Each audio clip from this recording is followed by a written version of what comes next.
Okay, dude, fuck it. Game Awards time. Once again, when there's like one thing that's going on, there is absolutely 0% chance I could do anything else. Everyone is being cringe and cancerous fuck. It's Game Awards time. Sorry. We are going to watch the Game Awards, okay? I can't deal with it. I know there's 20 minutes left, but they're already showing stuff, and nobody, and I mean nobody, wants to miss out on a single second of my fucking soy-facing ad! That's just Game Awards!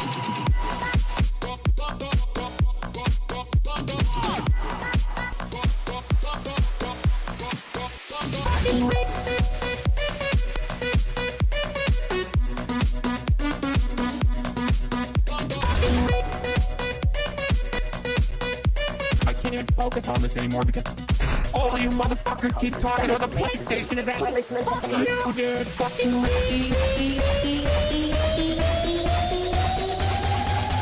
fucking channel. Mommy, sorry. Mommy, sorry. Mommy, sorry. Mommy, sorry. Dude, Megaphonics is literally just like hitting the levels of parasocial. What's going on, everybody? I hope everyone's having a fantastic evening, afternoon, preview. No matter where you are in the world, I'm Hasan Piker, and this is HOUTHIS broadcast coming to you live from Gloomy Doomy, California, Los Angeles, folks. We're live and alive, and I hope all the boys, girls, and babies are having a fantastic one because today's a beautiful day. Today's a wonderful day. Today is Sunday, Funday, Sunday, Funday. I'm live and alive. This is extra day, as you guys know, so don't complain. No complaints. No matter what I do, no matter what I choose to do, you should be excited because normally I would take a day off, but I'm not. Okay. What is this? What the heck is going on? Let's go, rapist supporters. What a weird thing to say. What a weird thing to say. Chat, supporting Hasan is supporting rape. Rapist supporters in the chat. Let's go. If most of the world agrees with you, then why is Trump planning to build hotels on your people's homes? Chatter, good way to start the Sunday fun day, let me tell you. Okay, you should get medicated, like, instantly. I think you should. I think your script of lithium is probably waiting for pickup. Please. Okay? Please. Also, I'm not pro-Israel. The fuck? And you reveal your position very quickly and instantly when you go, oh my God, like, Trump is going to build hotels on your people's homes or whatever. Nice. All right. That was quick. That was... Oh my God, that might have been literally one frame. That might have actually been one frame. What a crazy way to start the day. What a crazy way to start the day. That was one frame, I think. New record. Ladies and gentlemen, congratulations. Congratulations, ladies and gentlemen. We did it. We did it. That's one frame. That's one frame. Pill time. Pill time. Pill time for that chatter. Time for the lithium. That was cool. I have to put some respect on it. I have to actually respect it. Asmin is calling you a terrorist. I hate him so much. All right. Also, number 2, congratulations. Congratulations. Let's go. Let's go. Let's go. Let's get it. Anyway, where's Kaya? What have you done to her? She's literally, I can see her over. Kaya, come here. Place. Come on, baby. Place. She was just on the other side. She's like right outside. Kaya was crazy today. I'm going to be honest. This is a part of the broadcast where I tell you about my personal news about what's going on in the world of HasanAbi Piker in between the time period where I press the start streaming button and press the stop streaming button.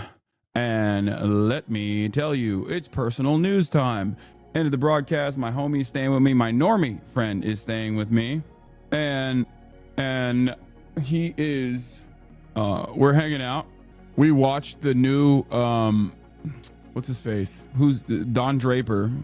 John Hamm, the new John Hamm Apple TV show, and it basically gave him like insecurities he didn't know exist in his heart because he's a finance guy. What? Are you crazy? Supporting terrorism? What's happening today? What the fuck? I just started, bro. I just started. What is happening? You're a sick, sad human being, dude. How does it feel supporting the Houthis today? You're a sick, sad human being today, dude. How's this sick? How's supporting the Houthis now? What is going on? The Houthis tag is making people go nuts. I do not support Israel. I do not support terrorism. Fox News watchers in the chat. Oh, Asmin's trying to get me banned. Nice. Asmin Gold is telling people to tell Amazon to get me banned. I don't believe that. Asmin is directly calling for your ban at the moment. Okay.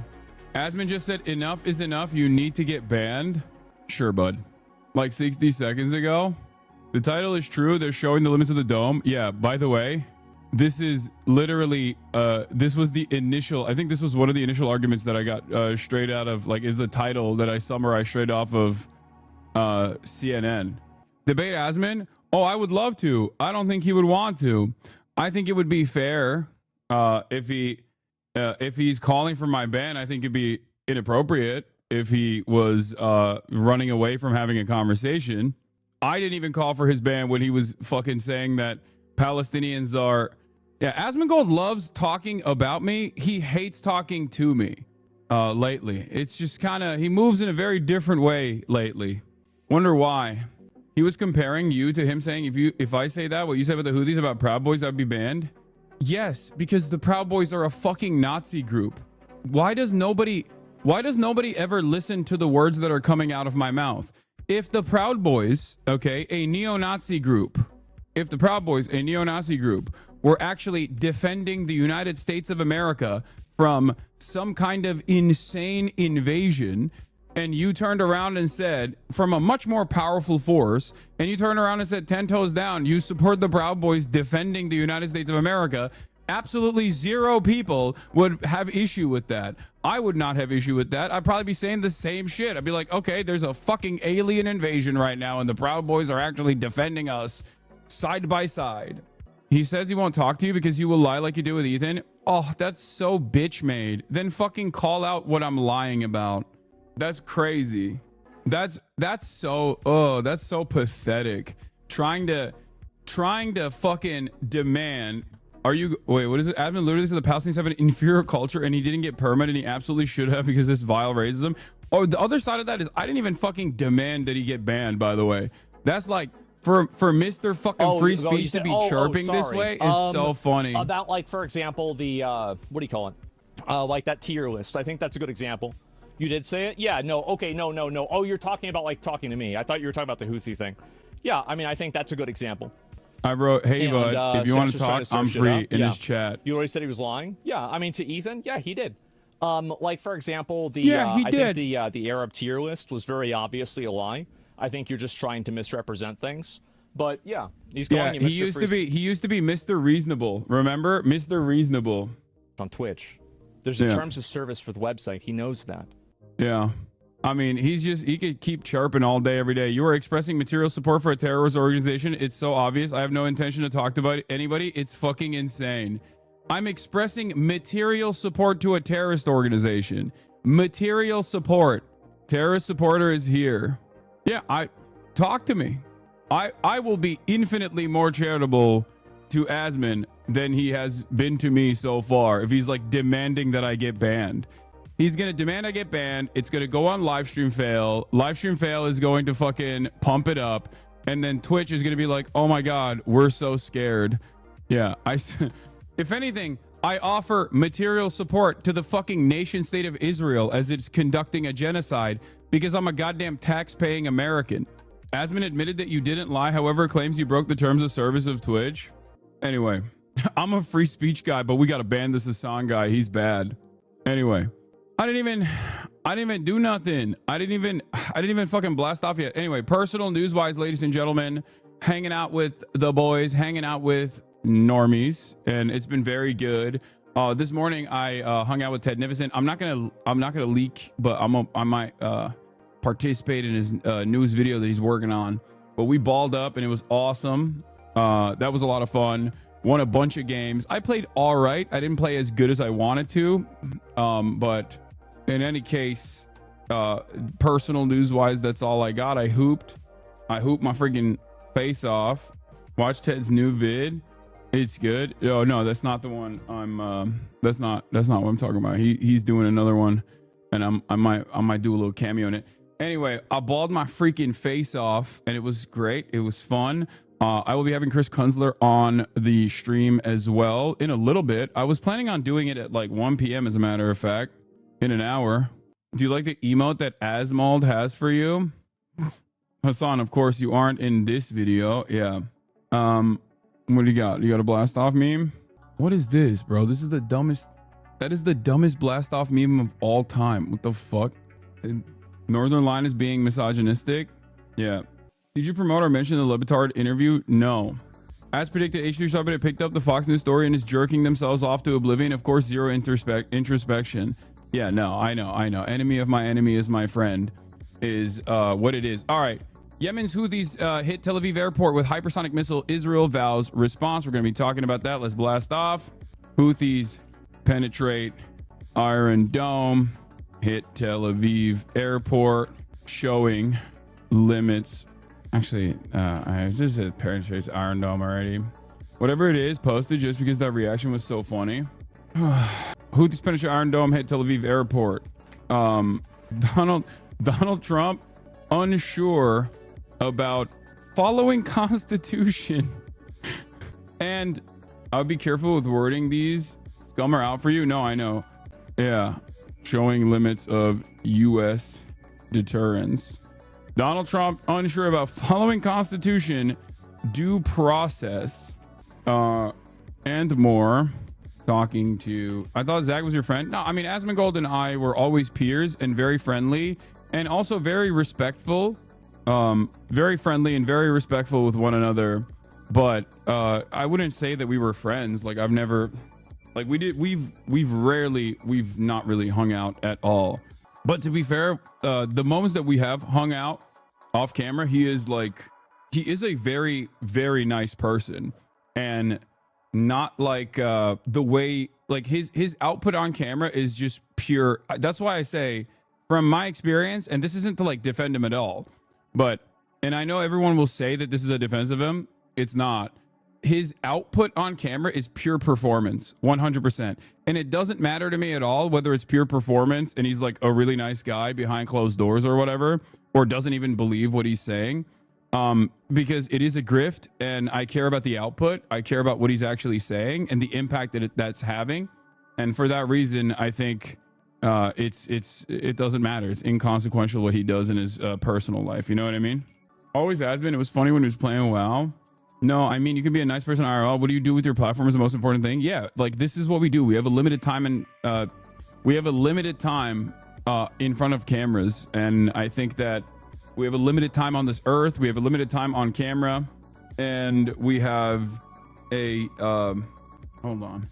And what we do with that time and what we do with that influence matters. And I feel like if you're using that for evil to defend like the Trump regime or whatever, I think it doesn't matter. You could be like saving puppies and burning orphanages, like saving puppies from burning orphanages every day, and it wouldn't matter to me at all, because what you're doing with your limited time and your limited impact is what matters. What is this? What the fuck? I went to the barber today and showed them a photo of you for a haircut. The barber was like, "Who's that?" Long story short, you have a new HasanAbi head. Hell yeah. You were on Fox again? Here's another clip. Okay, you better stop. Actually, wait, hold on. I might use that as a blast off meme this time. Can you download this? Open video, save video, frame as. Houthis penetrate Iron Dome, hit Tel Aviv airport, showing limits of U.S. deterrence. Donald Trump unsure about following Constitution, due process, and more. Talking to Chris Kunzler, TikToker, about the debate later and more. Get in now. It's Sunday FUNDAY. In the spirit of Sunday FUNDAY, I've almost at 1.6 million subs. Dude, my YouTube subscription growth has been so stagnant. And I always think to myself, oh, I'm going to like do a call out for people to subscribe. And I always forget. Would you say your notorious shareability has to stop before these fucking people get you into real harm? Entire communities are practically calling for your arrest, while yours are just jerking off to the latest armpit screenshot for your arrest, while yours are just jerking off to the latest armpit screenshot or whatever. What? No. I'm in the business of trying. Listen, chatters, I need you to understand something, okay? If you get in the pigsty and you wrestle with pigs, you're going to get shit all over yourself, and the pig's going to like it, okay? And that in and of itself was a perfect demonstration of the back and forth that took place this past Friday. I have been relentlessly attacked in perpetuity by apolitical content creators, liberals that don't like my foreign policy perspective, liberals that don't like my criticisms of the Kamala Harris campaign or the Brandon administration, and the entirety of the right wing, people who love Donald Trump, neo-Nazis, apolitical people that present themselves as apolitical centrists, even though they're very far right. I've duked it out with every single type of content creator that has ever broached politics, right? I am seen as a beacon for leftism, for better or for worse. It's not something that I wanted to be seen as, but it is something that I am seen as. And in a world where a lot of people are hostile to leftist values, leftist ideology, leftist statements, they just basically try to undermine the messenger instead of tackling the message to the best of their ability. There's a lot of shit stirring that goes on, right? That's precisely the reason why no one makes the argument, or no one tries to tackle the argument that I present when talking about the Houthis, for example, right? Like, people will be like, okay, well, you're supporting terrorism. That's it. That's just a way to stop the argument. I don't like when people talk about when people defend Israel, I don't just say you're supporting terrorism. I also end up explaining to you why what Israel is doing is terrorism. But for many people, they just kind of rely on pre-existing biases that people have to not really make an argument, but to hopefully stoke enough fear around the commentary that I'm engaging in. My position is very clear, especially when it comes to foreign policy, but just in general. I try to present a counter narrative, an alternative narrative that you normally cannot get. Okay? You normally will not be getting this kind of narrative, this perspective from any other mainstream outlet. You know? Nice try, terror supporter. Exactly. Just like that. So this is precisely the reason why. What? Hiding the chat? Hiding what chat? People are fantasizing about whatever is going on they think that they know what's happening. Yeah. Ansar Allah Houthis did not kidnap those sailors. They were legally detained for violating a legal embargo against Israel. Don't concede the framing of kidnap. I mean, even in that situation, like, I think that those guys should have been released. Like, I don't even disagree with that. But I think that perspective is marginal. It's like you're hyper focusing on any kind of wrongdoing that you can find in that process, in the methods of these guys. Like, they've also accidentally they've fired rockets on vessels, and I mean there has been one like actual human casualty in the process. I think that that's also unacceptable. This is like an unfortunate byproduct of implementing a blockade. America, of course, has been incredibly violent when implementing other blockades like the one on Cuba, but it doesn't matter. Like, I understand that, but in the grand scheme of things, I recognize that what they are doing is still on the morally correct side of the argument. And people don't want to entertain that, even if they seemingly agree, right? There are a lot of Americans out there who have found themselves in this unique position where on the close your post, don't want that weird shit to pop up. What are you talking about? Could you get Ryan Coogler on the stream? I would love to. Like, people, there's a lot of people online who have not really thoroughly examined their positions, their own personal positions, their own personal convictions on this stuff, and have basically designed a world. Also, thank me for rating. What the fuck? Hey, Central Committee, thank you for the raid. Hope you had a good stream. Do you see what I'm saying? Like, a lot of people have designed the world in a way, or feel as though they have this worldview where they, on the one side, say Israel's doing a genocide, okay? Or Israel's bad. Israel's the big bad. I can't believe Israel is doing such horrible things. But also, everyone resisting against Israel is a terrorist that should be violently killed and stopped, right? Like, that doesn't make any sense. Like, that literally doesn't make sense. You're like, okay, they're doing a genocide, but you don't want anyone to fucking resist against it. And you will spend a good deal of time criticizing the ways in which, like, the Houthis have tried to incur penalties. They try to create penalties on Israel for doing a fucking genocide. It's the worst crime of humanity. So it just doesn't make any sense. It means that they don't believe the first thing. Exactly. I do think that some people do actually believe the first thing and don't believe the second thing. They don't understand it. They don't understand, like, that is the unfortunate byproduct of liberalism. It is the unfortunate byproduct of liberalism, which is that the unfortunate byproduct. You posted a single frame from the meme video that shows nothing. Wait, really? Oh, I thought it actually saved it. Oops. Oh, I thought it was the video, the poop sock video. The unfortunate byproduct of literalism is, yeah, this is the actual. This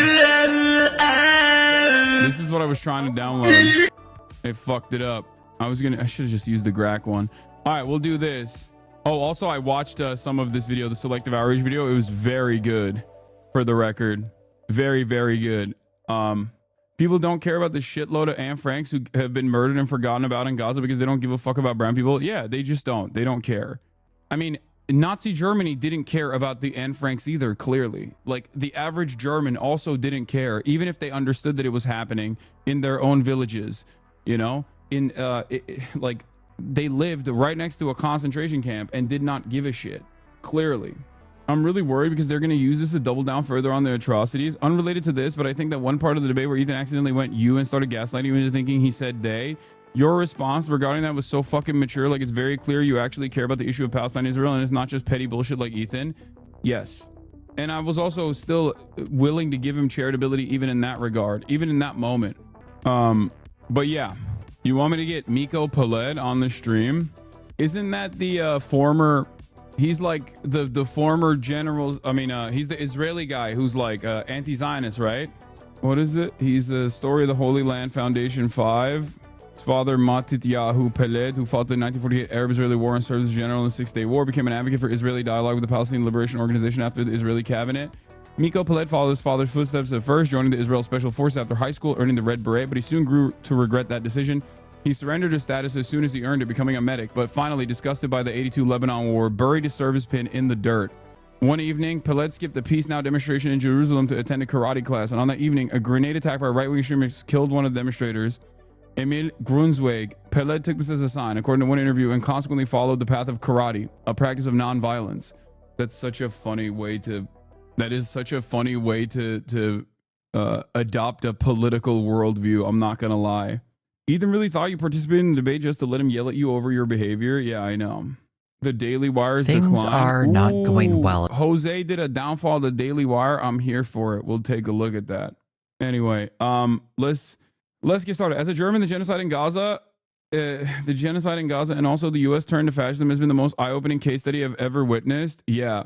I think one of the most insane parts about that is that it also kind of makes sense as to how a lot of the average German, like in German society, that wasn't oblivious to the atrocities because they lived around concentration camps, like Germans that moved into, Poland or all these other like occupied territories, like how they could turn a blind eye to these atrocities and how they could turn on their own fellow neighbors. As a matter of fact, you get to see that in real time because we are quite literally experiencing a live streamed Holocaust right now, and it's being done with American munitions, it's being done with American tax dollars, and people can see it every day. People can communicate with the victims of it. People can communicate with people that are experiencing this genocide. I mean, I've directly interviewed someone who escaped Gaza. Like, he was sitting right next to me. You know what I mean? Motaz Azaiza. And even then, there are a lot of people who turn a blind eye to these atrocities or try to package it in a way that makes sense in their own minds. This is what I mean when I say, like, there is an extent to liberalism where they think that they are engaging in a pacifist approach. Someone from this community was literally killed in Gaza. Multiple people from this community have been killed in Gaza at this point. So, I don't know. We should be trying to do everything in our power to stop, put a stop to all of this violence. A YouTuber calls up Hakim and others in Soviet atrocity denial and historical misinformation. I don't care, dude. What the fuck? Okay. All right. Let's get to Yemen's Houthis hit Tel Aviv airport with hypersonic missile. Israel vows response. I was on your side most of the debate. Only thing I felt like you were misrepresenting why he was talking about why people fled to Israel. He was just saying it wasn't because of Zionism, not that Palestine wasn't responsible for all Arab countries. I don't know who's right, but there was miscommunication there. Yes, I think we talked over one another on that front. I also admitted that, but it's a concept that is akin to the double genocide theory that came after World War II, where a lot of historians consider Holocaust revisionism, as a matter of fact, to imply that the USSR has also done even more crimes against humanity than even Nazi Germany did, and that is a way to actually whitewash the crimes of Nazi Germany. It's called the double genocide theory, right? This is a version of genocide revisionism, historical revisionism surrounding the atrocities of the Holocaust. And this is the Israeli version of that, which is the double Nakba, basically, where the claim is that a direct planned exterminationist policy that was carried out that successfully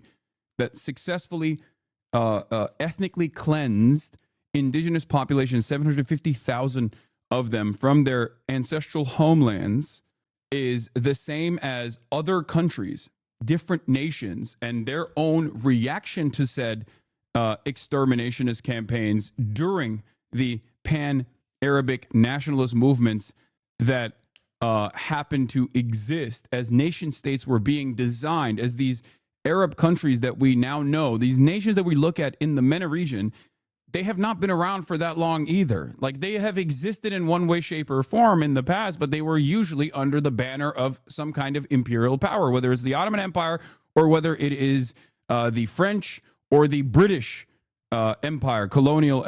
These were areas that the British and the French controlled, right?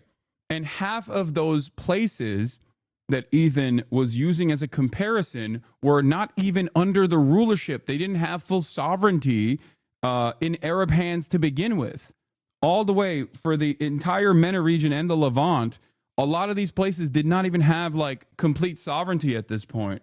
So you could attribute a lot of the violence and the lack of response from the administrators to said violence directly back to Western colonial powers. As a matter of fact, you're saying that decentralized acts of violence coming from completely separate countries was what forced many Jews living in Arab countries, many Arab Jews that were a part of the fabric of these nation states that had these unique the unique cultural heritage of living in these nation states under the Ottoman Empire, that had their own, they had the same language, had the same food, all of that, all of a sudden is directly the fault of the Arabs being anti-Semitic across the board. What are you talking about? He didn't let you speak. How else were you supposed to get your point across? You didn't speak over him and kept interrupting you because you had solid points. I know, but I'm saying there was miscommunication in the back and forth that Ethan and I had on that point, and that I recognize that, because I feel like we talked over one another, because I don't deny that there was anti-Semitic acts that took place in Morocco, Iraq, Egypt, many of these places where there were Jewish people that lived. The reason why Jewish people lived in many of those places, ironically enough, was also because initially either they had moved away over the 1,000-year period. Libya is another one. Like, over the thousands of years, they migrated from where Judea and Samaria is, right? But also, a big part of the reason why there was a lot of Jewish people in these regions was because they saw the Ottoman Empire as a safe haven for Jews, as opposed to Western Europe, as opposed to Europe in general, where there was a shit ton of pogroms happening. But this is before World War II. And that's the reason why many Jews had escaped. Many Jews had fled the Inquisition, for example, and came to these Arab countries. And they lived, in comparison to their existence in Europe, or in comparison to their existence in Russia, for example, for the Ashkenazi Jews, like, they had a much better life in these Arab countries under the banner of Ottoman Empire as well. So all of that, of course, changed in the aftermath of the Nakba, while simultaneously the sovereignty initiatives were happening in all of these Arab nations, different Arab nations. Like, they are all unique. They all have their own different struggles, right? To become nation states. To claim that this was all because of like Arab anti-Semitism, which forced Arab Jews to become Zionists, is bullshit. My family and I. I know, but he doesn't, dude. Ethan, I think one of the worst things that he did was basically undermine Avi Shlem's main thesis in terms of his own personal experience in Iraq as an Iraqi Jew, and then his own personal experience, his family's experience going to Israel, because there's also the second side of the story as well of like the racism that they experienced, the racism that Arab Jews experienced in Israel when they first came to Israel was also horrifying. So it's his main thesis that he misrepresented by focusing on the first part, saying that Jews, of course, suffered violence in the hands of like pogroms or Arab resistance, right? Of course they did. This is not something that I discount at all. Claiming that he didn't respect the Jews that rose up in arms against the Nazis because they aren't pacifists is also up there in terms of disgusting statement. Yeah. We were Iraqi Jews, we were Arab Jews, and there was a long tradition of religious tolerance and coexistence between the different minorities. So for us... Yeah, that's why I mentioned the entirety of Europe. Like, you don't say that you don't say that it was like European racism across the board that was responsible for the fucking Holocaust, right? You know that it was Nazi Germany.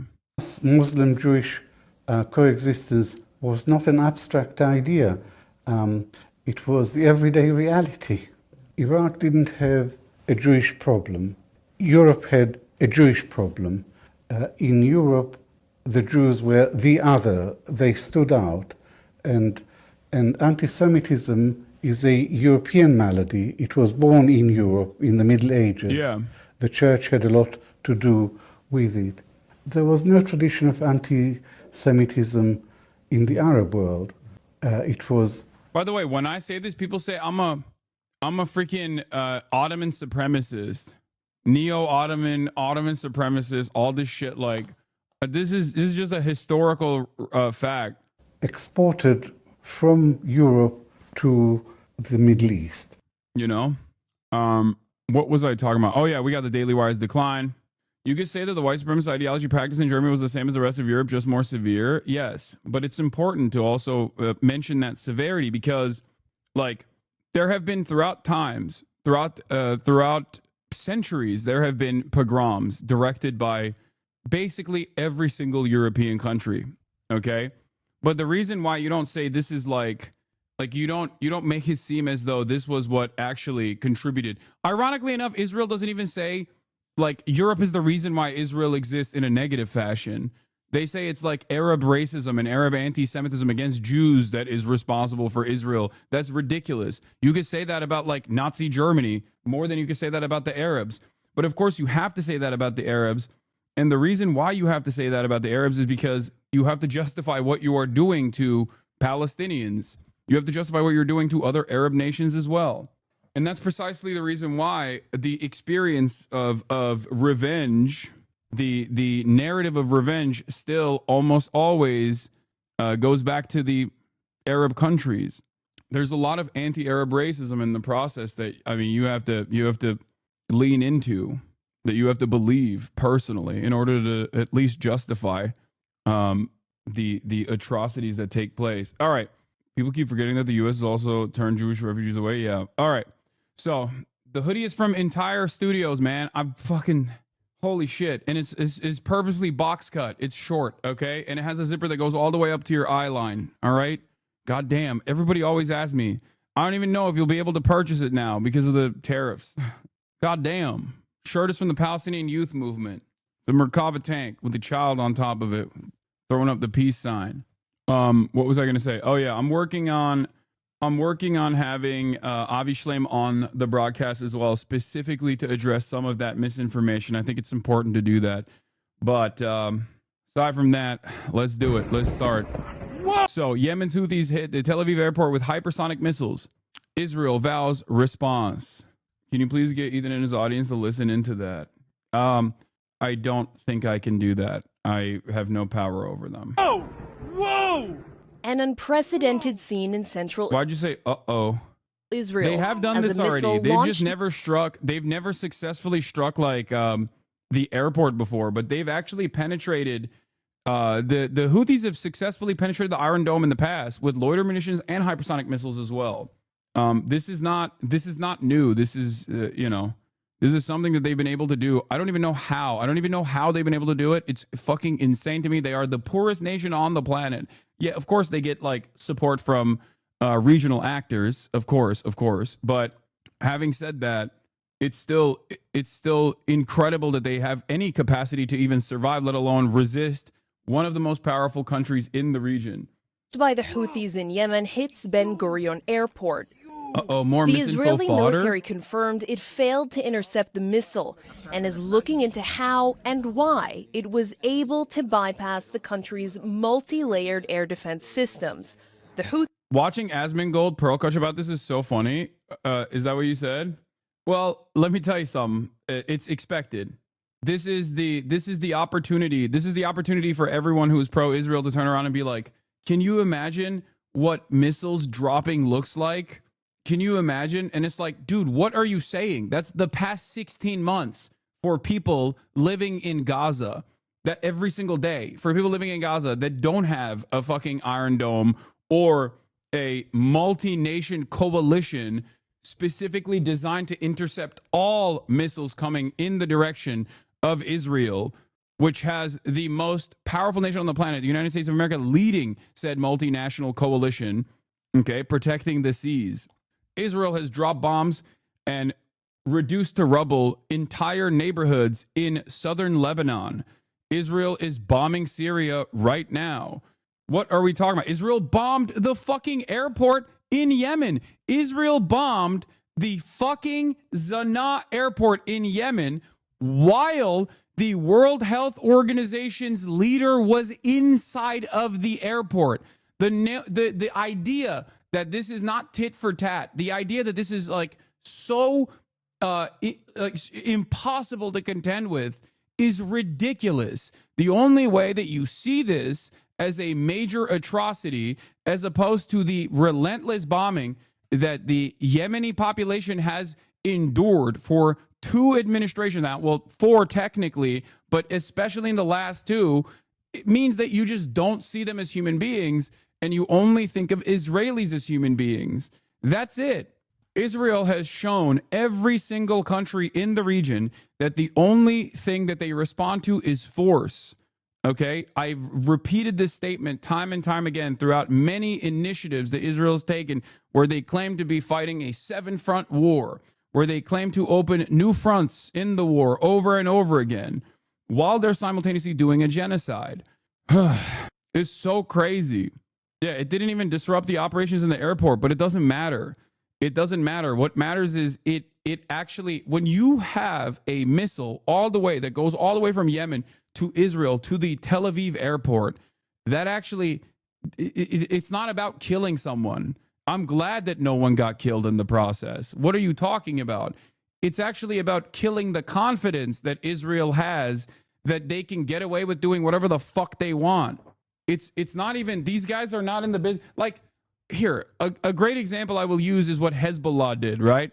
Where Hezbollah, Aldani Marky's in the chat. If you're interested, salam alaikum, brother, just tuning in. If you're interested in the details of how the Houthis are able to do what they're doing from a technical perspective, I can recommend Tom Cooper's Hot Skies Over Yemen Volume 2 short read, very detailed. I think you'd like it. Okay, I don't know if we can get into that right now, but what I was saying is, I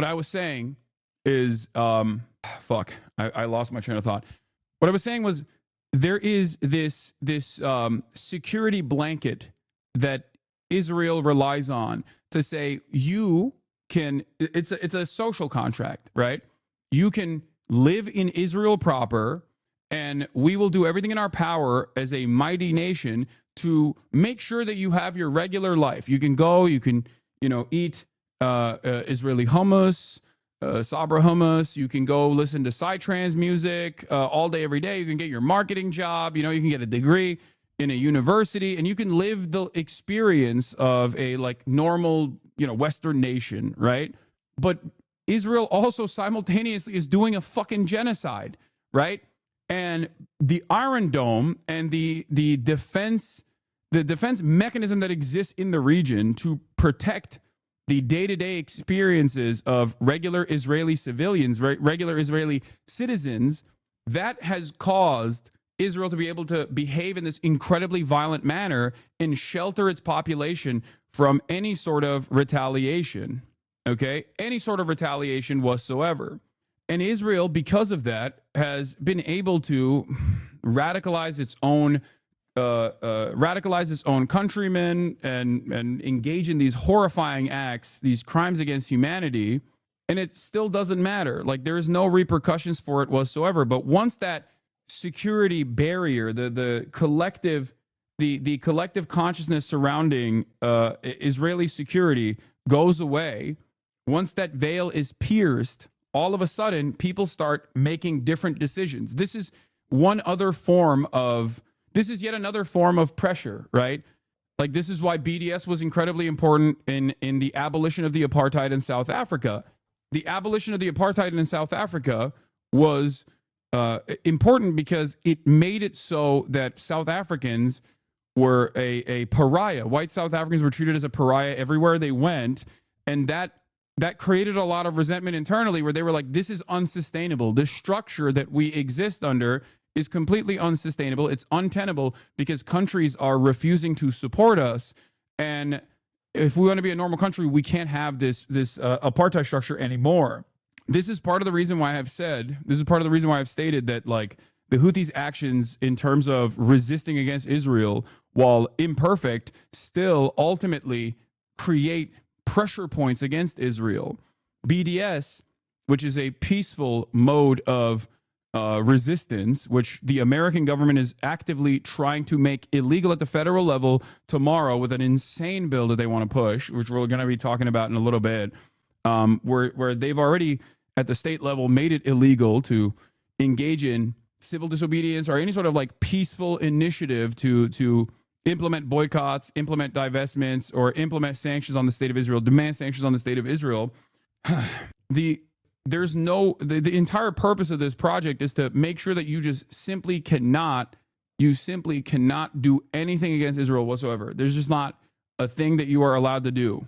It is always going to be a multifaceted approach to try and stop America's ally, to America's greatest ally, its favored client state, from, doing unlimited death and destruction without any sort of repercussions whatsoever. It's always going to be difficult. But I'm not going to sit around and constantly rail against those in the region that try to do anything to put a stop to it. Hold on. All right. Are they considering the fact that we have options to peacefully protest does prevent a lot of violent protests from happening? Would it make them both illegal just lead to more extremes? I don't think they're thinking. I think they just are they're desperate and they're trying to manage the unpopularity. They are trying to manage the unpopularity of Israel because Israel is doing a mostly child victim holocaust that is live streamed every single fucking day. And people don't want it to happen. People look at that and they say, this is insane. 70% of the death in Gaza is women, children, and the elderly. Israel also kills the civilian men as well. But, even if you remove the men from the equation, it's still 70+%. It's like elderly, children, and women. It's ridiculous. Yeah, I see. Yemen just announced an aerial blockade on Israel in a sudden statement. That is crazy. I don't know. They're going wild. They're going buck wild, dude. Maybe they saw my debate. Yeah, there's a visual analysis coming out from Eric Toller showing the remnants of the last 3 American GBU-39 bombs, Boeing, shouts out to Boeing, at the site of the Yemeni migrant detention center that was bombed on Monday. Dozens of migrants died in the strike. And what is crazy about it is, why were the Houthis holding migrants in a prison? Where's the condemnation of that? Bro, that is insane. That is the most insane thing I've ever heard, because I know this motherfucker's a Trump supporter. Oh my God. A Trump supporter is upset because the Houthis had migrants in a prison. Are you serious? You can't. There ain't no way, man. This is the classic take that I always have, which is conservatives hate the conservative nature of foreign countries for their conservatism. It's like a guy who hates women and wants to make abortion illegal complaining about the fucking Taliban. It's a guy who basically wants the exact same thing to happen under Christian Sharia, okay? But complaining about the Taliban being horrible to women. It's like they stone women. It's like, well, you want that too? The fuck do you mean? I see the other things that you're advocating for, and it seems like you want the exact same thing here in the United States of America. You just, I guess, hate it when brown people are doing it. Like, what the fuck? At least try to figure out like a consistent principle here. What the fuck? He's mad at the hypocrisy, I presume. You were missing his point. No, he's the one who's being hypocritical, dude. What do you mean?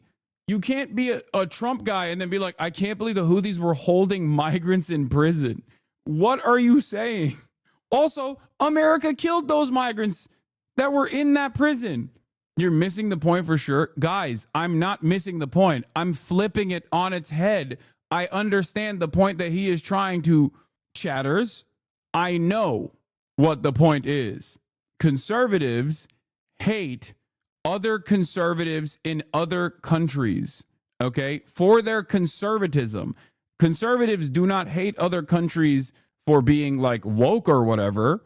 They hate the conservatism. They hate it when brown people are doing the same shit that they either A, want to do, or B, are currently in the process of doing. It is so strange to be a guy that's like, I love Donald Trump. I want a black bag and kill every migrant, to turn around and be like, I can't believe the Houthis had these migrants in a detention facility. Okay, well, America killed them. So, you know, America clearly did the worst thing to these migrants than what the fucking Houthis had done. Yeah, I guess we bombed the migrant detention facility to liberate the migrants from their bodies because we're so pro-migrant, you know?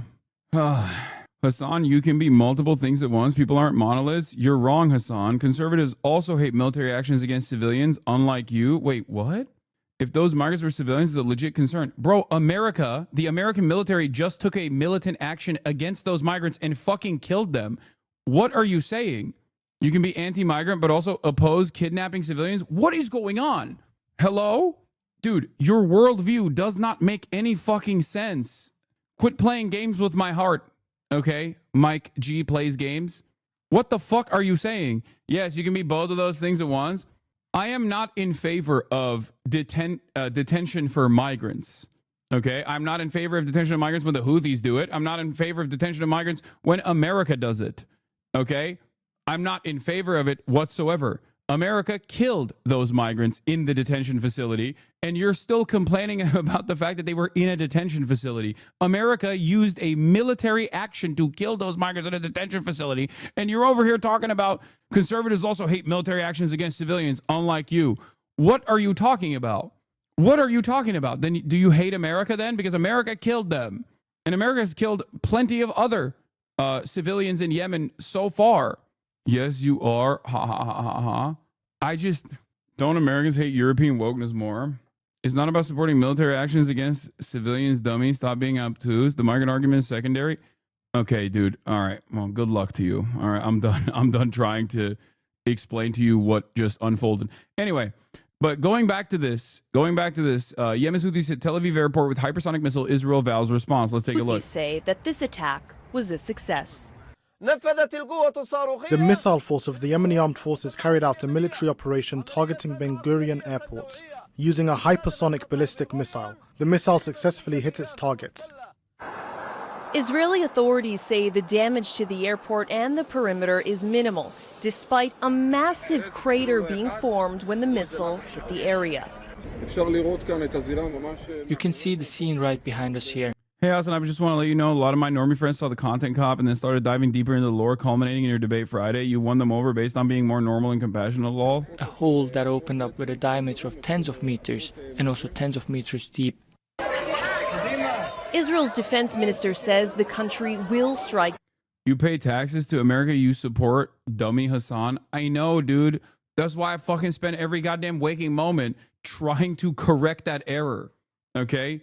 I try to use the limited confines that are still available to me, like free speech, until it goes away for even American citizens, you know, to try and get enough people on board with this so that there's enough popular resistance against this sort of thing at the heart of empire that we can finally have some kind of democratic process, because there's only so much give and take here until our politicians go, all right, well, like, we really got to fucking dial this shit back, because otherwise then, you know, democracy is over and everybody recognizes that they're living under authoritarian rulership.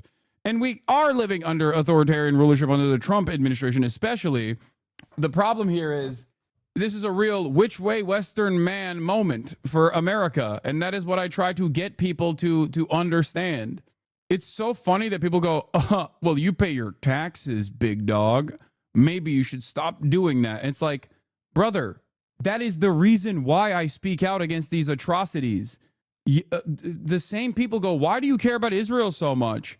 Okay, why do you care about Israel so much? It's just over there. I don't care about it. And I try to explain to people, I care about it because that's my tax dollars. Like, we are morally culpable. Okay, we are morally culpable for what is taking place.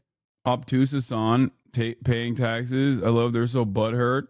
How is this a talking point? Like, they go to jail for tax evasion. You hypocrite. Like, I pay my taxes. Should I stay where it goes? No, they use that. Ethan tried to use that against me because I was saying that, like, Hila could have gotten out of service or become a conscientious objector.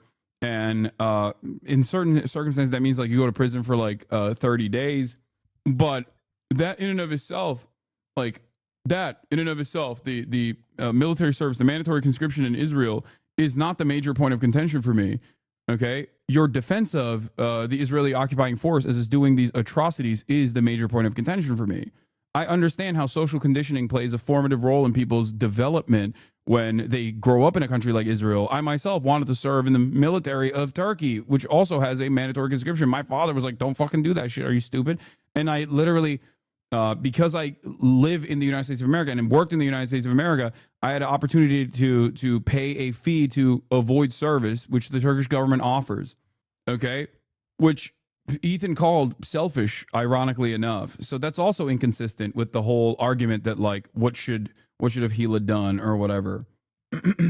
She could renounce at any point still, but talks about how awesome it was and is. Yeah. Back as Israeli Prime Minister Benjamin Netanyahu and his security chiefs consider a potential response. Hamda Salhout, Al Jazeera. Let's take a closer look at the Houthis, who they are. The Iran-backed group has carried out attacks across the Red Sea, positioning themselves as supporters of Palestinians during Israel's war on Gaza. The Houthis have targeted Israel with missiles and drones, aligning with other Iran-backed factions to oppose Israeli policies. Their naval operations have significantly disrupted critical international trade routes, triggering Western military responses and forcing the rerouting of global maritime traffic. Mohammed Al-Attab has more now from the Yemeni capital, Sana'a. We are witnessing continued attacks by the Ansar Allah over the last period since the beginning of the U.S. Aerial bombardment. Despite of this heavy bombardment, the Ansar Allah still have they still have their own operations to continue. Last night, over the night, and into the early hours of today, the U.S. aerial bombardment continues. They have hit different provinces, including Sa'da, Al-Jawf, Al-Hudaydah, and Marib in the country's north. We all know who's calling the shots in Yemen. Stop. I don't even want to get into that. I feel like that makes that's probably the biggest L for the Houthis, like, in this specific conflict, is like that actually made me reconsider whether he was an American agent or not. I no longer think he's an American agent for that reason, unless the Houthis have no understanding of, like, security. I think he has to be a FSB guy. Now, I'm not like one of these blue and on libs. Okay, I'm not one of these blue and on libs at all, but he has to be like FSB. They literally brought in a guy who is a Trump supporter, man. Like, that dude has been a Trump supporter and is directly linked up with people in the cabinet, like Tulsi Gabbard and shit. Like, that doesn't make any sense to me. And yes, I'm a little jelly beans. Like, I will recognize West that. And the center. In Sa'da alone, there were 8 airstrikes targeting Takhya region on the district of Majz district. They have hit also Sahar district in the same province. On the western coast, 2 airstrikes hit Ras Isa in Al Hudaydah province, with additional strikes targeting Kamaran Island and also the As-Sarif district. Meanwhile, also they have hit the Marib with 10 airstrikes. Particularly, they have launched attacks on Majz. Nobody's saying he doing material support for the Houthis and should be arrested. Weird, huh? It's because I don't even think he lives in America anymore. There's no way. After I saw him, post up with some prominent actual Houthis, like side by side in Yemen, and do that speech in front of a massive crowd, like there's 0% chance he's ever, if he steps foot in the United States of America and doesn't instantly get arrested, he is an American federal agent. Okay. But if he probably lives in Russia. There is 0% chance. Yeah, Chad, he doesn't live in Russia, you dummies. No, he has to live in Russia. There is no shot he lives in America, dude. Mods, get ready. Every MAGA communist on the planet has been alerted. He does not live in Europe. There's no way. He lives in Europe?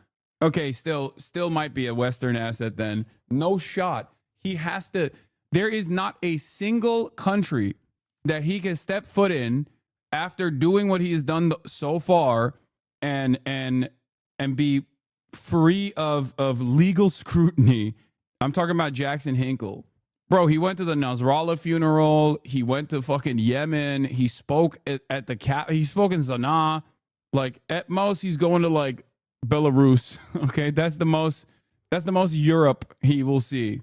Or yeah, when he went into occupied Ukrainian land, that's the closest he's gotten to Europe. That's as far west as he can go. Is under the banner of Russia. Yes, Hinkle lives in Romania, if I am not wrong. No shot. If he does, I am telling you, no shot. Then he's a Fed. Then he's a Western Fed. That's all I'm saying. There's just 0% chance. But I don't think he is doing that. I think he must be living in Russia. I think that's what the ACP guys say. Their district, and another 6 aerial bombardments on Madghal in Al Jawf also province. They have hit Al Hazm district with 10 airstrikes.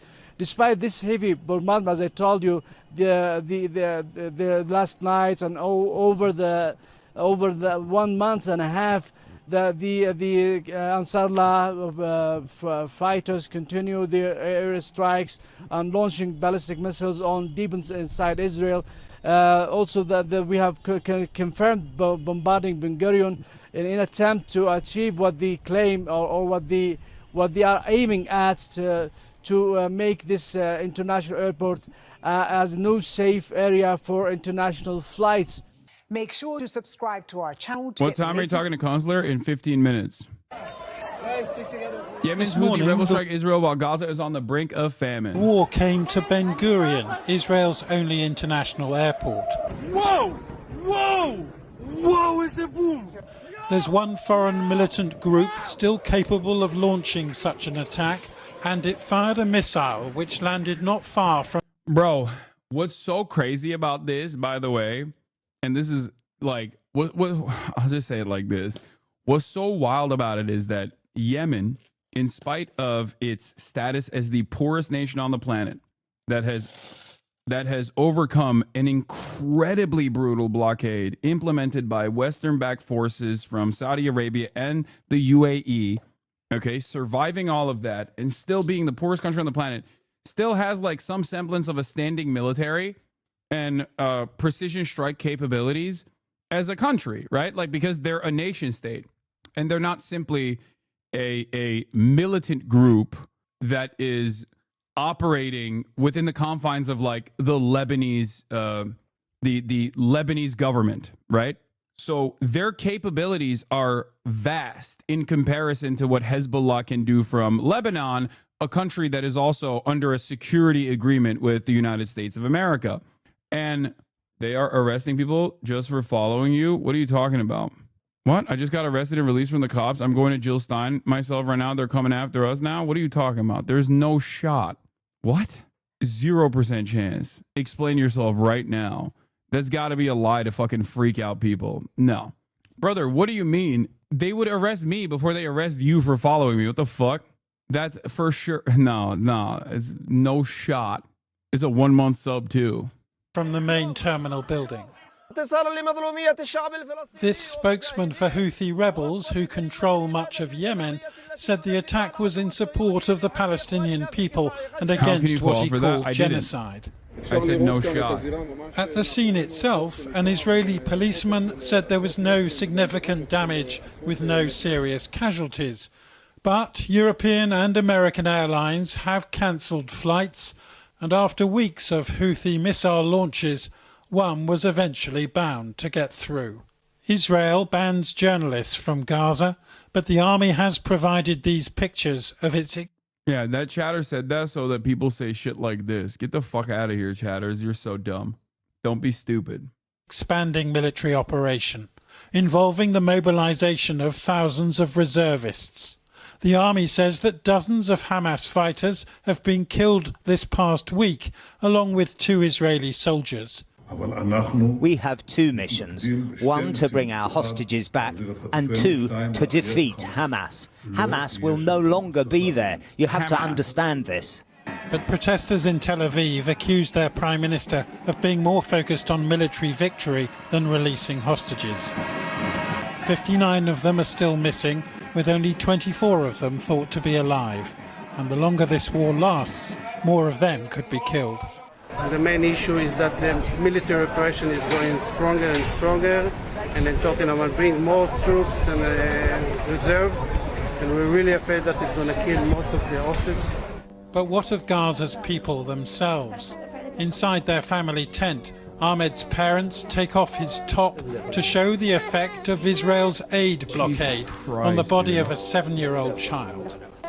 His smallest sibling, Khaled, weighs just half what a 9-month-old should. This, one of more than 9,000 children, UNICEF says have been treated for acute malnutrition in Gaza so far this year. Jonathan Rugman reporting there. Well, I've been speaking to Mahmoud Al-Saka, who is in Gaza, where he runs Oxfam's food distribution security. I asked him to give us a sense of the situation on the ground right now. It has been now 63 days since Israeli authorities imposed a complete blockade on all the supplies coming into Gaza. So we are facing a catastrophic humanitarian situation. And today we are seeing that Gaza again is on the brink of famine because it's simply there is no food left in Gaza. We have noticed some improvement in February during the ceasefire, but unfortunately it's quickly reversed. To be honest, the words cannot fully convey the severity of the current situation on the ground in Gaza Strip. Yeah. I mean, as you say, you are entering the 3rd month of this blockade of aid by the Israeli government. 45 minutes on Tel Aviv's attack and a couple minutes about the genocide.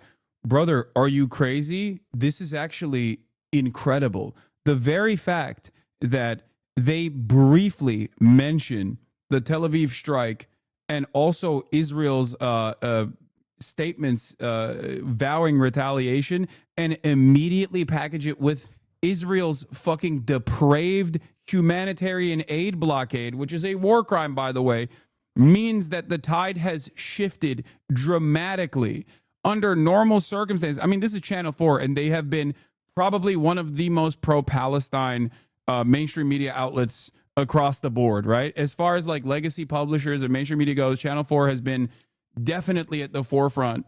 Not to say that they're perfect, they're far from perfect, okay? But consistently they have spoken out. They've consistently spoken out against Israel, or have like shown what is an accurate reflection of what's happening on the day-to-day existence in Gaza. Having said that, the very fact that they are packaging the overwhelming majority of this commentary around Israel's starvation campaign means that the tide has shifted. Under normal circumstances, it would be the exact opposite. They would talk for 1 minute about the starvation and then package it as like the greatest crime against humanity against the poor Israelis that are so scared that to live inside of bomb shelters now or whatever. That's how they used to package it. That's how most mainstream media was packaging these stories. Tell me what supplies, if any, are left. Nowadays, in Gaza, the families cannot barely manage to have a meal a day. The market is dysfunctional. There is no meat, no eggs, no dairy products, and there is a scarcity even in the vegetables. So the markets, it's become almost empty. And if it's available, it's unaffordable. We are talking of soaring prices. You can imagine that a sack of wheat flour with 25 kilograms is about $500. It used to be by $15. Community kitchens nowadays are the only lifeline for food assistance now. The people spend hours in front of these community kitchens in order to get their meals, and it's not guaranteed even to have their meals. The people, you can see the people are gathering the remnants of the food from the ground, and the children is craving the last bits from the empty food containers. So the people nowadays are eating whatever they find, even if it's unclean or unhealthy. I mean, what needs to happen? Israel has said it will not lift the blockade until Hamas release the remaining hostages. What do you want to see? Is it pressure from the outside world on Hamas to release the hostages? Pressure from the outside? The Palestinian bourgeoisie cashing in on the catastrophe is a crazy thing to say. There is no more, functionally, there is no more Palestinian bourgeoisie at this point. It's a genocide, okay? That's ridiculous. In Gaza, there is no like capital owning class. Most of the food that they have, they don't even have like normal. I don't want to give a lot of attention to Palestinian creators on TikTok and whatnot, because I don't want there to be any harm that comes their way. But there is a 16-year-old that is a TikToker in Gaza that shows the conditions in the markets that I have reposted a bunch of times. Like, there's nothing. There's no more food. The only food that's like readily available is at food depots and like aid sites. And even then, there's very little food left at this point. And that is because for the past 2 months Israel has stopped all humanitarian aid from going into Gaza. Outside world on the Israeli government to move their position. What would you like to see now? What we would like to see is to not weaponize the food. According to the international humanitarian law, it's not even allowed to use the food and the humanitarian supplies as a weapon, as a means for make this pressure to Hamas or others. They need to have a pressure and more pressure on the Israeli authorities. Yeah, this is what I was talking about. Actually run out of food? I'm gonna go to the markets right now. Look at the shovel next to me. That's crazy. So I was pretty hungry, so I went to the market and I was really shocked. This guy who usually sells vegetables, all his shelves are empty. You know, maybe he's closed down, so I went to another shop. Also empty. So I went to grab a drink. Empty. The market's empty, bro. I'll just go home. So why is the market empty? Well, the borders have been closed since March 2nd. That's 8 weeks. Since the border is closed, no food has been entering. If you're lucky... What does this mean? House Mafia hitman? In air quotes, Gaza? What does that mean? Enough to find something in the markets, it's expensive. And there's no proper food, which means everyone in Gaza is malnutritioned. I'm malnutritioned. I'm 16 years old. I need proper food to grow. I'm a teenager. To answer the question, is Gaza running out of food? Yes. He's doing Pallywood. You're saying that other chatter is implying Pallywood, right? Not you're saying he's doing Pallywood. I cannot, in good conscience, assume that a 43-month subscriber... Yeah. Okay. No, dog lol. I've been here for years. Yeah. Okay. You're saying the other chatter was saying it was implying Pallywood. What's Pallywood? Oh, for those of you who don't know what Pallywood is, it is the grossest Nazi thing that Israel defenders do, where they claim Hollywood. It's a term for Hollywood. They say that Palestinians do Pallywood as they fake the atrocities that they're experiencing. It's not a real thing. It's a horrible. In real time, Holocaust revisionist perspective. Yeah, that's what that means. When you hear someone, when you hear like an account saying like Pallywood again or whatever, here, let's look at the Wikipedia. Pallywood, a portmanteau of Palestine and Hollywood, is a disinformation campaign used to falsely accuse Palestinians for faking suffering and civilian deaths during their conflict in Israel.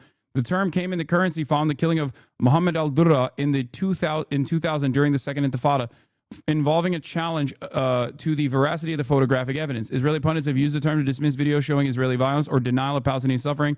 During the Gaza war, it has been used to dismiss Palestinian suffering, such as claiming dead Palestinian babies are dolls, and also has been described by some authors as a conspiracy theory. The term has been used as a propaganda and disinformation tool by the Israeli government officials. Some of the most insane things they'll do is like they'll have like a music video shot in Lebanon, and they'll post the music video being shot to imply that they're shooting it in Gaza to lie about the Israeli atrocities or something like that. It's insane. It is the same as Holocaust denialism. It's just it's happening in real time. Yeah, Al-Durra is the famous photo of the child, right? Child hiding behind his dad that gets shot in the Second Intifada. Yeah.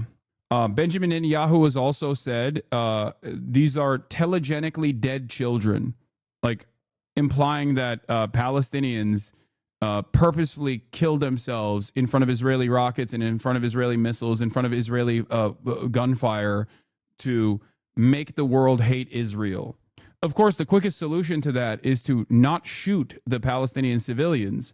Yeah. Another, Pallywood is also what Sex Pestiny Bonarelli has also implied, saying that Palestinians were farming TikTok clips when they were being killed while waving white flags by the Israeli military.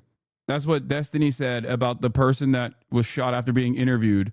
Open the crossings and borders so we can get our supplies and the humanitarian supplies without any restrictions. We need to work freely in supporting the people without taking all these issues into consideration, the militarization and the weaponization of the food. And can I ask you finally, and very briefly if you would, do you think the outside world should be ashamed of its approach to Gaza at the minute? I'm not sure how they are just passively scrolling, this horrifying images and videos that the suffering of the Gazas without having an action to all these things.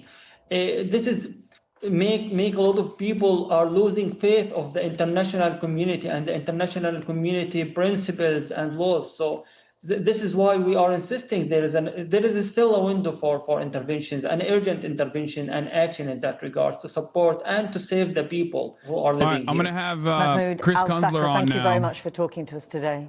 Thank you. Well, also earlier I spoke to the Labour MP Emily Thornberry, who's chair of the Foreign Affairs Select Committee. Hello, and Chris. I asked her first. Can you hear me? Yeah, I can hear you. Oh, all right. Perfect. Hold on. Let me also share my desktop with you so we can like live react to stuff together if you would like. Yeah, awesome. Let me also pop you out here real quick. How do I do this? I sometimes forget, but it is it's fantastic to have you. I've been a longtime supporter of your TikToks.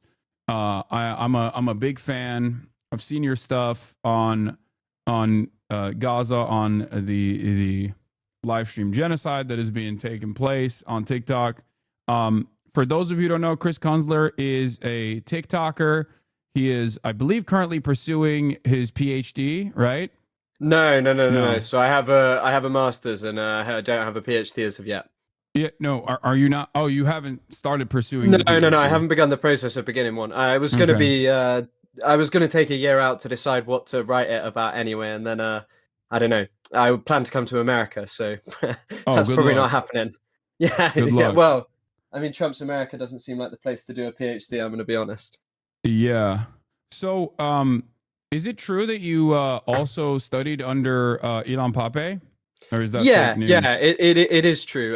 So Ilan's lecturer at Exeter, but Ilan, I think he's public about this, but Ilan is between like different countries, and he's obviously a bit of like an international superstar in the sense of as far as that goes for Palestine related stuff, and he's all around the world. But yeah, he teaches at Exeter, and so I studied under him. I did modules with him.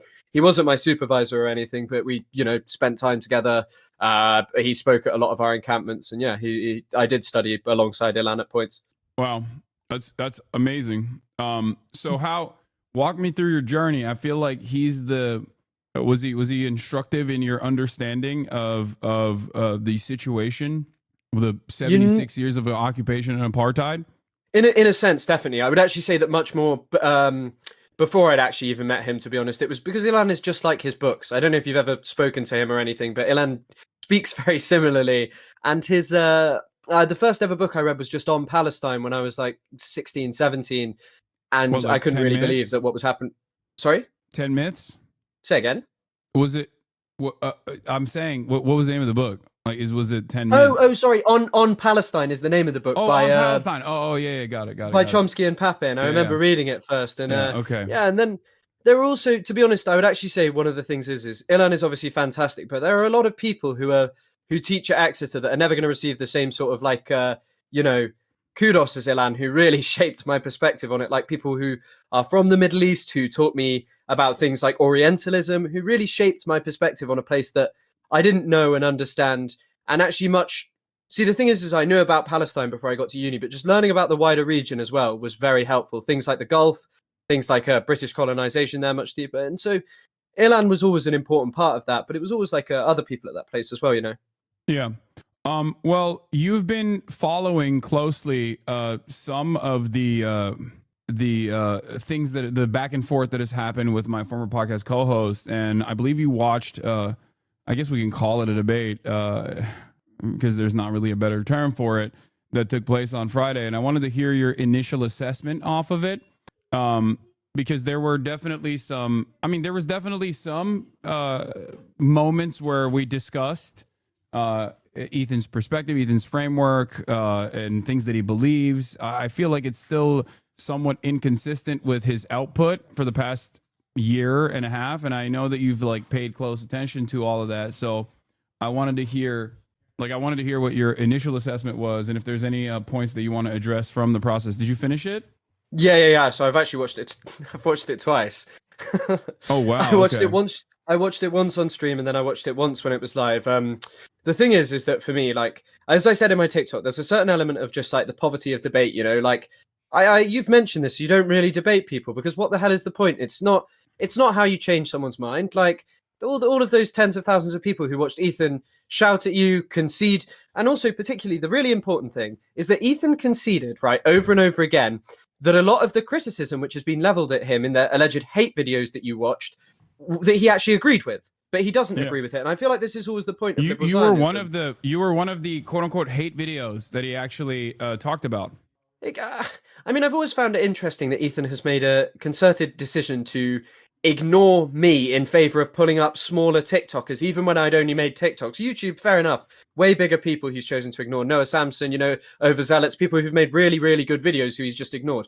But on TikTok, he was pulling up like random people who made videos about him and didn't want to confront any of the legitimate criticism. Because according to the debate with you, he actually agrees. You know, he said that the IOF is a terrorist organization. He said the inception of Hezbollah was noble. And I think that that's kind of like the key point, because a lot of people, like the way that sort of the propaganda operates, and it operates different. I mean, it operates the same in both places, is where being accused of being a terrorist is the worst thing in the world. And of course, the whole point was, he said, oh, there was a noble inception to it. And largely what someone like you or I does is give context to an organization and say, hey, this isn't just indicative of weird backwardness amongst Arabs. It is contextual amongst like the history of British imperialism and, you know, 76 years of, well, no, actually, I'd go even further back. Britain implanting a settler colony in the Middle East, saying it had a Declaration. Yeah, 100%. I mean, without Britain, this doesn't happen. And there were it wasn't everyone, but there were a small amount of British people who said at that time, "Don't do this. Don't set up a settler colony. You're about to establish one of the biggest injustices of the century." Tom Segev, an Israeli historian, talks about a lot about this in his book "One Palestine Complete."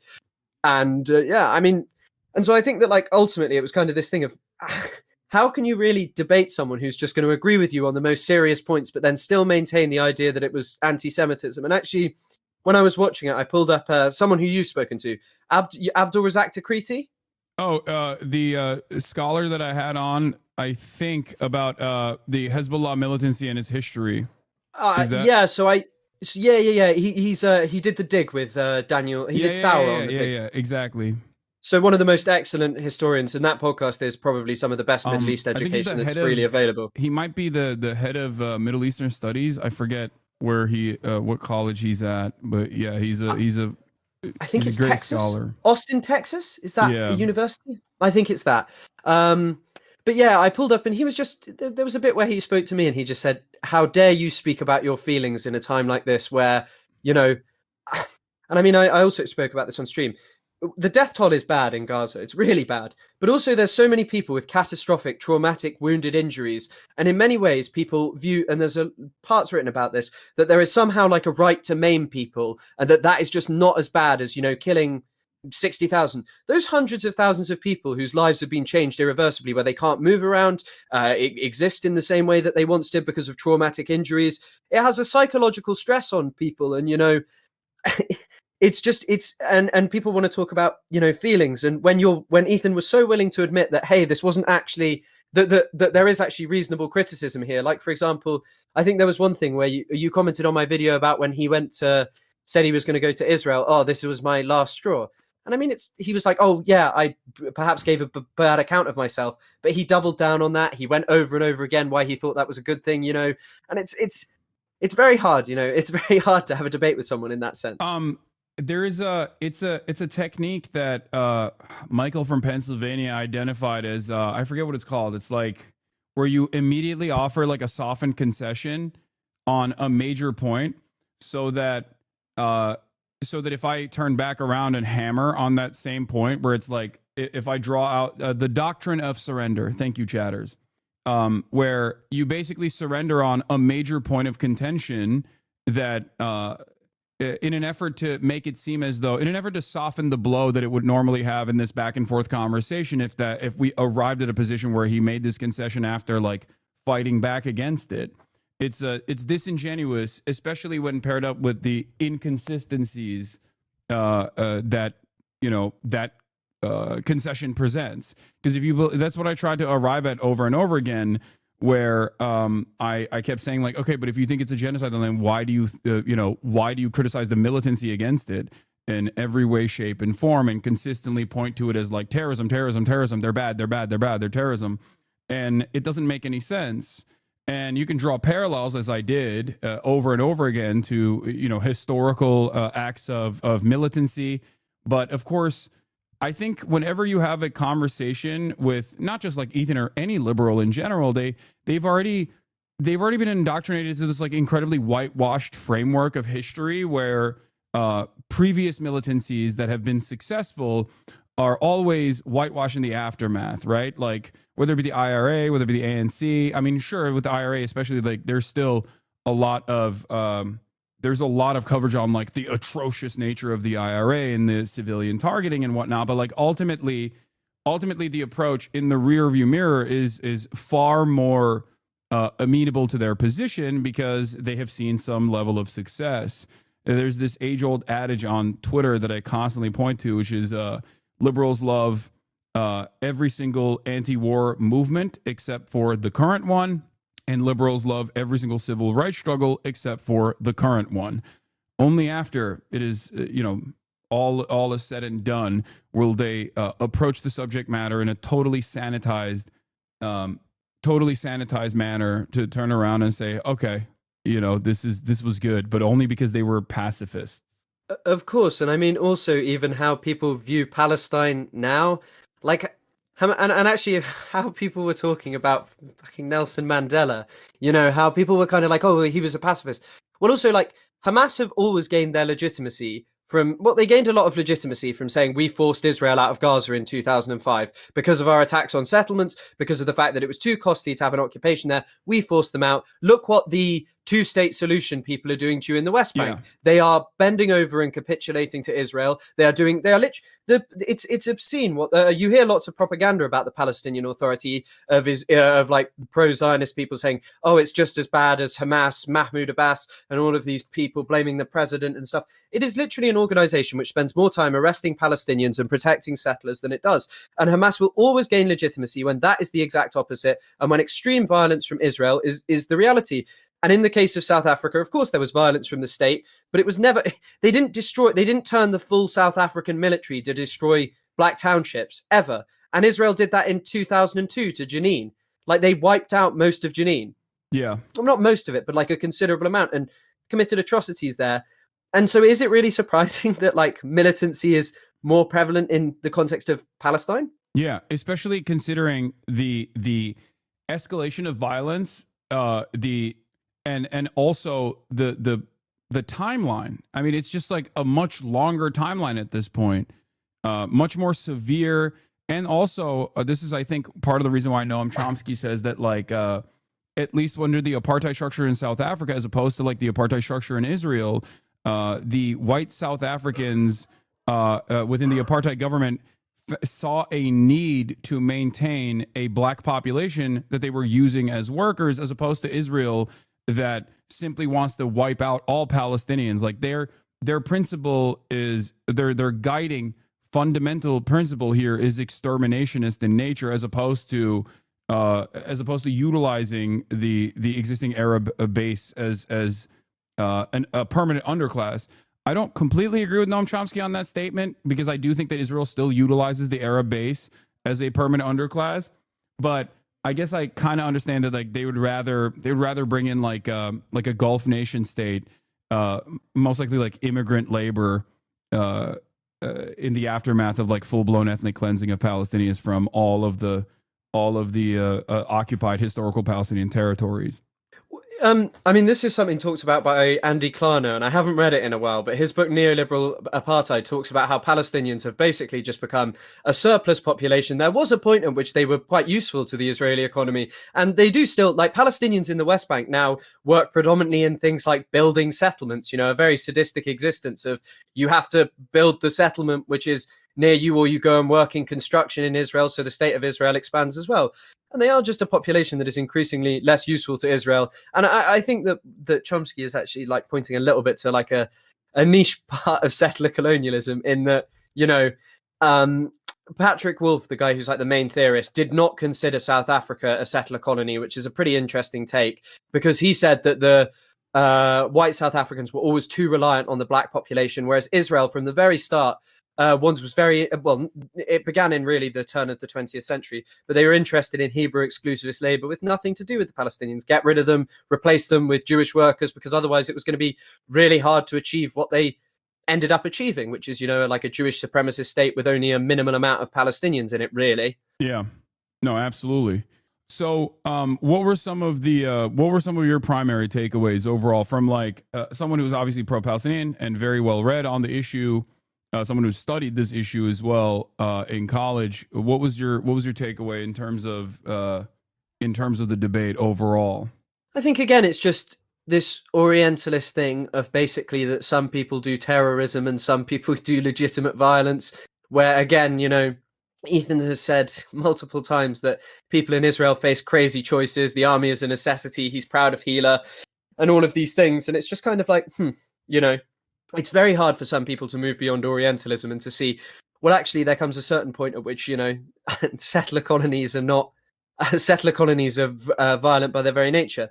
But I mean, one of the parts which I actually just ended up skipping was the sort of part about sexual violence. And I skipped it for one specific reason, which was it was so pointless, especially because it revolved around the idea that you had denied everything when the only piece of substantial evidence brought up by Ethan was about Amit Susana, that you had said at the very start about what had happened, that it was a credible accusation. Yeah. I mean, she even said that she allegedly reported it to a Hamas commander, I believe, and the commander said that they would deal with it or whatever. I have no doubt. And again, it's not implausible that this kind of thing happened. It is the key point that is to be said is that there is, you know, sexual violence did not happen mass systemically. And actually, there was one thing or directed by Hamas as well.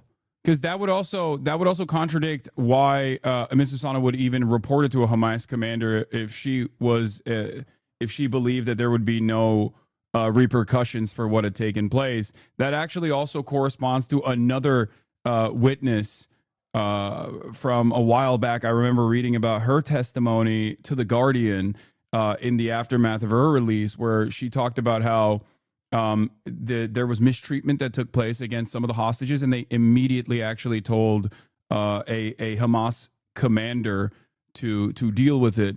This was what was so consistent with testimony from most of the hostages overall, in terms of, like, you know, their recognition of an important bargaining chip, right? Like I have maintained this position over and over again as people were like fantasizing about how many rapes Hamas was probably committing towards the hostages, and when we didn't have as much information. And I kept trying to explain to people, or how they had probably killed the hostages for fun or whatever. And I kept trying to say, like, they will not do that because this is their bargaining chip. I'm not even saying that they're not going to do that from the perspective of like morality because it's the most moral force or anything like that.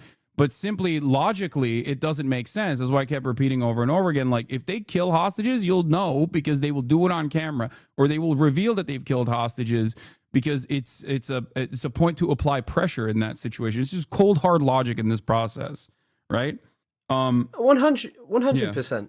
And I mean, on this topic as well, when I sort of was talking about this, I pulled up how Frantz Fanon said that the settlers always projected their desires onto the colonized. They would always say, he says specifically in the case of the southern United States, is the white man not always saying that the black man at any opportunity would jump on the good white woman at any given opportunity? Lynchings would very often culminate with mutilation of people's genitals. In the case of Hitler, he spoke constantly about how bad Jewish boys would attack German women at every opportunity. And in fact, one of the most racist figures and reprehensible within Israeli society, Meir Kahane, there is a video of him on YouTube where he speaks about, he says, there are currently Arab boys hidden in cafes pretending that they have Jewish names so they can basically trick nice, good Jewish girls into dating Arabs. He also gained a massive amount of popularity, his far-right, horrific exterminationist ideology, by saying that there were a series of nationalist,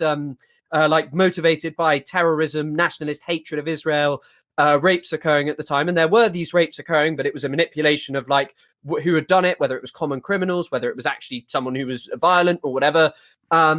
And of course, it inflamed people because people always like to believe that the other is a barbarous savage who is enjoying at their expense, who engages in moral excesses that are far beyond anything that, you know, the good moral Israeli is allowed to engage in, even though all we have seen is vast systemic torture against Palestinians, sexual abuse for decades. There is significantly more well-documented evidence for by not only Palestinian advocacy groups like Adamir, but also independent outside investigations from the United Nations that have concluded that there is like verifiable evidence for mass sexual assault under detention at checkpoints in the West Bank and on numerous occasions throughout this like apartheid structure that they've designed. Sexual violence is systematized by the Israeli military, the Israeli occupying force. And I mean the other part is like the just general. I mean, there's the what's it called? More Than a Human Can Bear or something. The UN report about it, the recent one that just discusses like Israel's sexual violence against women. Gender-based violence is actually the overarching thing of the report. Yeah. But generally also like the obsessive parading around in Palestinian women's underwear. All of this stuff is all part of like a, you know, Fanon spoke about a psychosexual madness in the context of Algeria, 40, 50 years before. And you know, again, like drawing back on this similarity, what they were fighting against was the same thing, this like mad colonial thing, this mad colonial mindset that kind of justified anything against the indigenous people by portraying them as barbarous savages, And I think that for me, like in that context, it is very difficult to hear someone go, because this is the trick. It's, you never to have a serious discussion about what Israel actually does. It is to go, you denied this, so you are bad. You support terrorism, so you are bad. It is an appeal to emotion, which is funny because always it is claimed, well, the Palestinians appeal to emotion by showing you they're dead or showing you these things, when in reality, it's just, this is the horror of being Palestinian. Yeah. But also, and when this is just a direct appeal to, you are going to be scared of Muslims and you are going to think that they do worse things because they are Muslim, that they are sexually bad and different. And I think that, for me, that was a very interesting point. And I mean, I'd say that one of the hardest points to have a takeaway from was the bit where you discussed sort of Mizrahi Jewish people, because first of all, you said pretty much everything I would say, but also I don't really understand what the point of what Ethan was saying was, because he would not heed the fact of, hey, it's not right to compare these two things. That Israel. That was what I thought was really indecent. The double Nakba, which I say is similar to the double genocide theory that like a lot of Holocaust revisionist historians try to engage in. That is roundly criticized by other academics. However, it's kind of making a return now in liberal society. But I'm not going to get into that. But the double Nakba concept is one that I think was one of the most disingenuous points that he presented. And he did so by also misrepresenting Avi Shleim's perspective on it to try to hyper focus on literally one aspect of his own personal experience as an Iraqi Jew, or even like his academic work in terms of like what kind of violence Iraqi Jews were subjected to in an effort to make this really damaging comparison. I was more frustrated with the comparison. I never have denied that there have been anti-Semitic incidents that have taken place in numerous countries as a byproduct of pan-Arabic nationalism and the response and the reaction that these Arab countries had towards these different Arab countries, by the way, not Palestinians, once again, had towards their own Jewish populations in the aftermath of the Nakba. But yeah, there was a point where he said, sorry, I keep cutting you off, but there was a point where he basically said that, you know, Arabs forced Arab Jews to become Zionist, which I thought was interesting, is an interesting statement, because that I think is basically like using Avi Shleim to say that, I feel like is so strange because it directly contradicts his main point. I feel like Avi Shleim's main point is the exact opposite of that. The fucking Arabs, to be precise. That's what he said. Yeah, I mean, it's just I've never thought about it of the perspective of double genocide because, like, yeah, I mean, there was some, you know, a lot of German people were removed from Europe, and a lot of them died, but they were people who'd gone in, and it in no way is in comparison or comparable or diminishes in any way the suffering of, you know, Jewish people under the Nazis and European anti-Semitism generally. But like, just, yeah, I mean, exactly what you're saying. There was also just this key point of what Britain did in the Middle East, made promises that they did not uphold. They literally promised Palestinians independence in the McMahon Hussein correspondence. They did categorically. They promised this to the vast majority of people within the region, except for really Syria, because they had a problem with the French in terms of giving it to the French, I believe. But anyway, they promised all this independence, then they denied it, so there's already animosity growing. They set up all of these colonial regimes there that were not really that popular, as once Britain began to wane in terms of its power after the Second World War, they all began to collapse, even ones like, you know, the Egyptian, the Egyptian, like, monarchy and such. And is it really surprising that people began to feel animosity that was linked to, say, blaming the British, blaming Israel, the Jewish state, who could not exist without the support of the British? Because there was also a lot of people from around the region, like the Izz-ad-Din al-Qassam, the guy that the Hamas's military wing is named after, was from Syria. He went to Palestine to fight against, I think he'd fought against the French before, but he went to Palestine to fight against British imperialism there.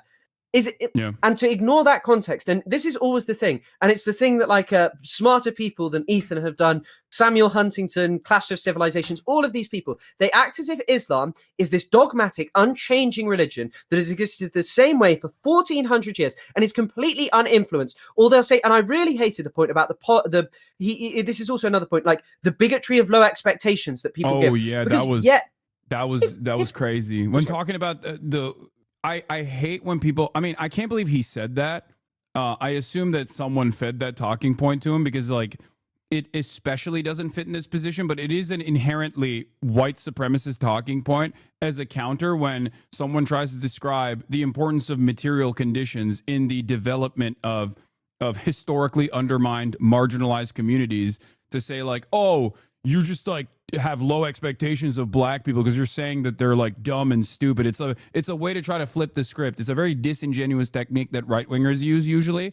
So for him to also try to utilize that in the conversation when I was talking about how, like, the material conditions obviously play a major role in societal development in the poorest country on the planet that has consistently been victim to imperialist endeavors, and only as recently as right before October 7 had they finally had a moment to liberate themselves from, like, this Saudi blockade, this UAE blockade that the Western forces had actually supported and backed due to Chinese intervention in the region, creating a peace negotiation between Saudi Arabia and Iran. Like, of course they don't have a civil rights movement to become quote unquote woke, I guess. Like that, yeah, they have nothing. Like it's just so insane. Yeah, I mean, 100%. Like, I found that particularly grating. I mean, for example, I pulled this up. It's from an essay called Homo Zion by a guy called Hussein Omar. It's very interesting. But he mentions how sodomy laws in Palestine, or anti-sodomy laws, were introduced by the British. They were repealed in Palestine in 1951 and not inside Israel proper until 1988. By the way, his argument is that basically the British imperial officials imported that directly over from the Raj in India, and they did this because they. I have another thing to bring up here. Homosexuality was only decriminalized in the Ottoman Empire in the 18th century during the Tanzimat era, but before that, it wasn't criminalized at all. They also legally decriminalized it in the fucking 18th century. So when Palestine was under Ottoman rulership, it most likely had that same exact legal structure where it wasn't illegal to be gay to fucking begin with, which directly undermines the point that Westerners always try to make, talking about the barbarity of Islam, and as though it's like you mentioned, this unchanging, dogmatic, fundamentalist principle that they operated off of. Sorry, I always like to talk about how gay the Ottomans were. I mean, it's the same. There's a very famous. I've not actually read this, but I know that we had one of our lecturers would speak about it. I think it's called "Women with Beards and Women with Moustaches and Men Without Beards," or something to that effect. And it's basically about gender in Iran and how it really wasn't a concept until around I think it was like the 18th or 19th century. It really started being a major thing, and how queer society really was over there at different points, and how there is a changing thing. And also, it's indicative of, hey, maybe don't talk about a religion that is so old. 1400 years old, and say, oh, it's dogmatic, it's unchanging, and this is why Arabs are the way they are, or people in the Middle East, because often it's just a euphemism just to being Arab, basically, Muslim, and just talking about Islam.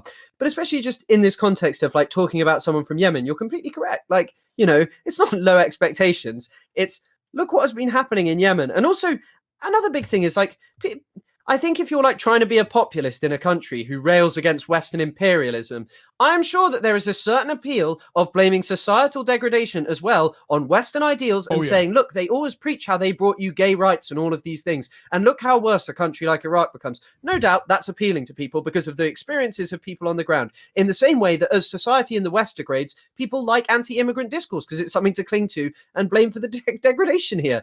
And it's not like a low expectation to say that someone might believe that. It's saying, well, this is kind of sadly what society has come to. If you are a person down on your luck, you're going to want to believe that because it's easier than believing, it's easier than addressing perhaps the more complex thing of, there's just a broken society where no one is offering you anything. I've just never heard someone with your complexion and your accent explain this concept so perfectly. So I'm a little bit taken aback by this. My bigotry, my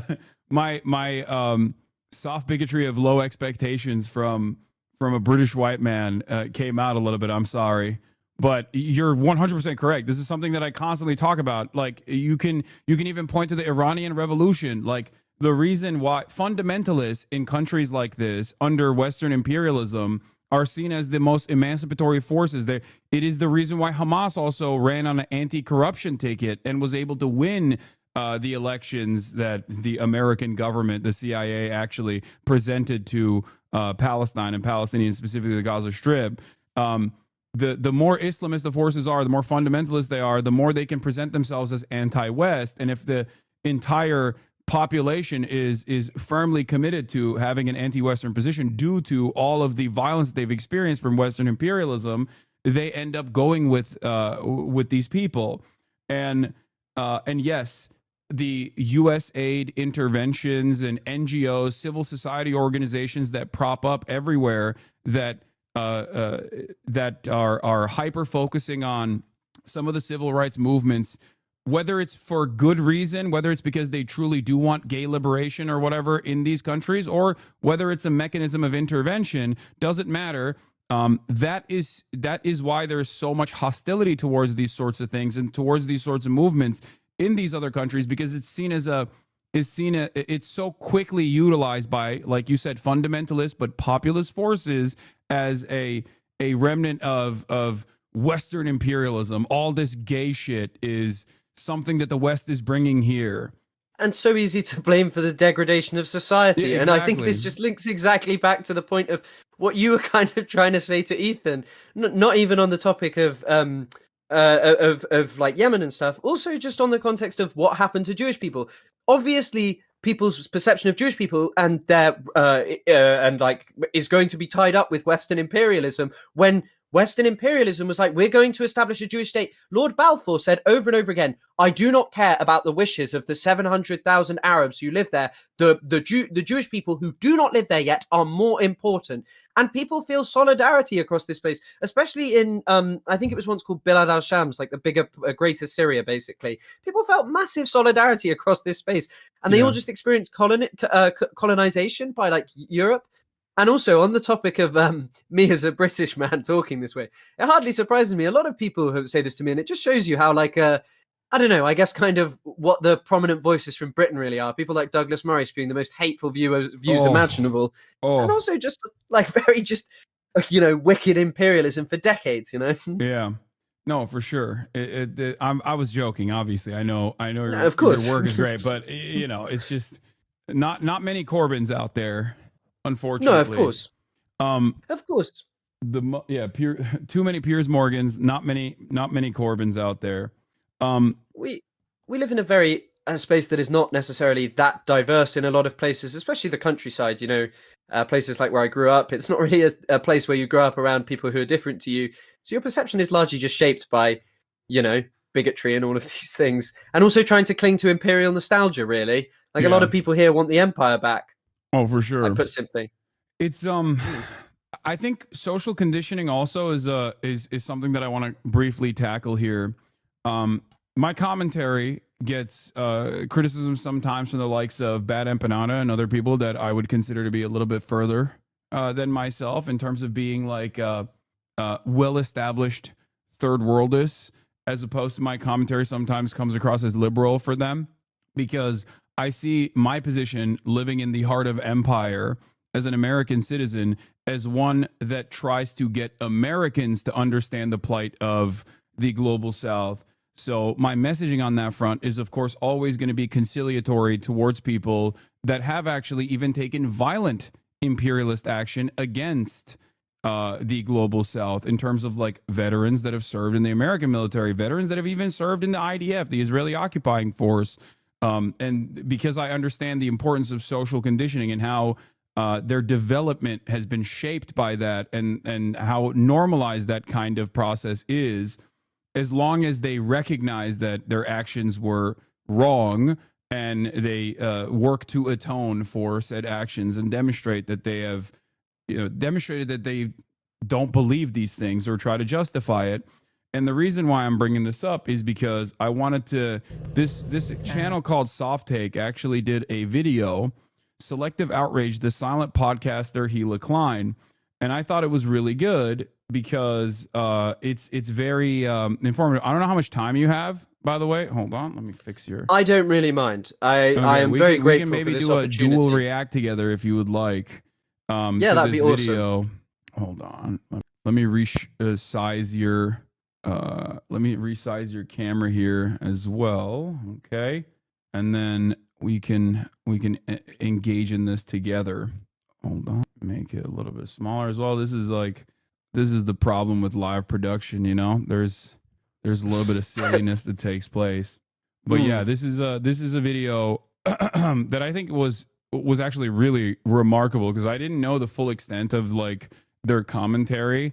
I don't really pay too close attention to like the drama aspect of things whenever there's like stuff coming out from that camp, but I do care about like the things that they have said about Israel. And I wanted to watch this specifically because I feel like it is instructive and shows some inconsistencies with the way that Ethan has presented himself, as opposed to what he has done over the course of the past year during this genocide that he also recognizes is genocide. All right, so let's begin. Hey guys, this is Soft Take. or newly referred as a dumb fucking moron. Hila Klein, once the reserved counterpart to Ethan. She was known for her awkward charm and subtle humor. In the early days of H3, she was the shy, friendly presence besides Ethan's loud personality. The things she would say were once lighthearted or grounded. She left last time as an Israeli. She enters today as an American. Hila, how does it feel? Tell me everything. I feel like now I can really ride it. You know, we got the flags and the balloons. Like, I feel like every old person on a mobility scooter, they always have this like personalized touch to it. Absolutely. And now we got ours. Right. To have shifted into someone who appears more vocal than thoughtful. Adam McIntyre needs to just like disappear. Yeah, Sam Cedar, another one I'm ready to burn. I know, you already did most of the work. I'm just... And also someone who seems to donate money to a slop tuber who hosts a show called Ultimate Review that picks apart sexual allegations. The Ultimate Rape Review, for those of you who didn't know.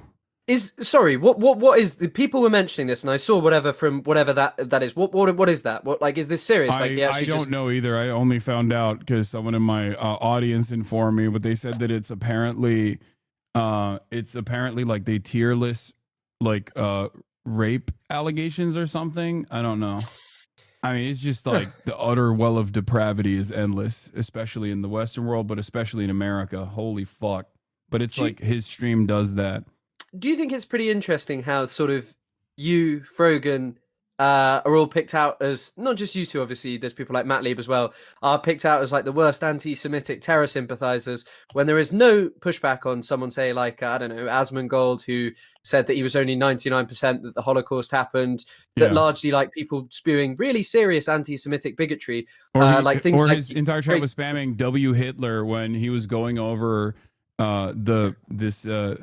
this hearing that happened in a town hall where someone was saying like the first books that the Nazis burned were trans medical research, and he chimed in to say, well, they burned those books because they were written in Jewish.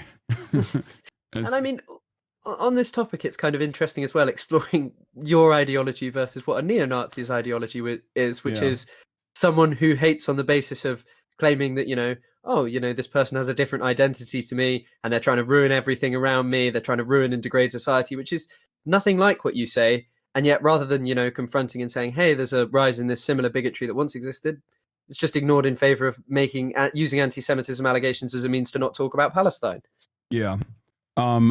Also, another thing that I was going to mention with respect to Asmongold is apparently he is calling for my banning as of today, and he is the largest political content creator on not only this platform, but I would say the largest right-wing political commentator online right now.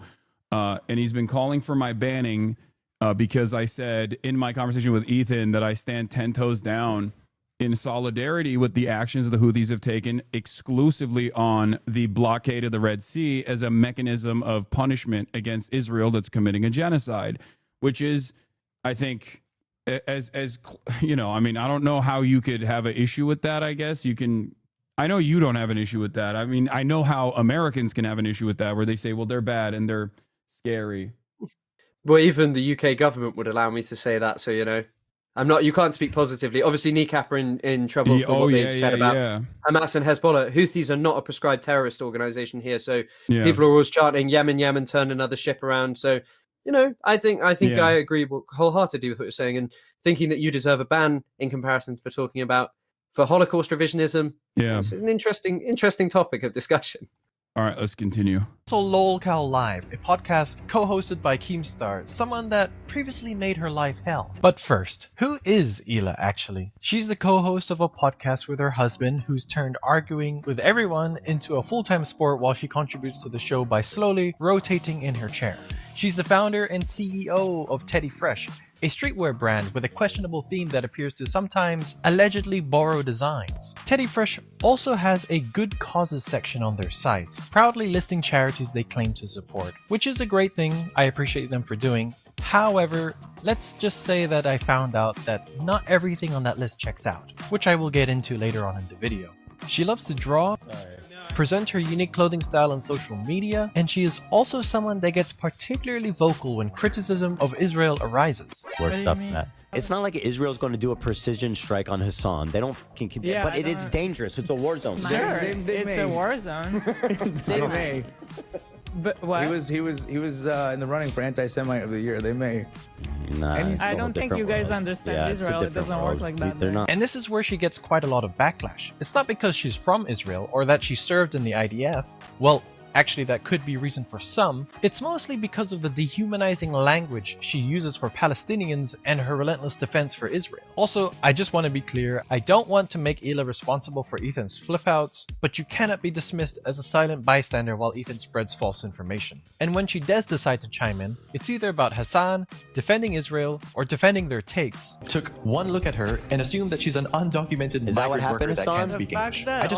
They all go with this narrative that it was his mom. It's just unbelievable. But what about them talking about Hasan going to Gaza? Was like, I'm thinking of going to Gaza. Until I found out they don't have like a 5-star suite for me with private security waiting there. I would have bet my goddamn house that he would never step foot in Gaza. It's insanely pathetic. Somebody please. Well, and it's the same thing. To bring it back to the song, just because, but. For the record, this conversation took place between me, Jeremy Scale, and a bunch of other journalists where we were trying to actively petition the Egyptian government to open the Rafah border crossing so that Western journalists could actually enter the Gaza Strip uninterrupted without actual Israeli envoys as a part of like a Israeli security operation. Because at the time, during the ceasefire, the only journalists that were allowed into the Gaza Strip were allowed to be airlifted alongside the Israeli occupying force, and were only allowed to film one specific area where humanitarian aid was being delivered to from Jordan within the Gaza Strip. And also they were still subject to the military censors. And this is the reason why no real reporting, with the exception of course, the Palestinian journalists that bravely have been reporting on the conditions every single day, has come out of Gaza even during the ceasefire period. And you can't forget the brave reporting of Douglas Murray doing propaganda for the Israeli state with the IOF. God, yeah. Yeah. But I mean, on this topic as well, I know that people started kind of mockingly saying go to Gaza. That's actually just what the Israeli far right says to other Israelis who protest about it. They just tell them go to Gaza. It's like a threat to basically die. Yeah. And they would probably have targeted journalists. Of course they would have.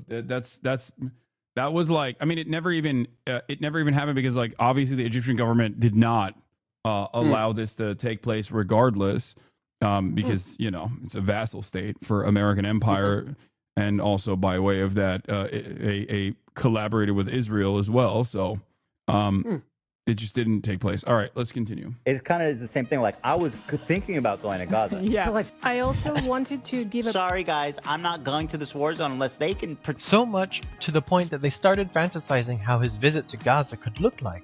They managed to keep the hostages alive. You can go be in the tunnels, I'm sure. You'll be safe he's a there. high-value hostage for Hamas. He's an American citizen. Like this is also one of the most insane takes because it basically goes along with the same trope that is always presented, that like Hamas are not logical human beings and simply see this as like they're just like barbaric monsters who will immediately go, oh, American, let's go and fucking kidnap this American and hold him hostage. This is a high value hostage. Now, this is silly for a couple different reasons. One, why in the ever loving fuck would the Trump administration ever demand my return? Someone like myself, like that's ridiculous. Why? Like I have no value in that regard for the American government, nor the Israeli envoys that are having these negotiations. Secondly, this doesn't make any sense because then they would be kidnapping the World Central Kitchen aid workers, for example. Those were Westerners, right, that were working alongside the Israeli government to deliver humanitarian aid into Gaza. Why did Hamas not kidnap them instantly? Well, they died because Israel killed them, obviously. But why did Hamas not instantly fucking kidnap them? Well, because they're not stupid. Like, they obviously understand the necessity for journalism.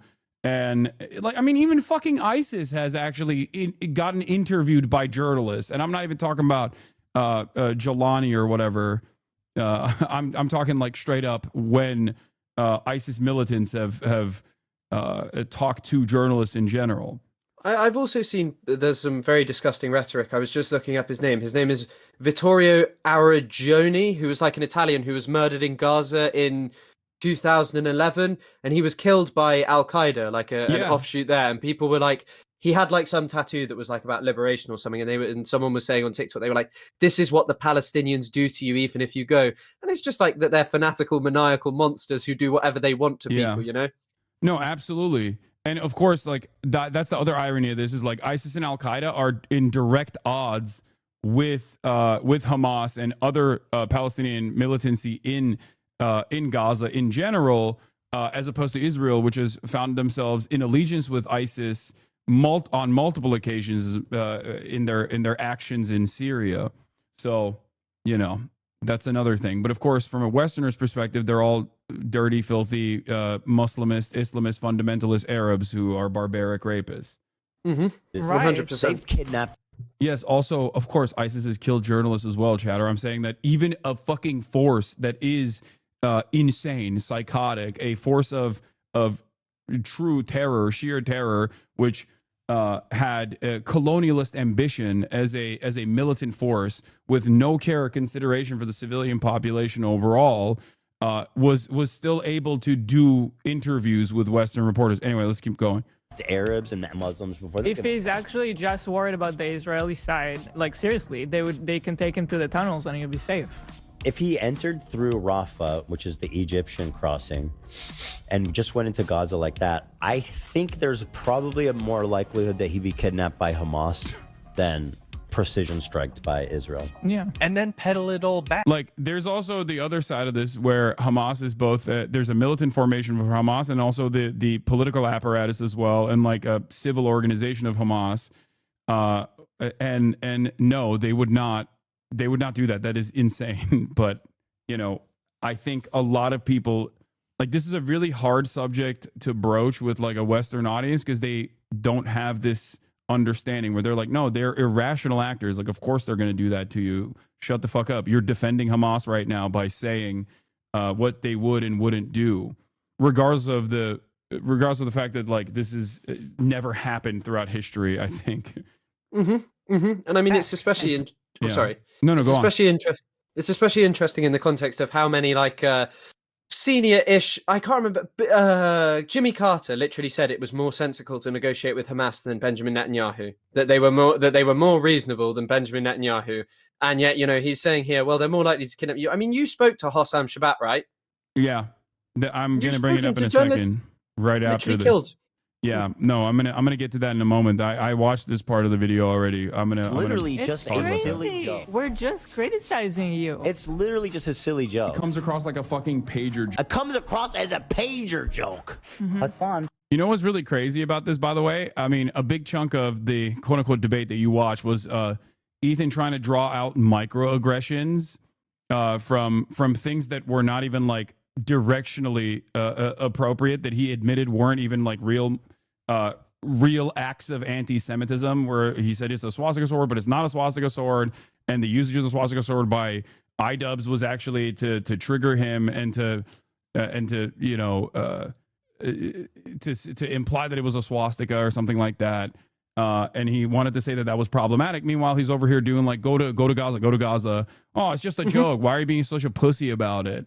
You know? And also how aggressive it is to say I would like to go to Israel, that it's a space of coexistence, that it's actually they've got Arabs in government, you know, Arab bus drivers and stuff. To say that that's a space of multiculturalism, what's that? That's not a microaggression. Yeah, it's a macro. Should go to Gaza, and if he doesn't, he should be severely judged by his audience for being a total fucking coward. I mean, it's part of why I judge him. He doesn't know shit about that conflict.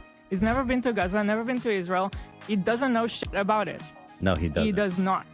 But I saw a comment that said, yeah, Katy Perry officially knows more about space than Stephen Hawking because she's been to space and he didn't. So, you know, classic Douglas Murray take. I mean, 100%. The man who talks about Iran freely has never been. Yeah. You know?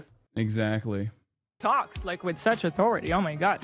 You would think he's been there like 5 times since October 7th. Right? This small bit of premium content is just a tiny part of a larger pattern. Ila's reasoning is just as inconsistent.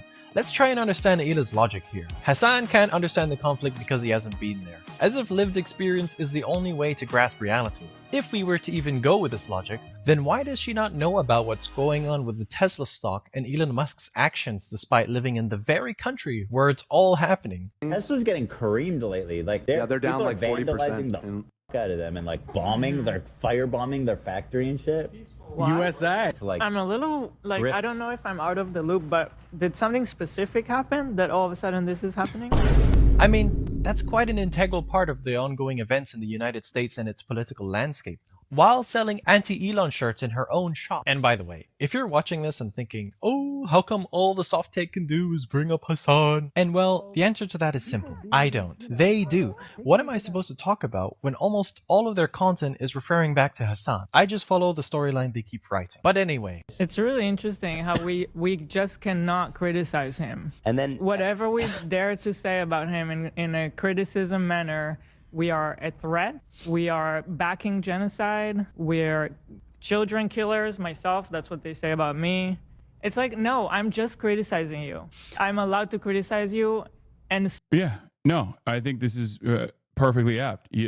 Everyone is allowed to criticize me. It's just what you are spending your time on matters. I think we have a finite amount of time on this planet Earth, but also we have a finite amount of time with our platforms that we have. And if the overwhelming amount of commentary revolves around like allegations of anti-Semitism that are not warranted at all, or defense of Israel, then obviously I'm going to take issue with that criticism as well. And that's precisely the reason why a lot of people who are more knowledgeable on this issue, or at least have a different perspective on this issue, has seen these criticisms as simply deflection away from Israel's behavior and their lack of interest in actually holding Israel to task. It's also like just sort of saying the word genocide. I think some people kind of viewed it as waving a magic wand. And I know there were a couple of people who did this who were very pro Kamala Harris and stuff. And they were like, we called it a genocide. And now look, you wouldn't vote for her. And look what Trump's done. He just reaped the rewards. I mean, like, obviously Trump stands for something worse, but he just reaped the rewards of what the Democratic Party allowed. When you say it's a genocide, you are not just talking about a lot of people being killed. You are talking about the extermination of a populace, basically. Yeah. And what did Israel do? It wiped away every single social institution, like institution of social reproduction in Gaza, academics, the people who could have taught younger children, schools, hospitals, water sanitation facilities, agricultural land, memory, history, culture. Everything that Gaza once was wiped away when Biden was there. And sure, it's accelerated under Trump, but it wasn't stopping under Biden. And if Israel really wants to achieve what it claims it does, and there's new reporting that has come out since then from Israeli media that talks about how even the Israeli administration was legitimately shocked. Mm-hmm.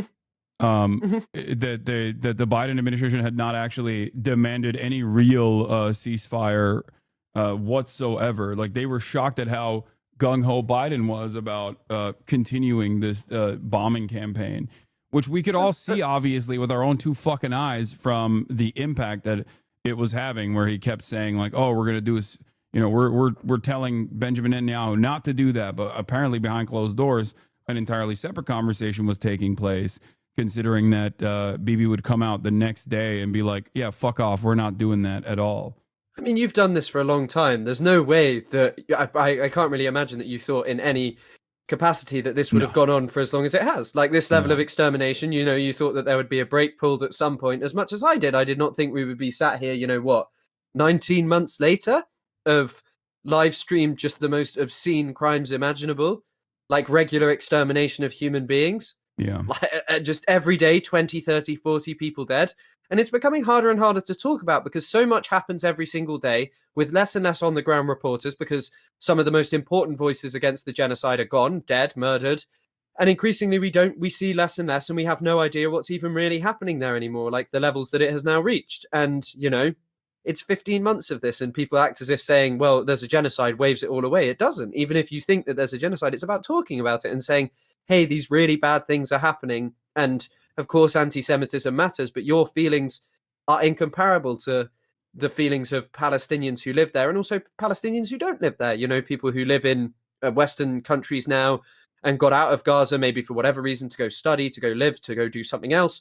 And their families are there. The level of trauma that they experience, you know, with it being at university last year, having to hear statements about how they're worried about the suffering in the Middle East and looking at their treatment of a friend whose family was being killed in Gaza, and the university being unwilling to say, yeah, we are sorry for what is happening to your brother and that we should be speaking out about what's happening there.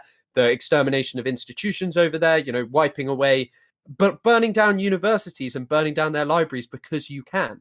And you want to talk about your feelings now instead of the feelings of people who are experiencing something that is incomparable. Your feelings as a consequence of your audience being at odds with your commentary on this issue, like the lack of interest that you have in focusing on the actual victims in the story and consistently trying to turn around and talk about the victimhood that like Israelis must feel, or the victimhood that American Jews might feel because of this dangerous conflation of Judaism and Zionism. Ironically enough, a conflation that Ethan himself makes with regular frequency. Because if he at any point turned around and said like Zionism is antithetical to Judaism, it is not Judaism at all. It is a propaganda technique adopted from early Zionists and has been implemented in every facet of social conditioning in the lives of American Jews, and it's a very dangerous conflation that we must get rid of. If he said that and then talked about the lived experiences of Western Jews, most people would not actually fucking critique him on this issue at all. I have routinely talked about this. I had Simone Zimmerman on alongside my friend Noah Colwin, who did the documentary called Israelism, specifically detailing the social conditioning that takes place for young American Jews living in the Western world, that creates this that creates this allegiance for the state of Israel through fear, through utilizing the intergenerational trauma of the Holocaust and pogroms that Jews have withstood, and how dangerous that conflation is, and how that turns people into outlets of propaganda individually. And you know, I think that is an important thing to address as well. Like I said, some people will say I'm a Jewish exceptionalism. I'm doing Jewish exceptionalism by even focusing on American Jews and the social conditioning that they go through, or the journeys that they go through in terms of going from being liberal Zionist to anti-Zionist. But like, I live in the fucking Western world. Of course I'm going to do that. It's important to recognize that is because it's also an issue that I also, you know, separately care about. As Ethan says, you can care about two things at once. And it's like, yeah, I do care about those things. I do care about the dangers of rising anti-Semitism. Of course. And I mean, also, by the way, sorry if I'm taking up too much time by constantly talking. No, not at let me all. know. No, So the only... I'm not letting you talk at all, ironically. No, you are. Don't worry at all. But one of the things I wanted to mention is, even in this context, the first ever video I made about Ethan, Gila, Israel and stuff was actually when YouTube was still doing leftovers in 2023 or something. I remember it was a video that did quite well. It was on TikTok, and it was talking specifically about birthright. And it actually came a lot from their video where they talk about how they met and how Ethan refers to it as like a Jewish dating simulator, because one of my friends wrote a beautiful, really interesting dissertation about how basically birthright affects Jewish people's opinions. And one of the things she noted was that by virtue of going to Israel, a lot of them don't actually change their perspective about whether they think Israel is really good or really bad. But what a lot of people start to feel is a fear for the people that they meet there and form relationships with, and worry about their security, their safety, and all of these things. And it's always a thing for like Jewish people who have family there. They worry about their safety without ever considering like, and obviously because of the way that people are conditioned, they don't want to consider, well, actually, this is by virtue of the position of having an open frontier of settlement where you are consistently in other people's land. Like, people always bring out, oh, this happened on October the 6th.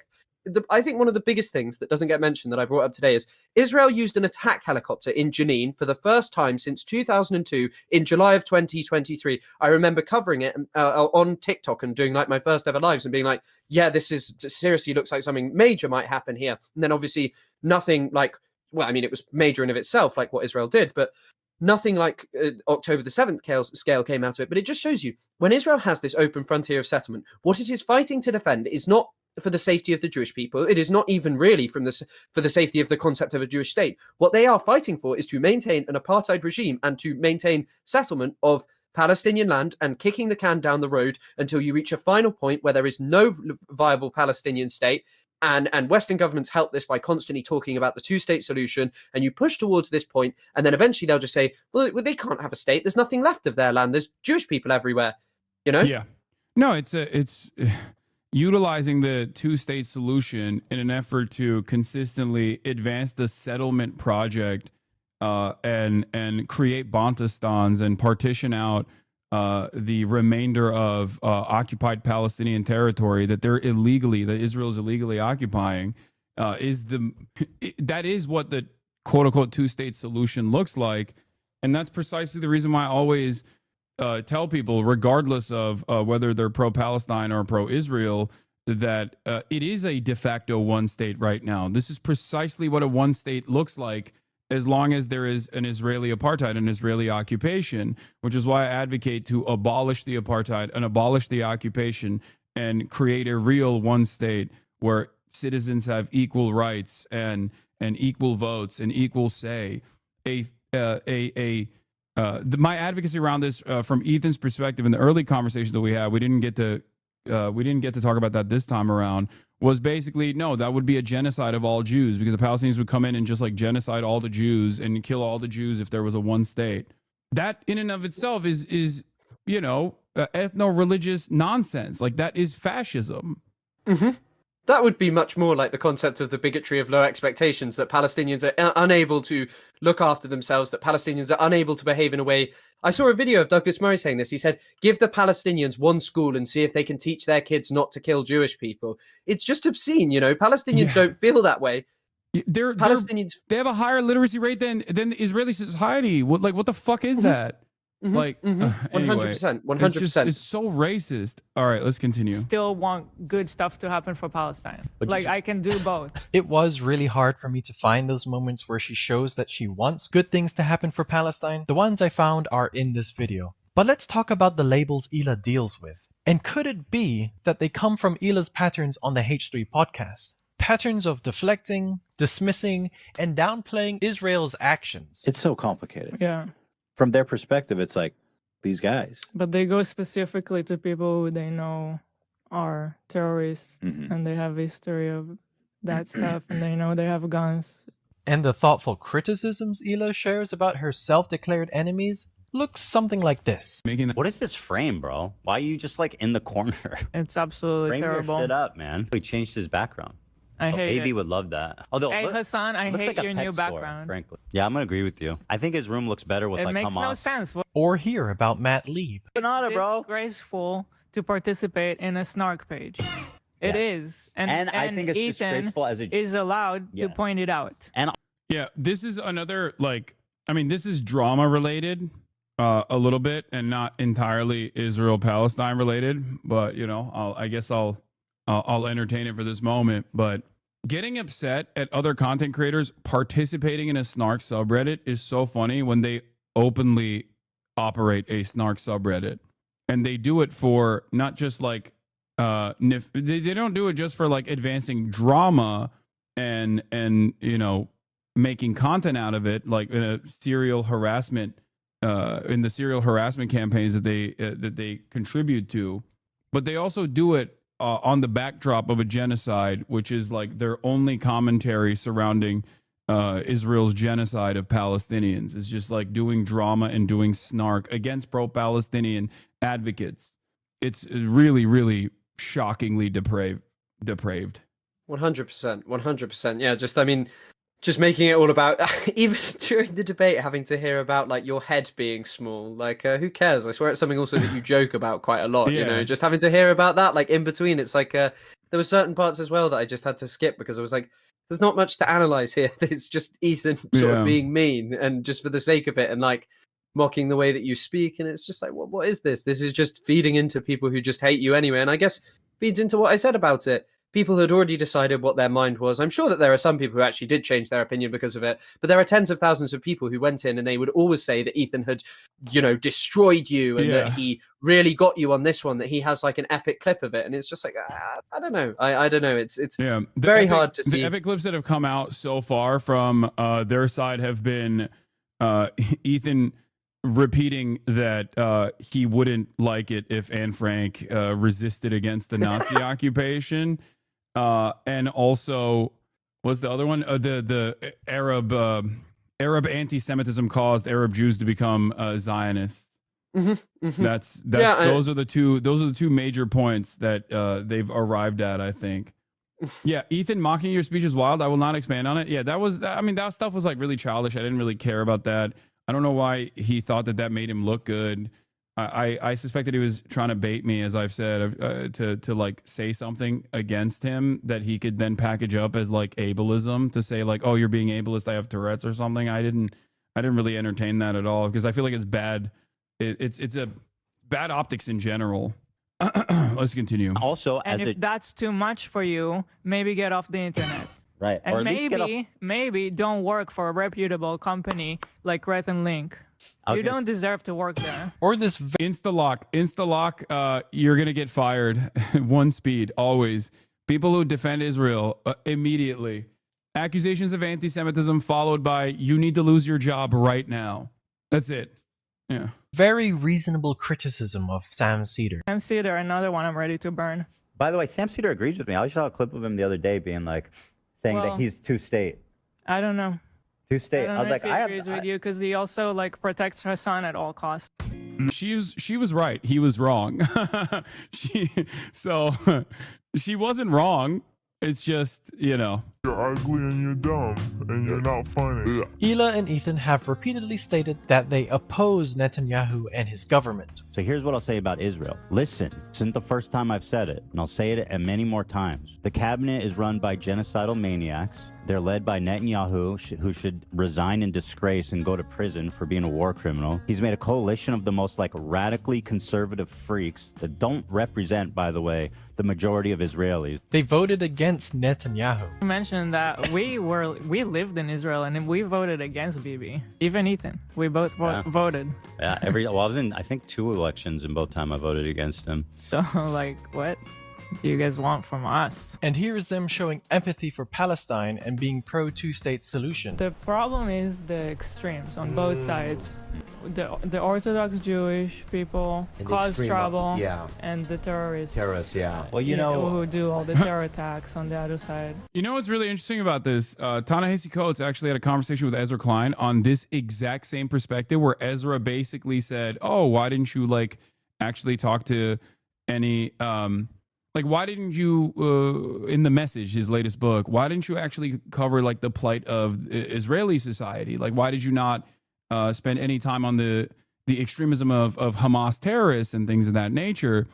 And Ta-Nehisi Coates actually had a really good take on this, where he was like, notice how you said extremist Orthodox Jews or extremist settlers, but then as soon as you talked about the Palestinian side, Palestinian militancy, Palestinian resistance, you said terrorists, like Hamas terrorists, that double standard, even that packaging in this conversation is a part of the invisible ways in which a lot of people in polite society and liberal society view this conflict in an asymmetrical way, except in the exact opposite asymmetry that they are supposed to be viewing the conflict from. Because the reality of the matter is the asymmetry actually is supposed to offer more moral credibility to the side that is resisting against the apartheid state, not the side that is escalating some of the most violent aspects of said apartheid state.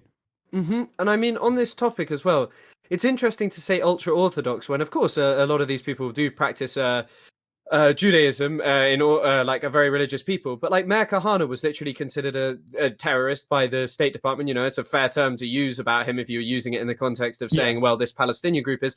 But we always hear about how Hamas said something to do with trees and rocks, something to that effect in their original charter. A Jew behind a tree or something. Yeah.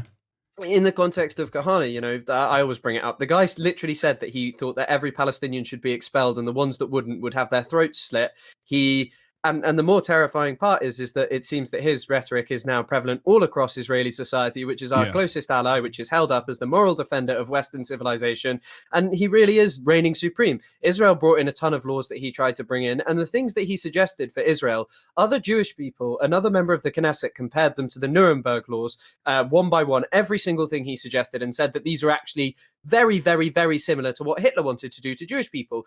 Kahane was, you know, so incredibly racist, and he was, I don't know, we don't really talk about like that as like an extremity or an illness within the faith of Judaism. But when people are more than happy to talk about Hamas as like some symptomatic death cult in, you know, reputable newspapers. Yeah. Also, Pee Wee Bay says, we're settlers on native land. How many of us would be sympathetic to violent resistance by any native groups?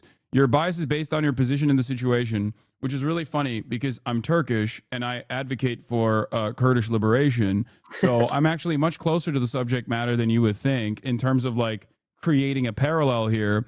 And not only that, but also as an American, the reason why they call me a fucking terror supporter is because I'm actively contextualizing how these militant resistance groups are formed in the region as a direct consequence of American imperialism. And one of my most famous quotes was when I said America deserved 9/11. So obviously, that is very silly of you to point to, given my background, both as a as a Turkish person and also an American citizen as well. So yeah, cool though. I get it. They cause the trouble. But I feel like if you ask most people, especially my age, they'll be like, just do whatever it takes. Just they don't do care. It. Split it. Do the two-state solution. Do whatever it takes. And by the way, I find it quite fascinating to see how their public statements and attitude has shifted over time. A lot of drug problems. The regular people there are, I mean, everyone feels bad for them, even on, you know, the Jewish side. Oh, yeah. And they're just... What can you do? They're just stuck there. On the surface, they seem to present themselves as neutral voices, people who acknowledge the suffering on both sides, distancing themselves from the more extreme Zionist rhetoric. Yeah, Israel is bombing the fuck out of Gaza right now, which is a horrible humanitarian tragedy that's happening. But if that's the case, why do so many see them as pro-Israel, anti-Palestine, or even Zionist apologists? They themselves cannot grasp as to why. Could it be because of Ethan and Ela saying things like they want to travel to Israel to show how beautiful the country is and how diverse its people are, all in the midst of a genocide? We're planning to go to Israel in June with my parents and all the kids. It's going to be such a great trip. And I'm actually really excited to go there. I want to show you guys. You haven't been there in so long. What I want to do is show you guys how I see Israel, because you don't see that when you listen to Hasan and you hear all these fucking mega lefties talking about it like it's some super racist, like crazy, like Jim Crow style of society. And after making jokes about Hasan not going to Gaza for months on end, they kind of seem they want to be a bigger part of their own joke as well. Currently, we're waiting for like a peace deal or something to go into effect. Yeah, we put the visit off while the war is because we want to come with the kids, and I don't want them to have to deal with sirens and seeing all that hearing all that shit, you know. Or is it Ela's constant IOF apologies instead of finding one critical word about her own service or the IOF in general? And there's other countries that have mandatory service armies. Very common. You're just being racist. If you have a problem with the whole country, including, that's by the way, racist. Turkey has mandatory military service. Yeah, rich and my to flee the parents country. were not the rich kind that will pay to get me out. But even if they were, they would not agree to that because they think it's important to serve. Like, even if she hadn't said the second part, this would be more defensible to their audience if they're even remotely tuned into this frequency of being pro-Palestine, where they'd be like, what do you, okay. But like, she packaged it up with like, no, mandatory service is also good because like it's an honor to simply serve. Like making that statement is so crazy. Ethan tried to come at me with a similar perspective when we were having this conversation where he's like, well, you pay taxes in America. And it's like, yeah, that's precisely the reason why I do talk about Israel virtually every fucking day, because I see my own moral culpability. I see the violence that my tax dollars contribute to, which is why I want others to also wake the fuck up and try to put an end to this, try to put a stop to this violence, saying, oh, well, if you didn't serve, you would also, you'd be in jail, right? Or if you didn't pay your taxes, you'd be in jail, as though this is a similar comparison, especially considering that, like, I have no say. I try to have more say in where the taxes get allocated to, but there's still plenty of good things that those taxes actually go towards, like building roads and funding education. It's also a pretty interesting take in terms of, I mean, I don't know what Turkish military service consists of. What does it consist of? What do you actually do if you do it? Oh, no, there is definitely, I mean, depending on where you are positioned, like there is definitely, you could potentially, someone with a college education, most likely not. But if you don't have a college education, like you will potentially go to the south where you could find yourself doing harm to like Kurdish villages or fighting against like PKK.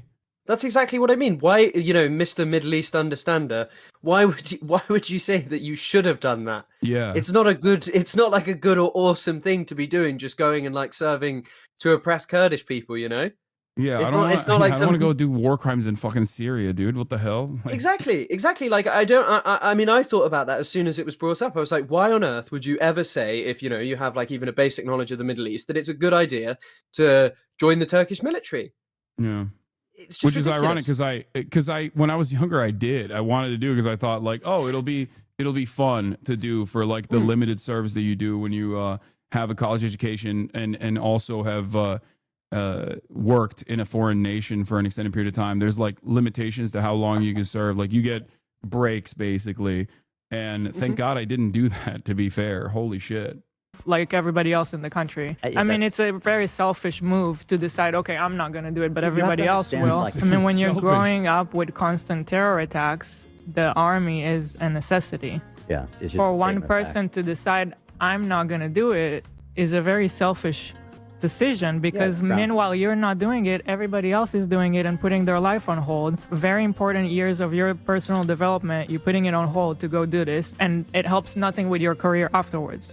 You finish it, then you start. First of all, you would also be putting your life on hold because you'd go to jail for refusing mandatory service. And secondly, if it's selfish to not serve in the military because everyone else is putting their life on hold, then how selfish is it to go along with mandatory service and contribute to the oppression and killing of Palestinian civilians? Ela framing the issue that it's simply about mandatory military service is ignoring the unique and highly controversial role of the Israeli military in enforcing occupation. While other nations have mandatory military service, most do not involve an ongoing military occupation of another population. Comparing Israel's conscription to countries that also have conscription, such as Switzerland or South Korea, is ignoring a massive difference. And Laban also, I'm not entirely certain on this because like I didn't even know Ethan had Israeli citizenship until recently, even though I had a podcast with him and people got mad at me for not knowing that. But I just always thought he was like a guy that is that grew up in California.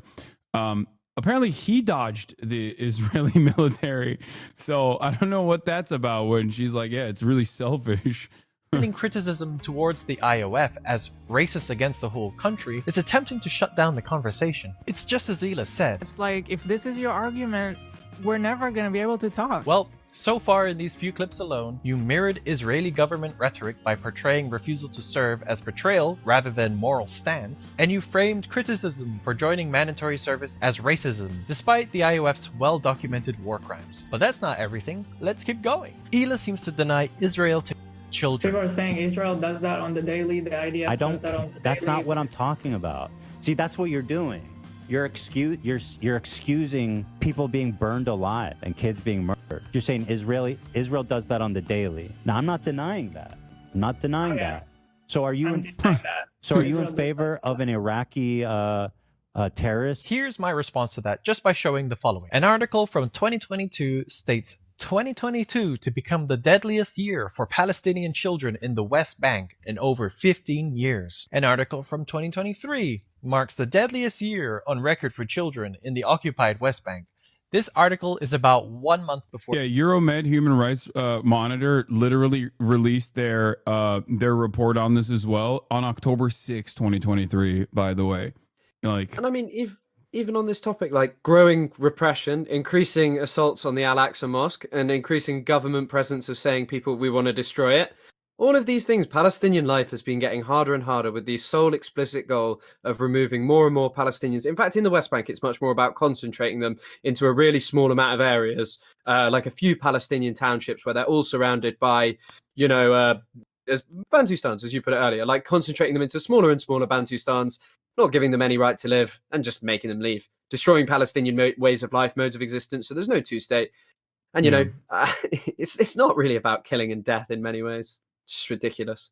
For the October 7th attacks. Now, it is worth quickly disclosing that the next few articles I'm about to show occurred after she said that she denies this. But Ila never seemed to have changed her mind about this, at least not publicly. An article from 2023, after the 7th of October, more than 3,195 children in 3 weeks. In 2024, the Gaza Strip was recognized as the deadliest place on earth to be a child. And finally, since the breakdown of the ceasefire on the 18th of March 2025, the Gaza Strip has left at least 322 children and 609 injured, constituting a daily average of around 100 children or maimed over the past 10 days, according to an article by UNICEF. Kids being You're saying Israel does that on the daily. I'm not denying that. So are you... This kind of disbelief in what Israel is capable of seems to have rubbed off on her husband, Ethan, who portrays the country in surprisingly positive light. People are so weird about Israel media because, like, you'll see people all the time being like, even according to Israel media, they said this happened. But then at the same time, it's like, oh, she reads Israel media, so she's obviously brainwashed in the Zionist. Yeah, because Israeli media literally has the same exact, like, permissible boundaries of speech. Actually, it's worse than America in some respects, where you do have the liberal Zionist takes, or even sometimes anti-Zionist takes from like 972 magazine or Haaretz, all the way down to, you know, Kahanist screeds coming from right-wing newspapers. So yes, you can get both of those ideologies represented. But having said that, saying Israel's a free society, outside of the apartheid structure, as a matter of fact, is even silly, considering the reality that there is a military censor. There's a military censor that stops all newspapers and all media publications from revealing certain things in Israeli press. I mean, as well, also, yeah, exactly. Even on Plus 972, like the Where's Daddy report, it's very interesting reporting. But I still think that there are parts of that about the accuracy, the skill of like, how sort of accurate it is at like targeting people. I don't believe it.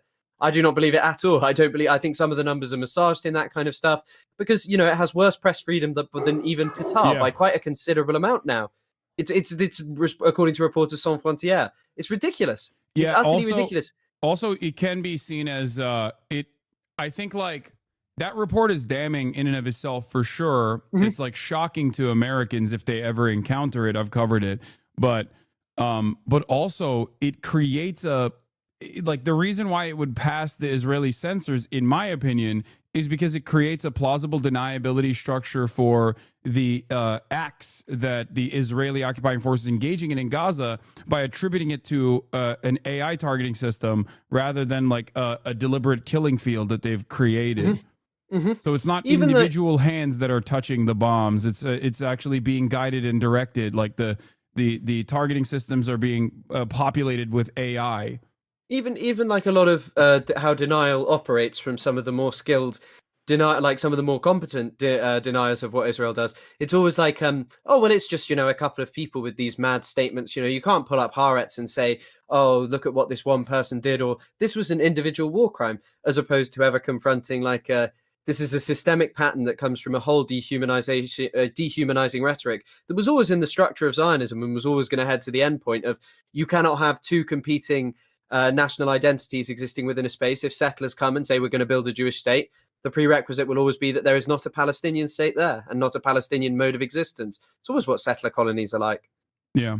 Yes, it's like Israel is a free society with free press. It has the whole gambit. It definitely does not have a free press. I'm glad that I addressed it, but it 100% does not have a free press. I wouldn't even say like America has a full-blown free press due to the self-censoring that people engage in, and we've seen that better than We've seen that in broad daylight with New York Times reporting on Israel, or BBC's reporting in your country on Israel, especially. These are the two most significant papers that have basically dropped the ball in spectacular fashion at a time when I think it's critical that we beef up trust in mainstream institutions, like mainstream press in general.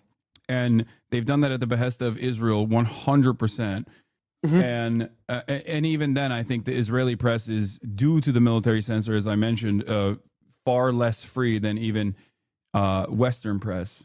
Yeah, no idea what Iran actually targeted when they struck Israel. No idea where Israel actually has any military institutions. There's an article talking about what Hezbollah targeted in Israel from years ago, and the guy says, I cannot say or confirm anything that's near me or what's near me because it's not legal. I'll be removed from the country and arrested. Yeah. It is not a free country. I mean, it's comical to say this as, someone who said he needed to debate IDubbbs because IDubbbs knows nothing of Palestine. Yeah.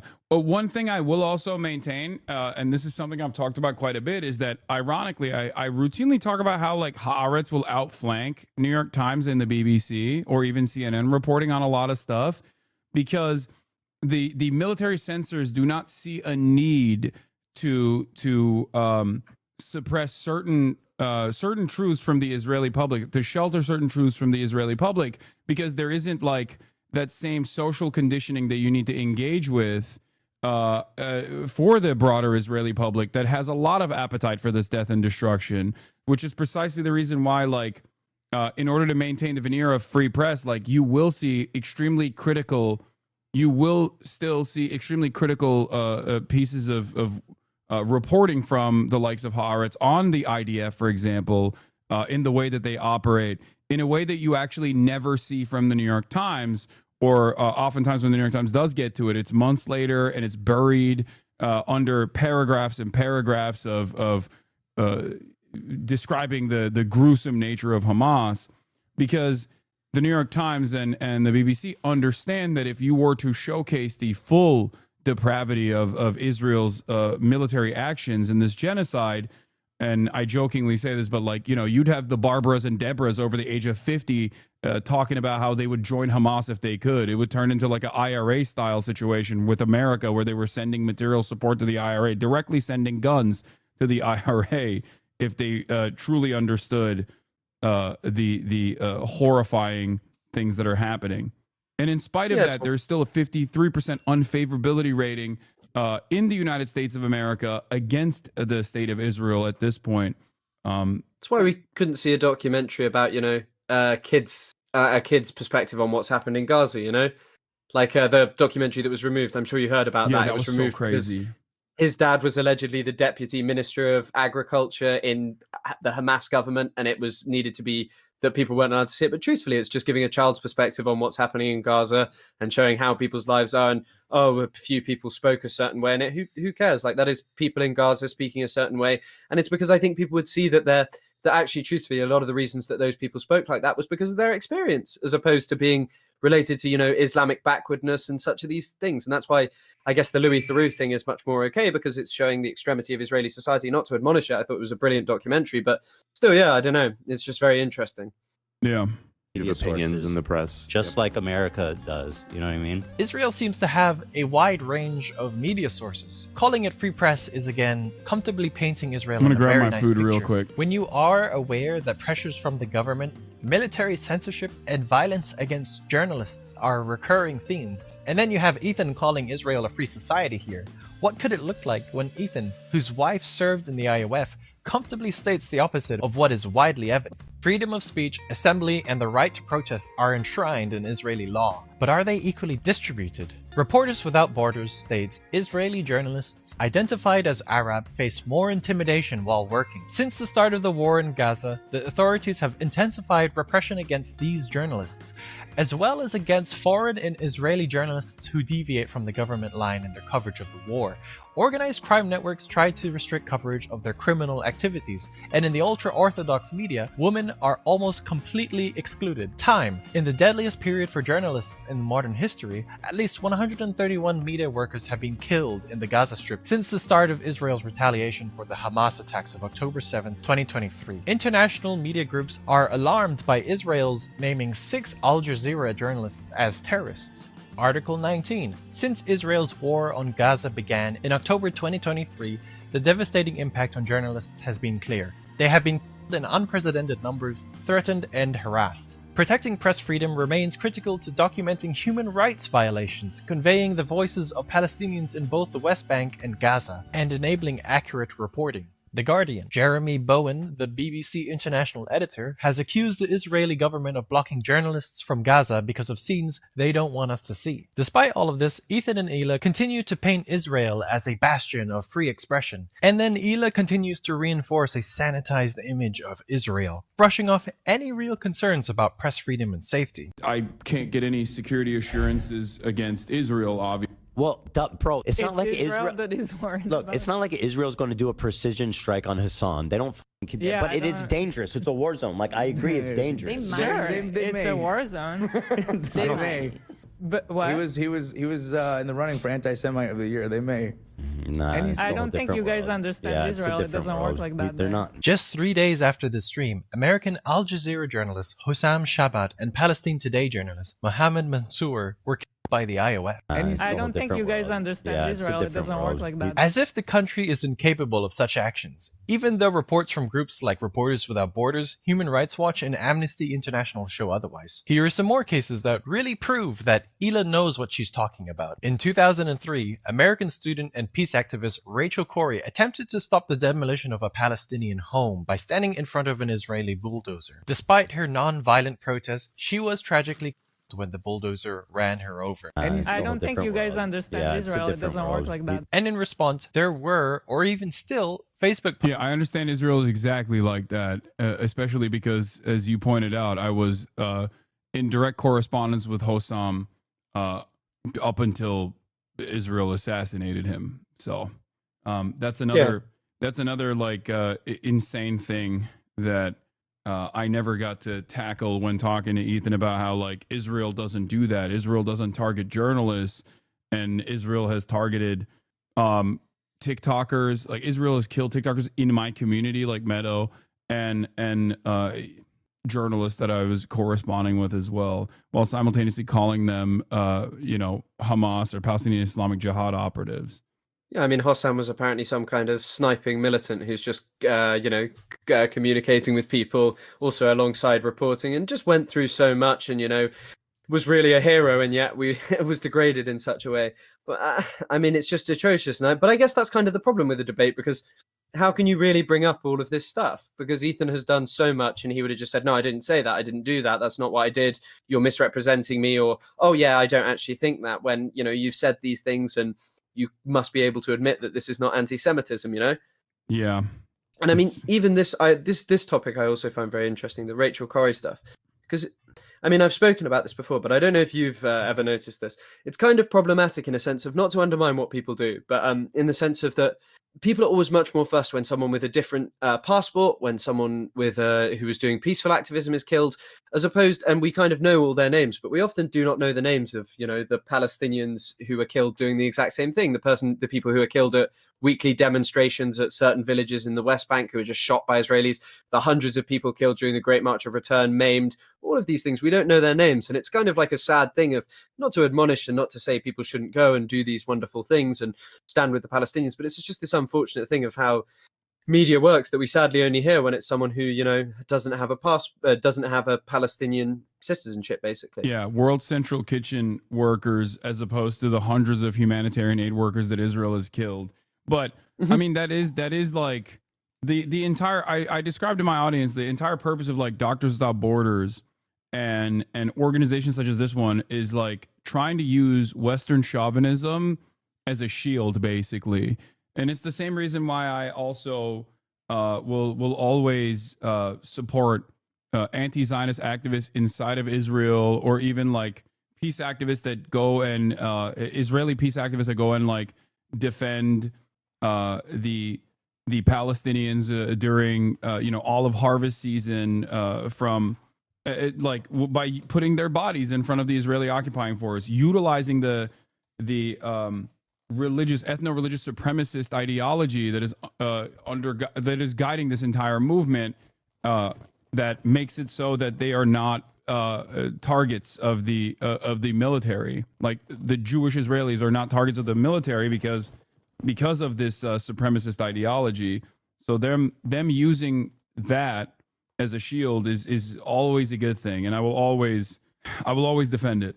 Of course, and it's just this sad. I guess it's just this sad context of like Palestinians are so easily forgotten in many senses, and even in I will always remember Hossam Shabbat's name and many other journalists, Ismail Al-Ghul, who was killed, but there's so many, Shireen Abu Akleh as well. Yeah. And all of these people, but there's so many others who were killed as well. And you just kind of think it's like this unfortunate thing of Israel, the way in which Israel just kills so indiscriminately. There are so many people whose names are so easily forgotten because Israel just does this constantly. And it's this really unfortunate thing of, in many ways, it kind of like, I don't know, we end up in this space in which it just feels like a lot of Palestinians were kind of just meant to die unless they're kind of like international superstars. And it's kind of like a criticism, I guess, of a more general thing. You know what I mean? I don't know if I'm making any sense to you or what I'm saying, but it's just like, no, I totally understand where you're coming from. And it's not like a criticism of people, really. It's just an unfortunate kind of byproduct of the way Israel's genocidal crimes are so expansive. Yeah. I mean, think about it this way. There was a photojournalist who was up for an award, or was being considered for an award, and Israel assassinated her and her entire family literally after that announcement came down. I believe her name was Fatima. I can't remember her full name, but like it just happens so frequently. It just happens with great severity every single day, with great frequency every single day, that it's like it's almost impossible to keep up with. Did you know that the guy who organized the Great March of Return, his family were targeted? I did not know that. So he's in an Al Jazeera documentary. It's actually very difficult to watch because he has like a very close relationship with you see him with like one of his sons, but he wrote about it. He writes about what was done to his family. He was like, why was my family targeted? He had no association with Hamas in the Al Jazeera documentary. He like has a discussion with people who are like, we come to the Great March of Return, but we don't believe in it. We believe in like militant resistance against the state of Israel. And he's explaining to them, he's saying, I don't believe in that. I don't believe in that. And he's giving his articulation, and his family home was targeted. No real explanation as to why. It just was, and it's kind of like this crazy thing of even like talking about pacifists. Okay, he was targeted. Was he a good enough Anne Frank like character? He didn't resist, so is he the hero that we should look for? But he was killed, and people will now spend their time trying to tell you that a fucking border fence got attacked during the Great March of Return, so it was okay to snipe all those people. Ethan did say that when he was talking to Sam Cedar, which I assume that's what you're pointing to. Exactly, I was pointing to that, and the fact that this is, really a talking point that has come up, especially since October the 7th, of trying to explain that the Great March of Return, a movement that was premised around the idea of what if Palestinians walked to the border fence and looked at their ancestral homelands and protested there. And, I know someone who was at them, and she spoke about what they were like and the level of violence that people experience. And one of the things that she spoke about specifically was the targeting of femurs. I believe it's femurs because it's the strongest bone in your body. And if it's destroyed, because the article talks about knees, but she was adamant that it was femurs that Israel targeted. And there are a lot of people with amputated legs from it, because if your femur bone is shattered really badly, your leg is basically done. And quite often in Gaza, it would just be amputated. And, it seems that Israel did this intentionally to people to basically cripple a generation of Palestinians who would then be unable to live. And you think about what kind of space Gaza is, where, because it's so densely populated, you can only build upwards. That's no kind of life for a human being. That's no kind of life where there's not the adequate facilities. And now, like, think of the context of now, where it's a mess of rubble and just shit everywhere and constant moving on limbs that are, probably injured or harmed or might be infected. It's just all of these things. And I think again, it's once again this thing of like, death is not all that matters. There are so many people suffering in Palestine, and yet we have to hear an explanation about why it was okay to do that, Yeah.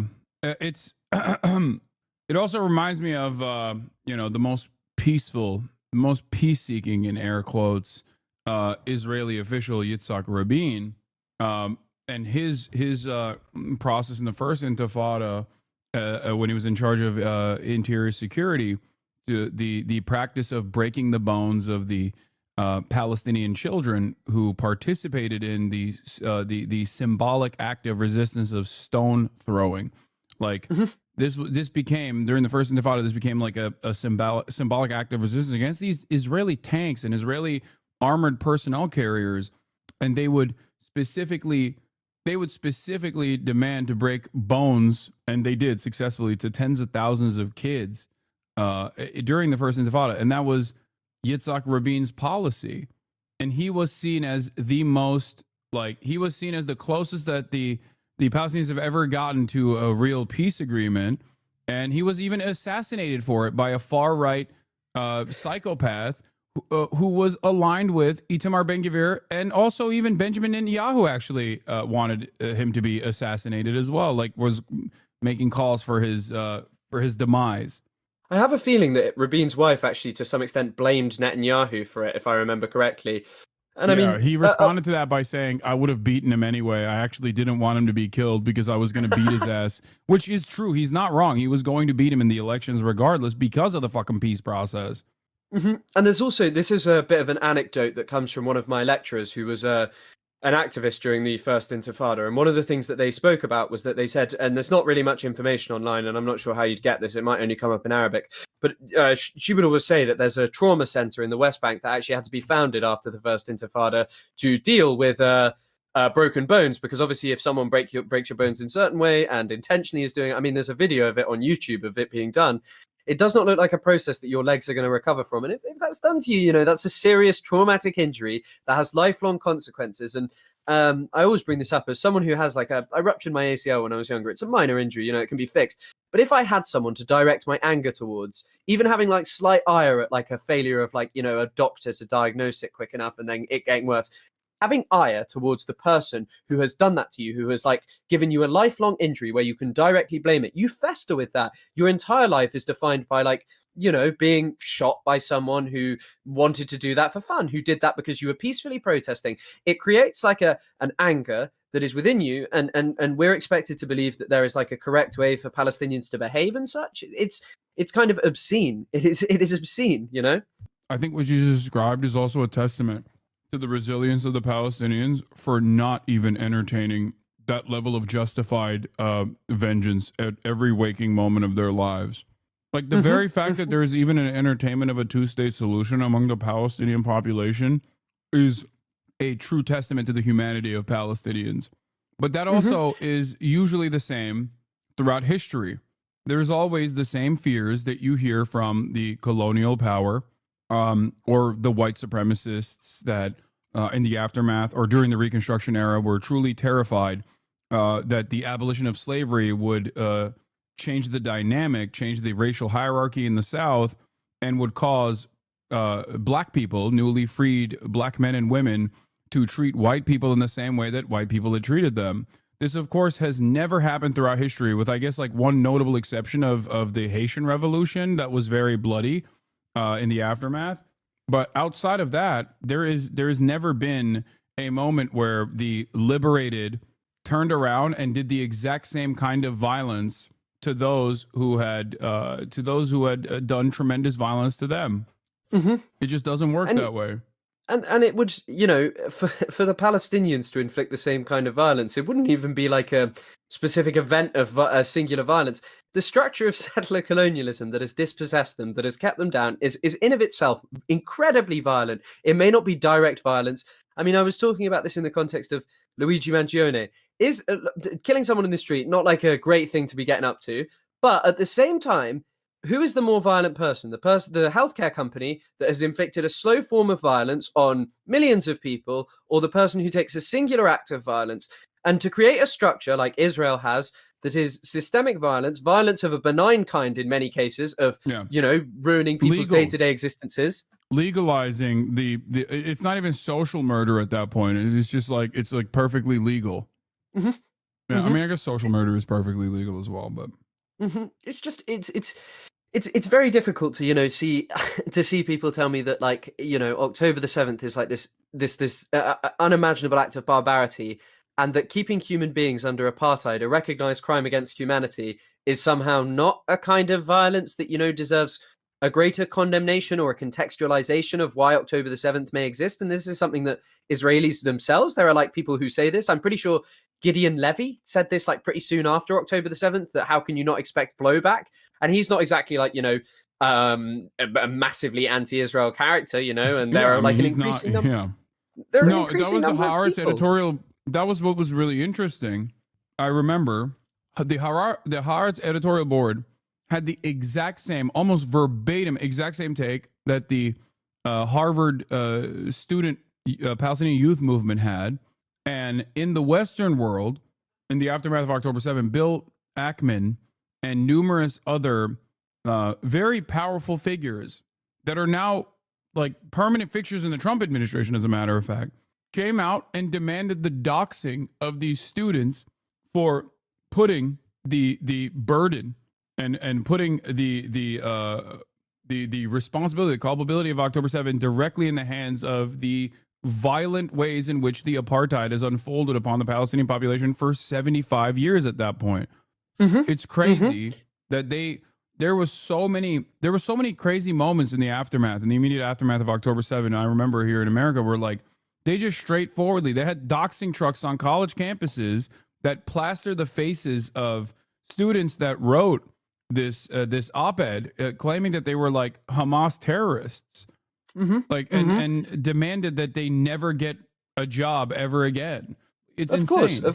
Of course. And I mean, I get bizarrely, it was actually the first ever video I made was talking about cancel culture and saying, hey, I actually think cancel culture is pretty fucking real. If you talk about Palestine, if you talk about it, it is a major risk, and it is a cancel culture that is not going to win you like a major audience for like after post October the 7th. You had a lot of people who have one video where they were like, hey, I was fired for my job on and talking about Palestine, and a lot of people will be interested in that, but then they won't be interested in what comes afterwards. It's not like Ricky Gervais or something, you know, where you get all these shows and doing a tour out of it. When it comes to Palestine, this is a serious threat to your career, and many people are scared to act in certain ways, to speak freely about a state that, you know, has perpetrated innumerable crimes, innumerable and crimes that I don't think most of us even know about, and ones that most of us will never even know about, because Israel has destroyed so much of the evidence and, you know, buried so many bodies. Yeah. Also, this video that we're watching, while people might look at it as like simple drama or whatever, but like this is a direct participation in that exact same cancel culture structure that we're talking about, that one that has real repercussions, and maybe in this administration, as a matter of fact, one that might have criminal repercussions, because that's what the Trump administration wants to do. All right, let's keep going. Posts from Israelis making fun of her by making pancakes with her face. It doesn't work like that. According to Al Jazeera, a report states the Israel-Palestine conflict to be the deadliest conflict ever for journalists. More journalists have been killed in Gaza than in both World Wars, Vietnam, Yugoslavia, and Afghanistan combined, says the Cost of War Project, with Israel's war on Gaza having 232 journalists. But what? He was. And I will say it once again, CPJ stated that since the war began in 2023, this has been the deadliest period for journalists since the CPJ began gathering data in 1992. Ela seems to imply that critics are uninformed. Why would Ela so confidently believe that Israel wouldn't bat an eye with Hassan coming to Gaza as a journalist? He happens to be one of the most prominent critics of Israel and quite a large voice for Palestine. Could it possibly mean that you might have a more biased view of the country when you are from there and have lived there for many years of your life? He's never been to Gaza, never been to Israel. He doesn't know shit about it. No, he doesn't. He does not. But he talks like with such authority. Oh my God. Maybe. Then someone in the chat calls Ela a child, and she says it's crazy. Bloodthirsty, vile children killers are dreaming about getting people killed. What a surprise. What reality do they live in? It's literally just a silly joke. I mean, can we all agree that it was a mistake for Ela and Ethan to start reading chats from a Twitch streamer that they have been obsessively harassing? While the statement is incredibly hyperbolic, it does stem from the fact that It's ironic because I also fucking ban people like that too. That's the other thing. she served in the IOF, even if she had a non-combative role. And yet she continues to read the chat and start to infer that these people are just being anti-Semitic. It's also like the Jews run everything kind of vibe I'm getting, because like Yeah, we'll send him to Israel and we'll get somebody to kill him. But what could be the most shocking part in all of this is when Ila seems to be on the verge of revealing something she didn't intend to. It's not a war zone, it's a genocide. Also, this is, if you want to know the constant stream of consciousness coming from Ethan Klein and Asmongold's audience, it's people like this that come in and say, yo, what's up, terror lovers? Sup, terror lovers? How big is your beheading spank bank, Hasan? I bet you love that shit. We ban this stuff on a regular basis. I'm only pointing to it right now because it just happened while we were looking at, Ethan and Hila reading shit that people are saying in the chat. Is this indicative of the overarching attitude that chat has? Probably not. I only have usually a 10-minute follow, but right now for this special occasion of a 60-minute follow. And as long as you follow for 60 minutes, you can actually talk. Now, I don't spend a whole deal of time talking about woe is me and look at me. I'm such a big victim, even though Islamophobia is a far more prevalent form of bigotry and considered totally permissible in comparison to anti-Semitism, which is also a incredibly damaging bigotry and certainly exploding in popularity, especially as a byproduct of Israel's actions being packaged as, being done at the behest of Judaism and defending the interests of all Jews. Having said that, however, there is no institutional allowance for anti-Semitism. Unless you're pro-Israel, then you can say whatever the fuck you want, as opposed to Islamophobia, a double standard that I constantly mention. And I think I might have mentioned with Ethan was, if you were to say someone should nuke Tel Aviv, you would get banned. And that's understandable to get banned for making a statement such as that. But if you were to say nuke Tehran or nuke Gaza, you can be American politician Randy Fine, I mean, as well, it's always just this obsession with beheading and things like this to this effect. It's always an act that people view as so specifically evil, but Israel has desecrated the bodies of human beings in ways that cannot be compared to things done on October the 7th, like literally torn to shreds, where the point of view is literally just left in a bag regularly every single day is basically what it's been. But I mean, I think Edward Said said this years ago. Islamophobia is the only kind of bigotry that is not only acceptable but celebrated. It is a vote winner. It is a vote winner to blame Muslims for the ills of your society, whereas to talk about anti-Semitism, even for someone like Corbyn, who was not anti-Semitic, it lost him, in part, played a big role in him never being elected, Yeah. Which is just, I mean, it's such an interesting topic. Monster 1 and Female Monster 2. Oh, it's not a war zone, so we can't say that it's a war zone? That's not woke enough? He's going to say it's not a war zone, it's a killing field. No, that's what he's saying. It's not a war zone, it's genocide. Okay, you can go. Okay, call it whatever you want. It's dangerous. I admit that, right? So disgusting. Ila seems like she is mocking or downplaying the fact that the situation is a genocide, as if calling it a genocide is just about semantics rather than acknowledging the reality of mass civilian casualties and displacement. So would Ila also mock the wording of these doctors that have seen it firsthand? I've worked in a number of conflict zones in different parts of the world. I was there at the time of the Rwandan genocide. I've never seen anything on this scale, ever.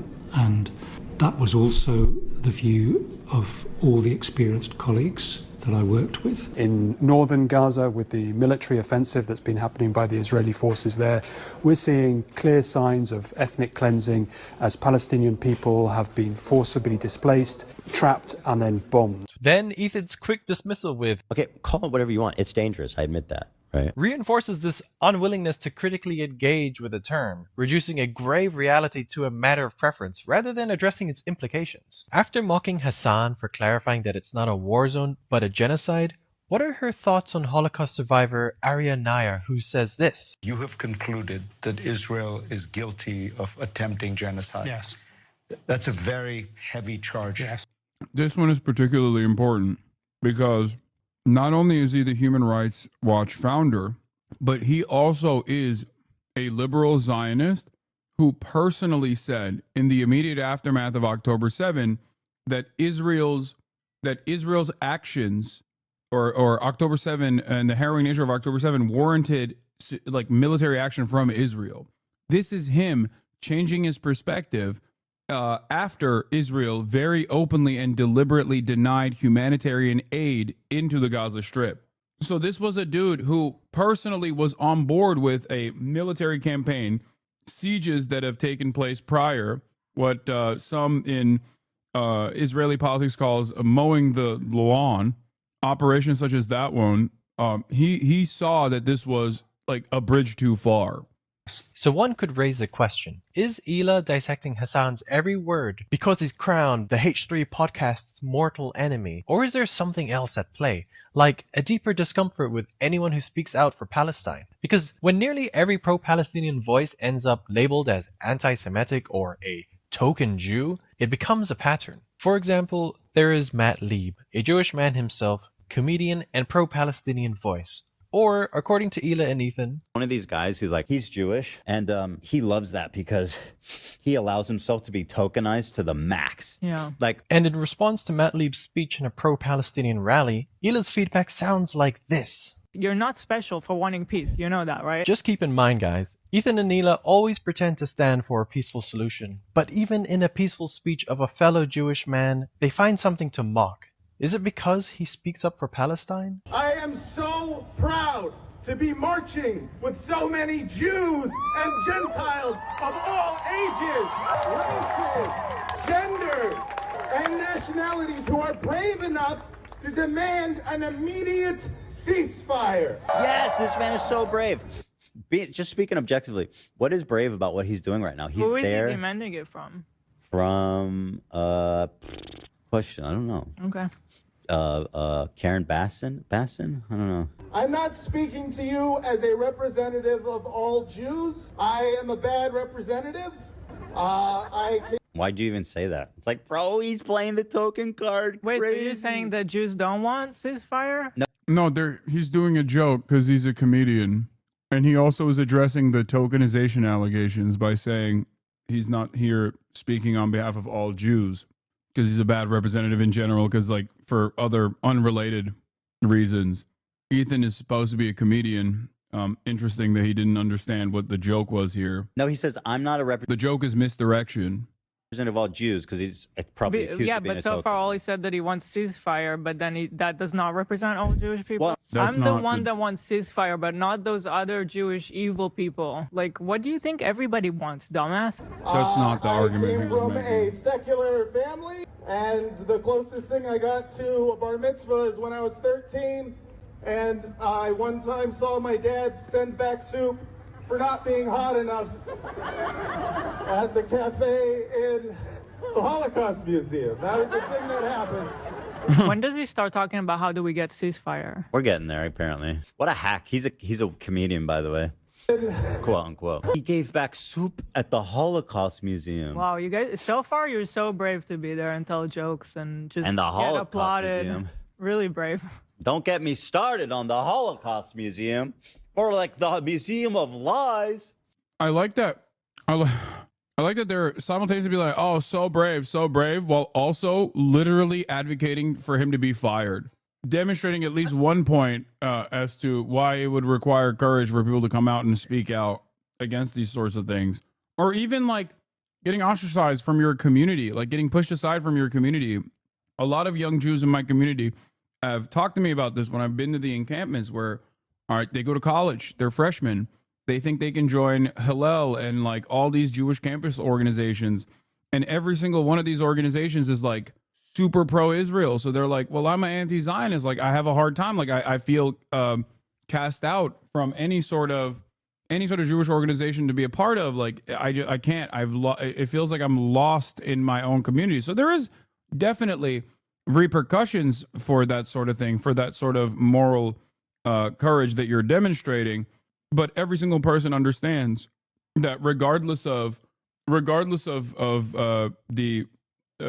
being declared a pariah or the material consequences of speaking the truth about Israel, constantly having to deal with like people that want to fire you or deplatform you, as Ethan has done to me,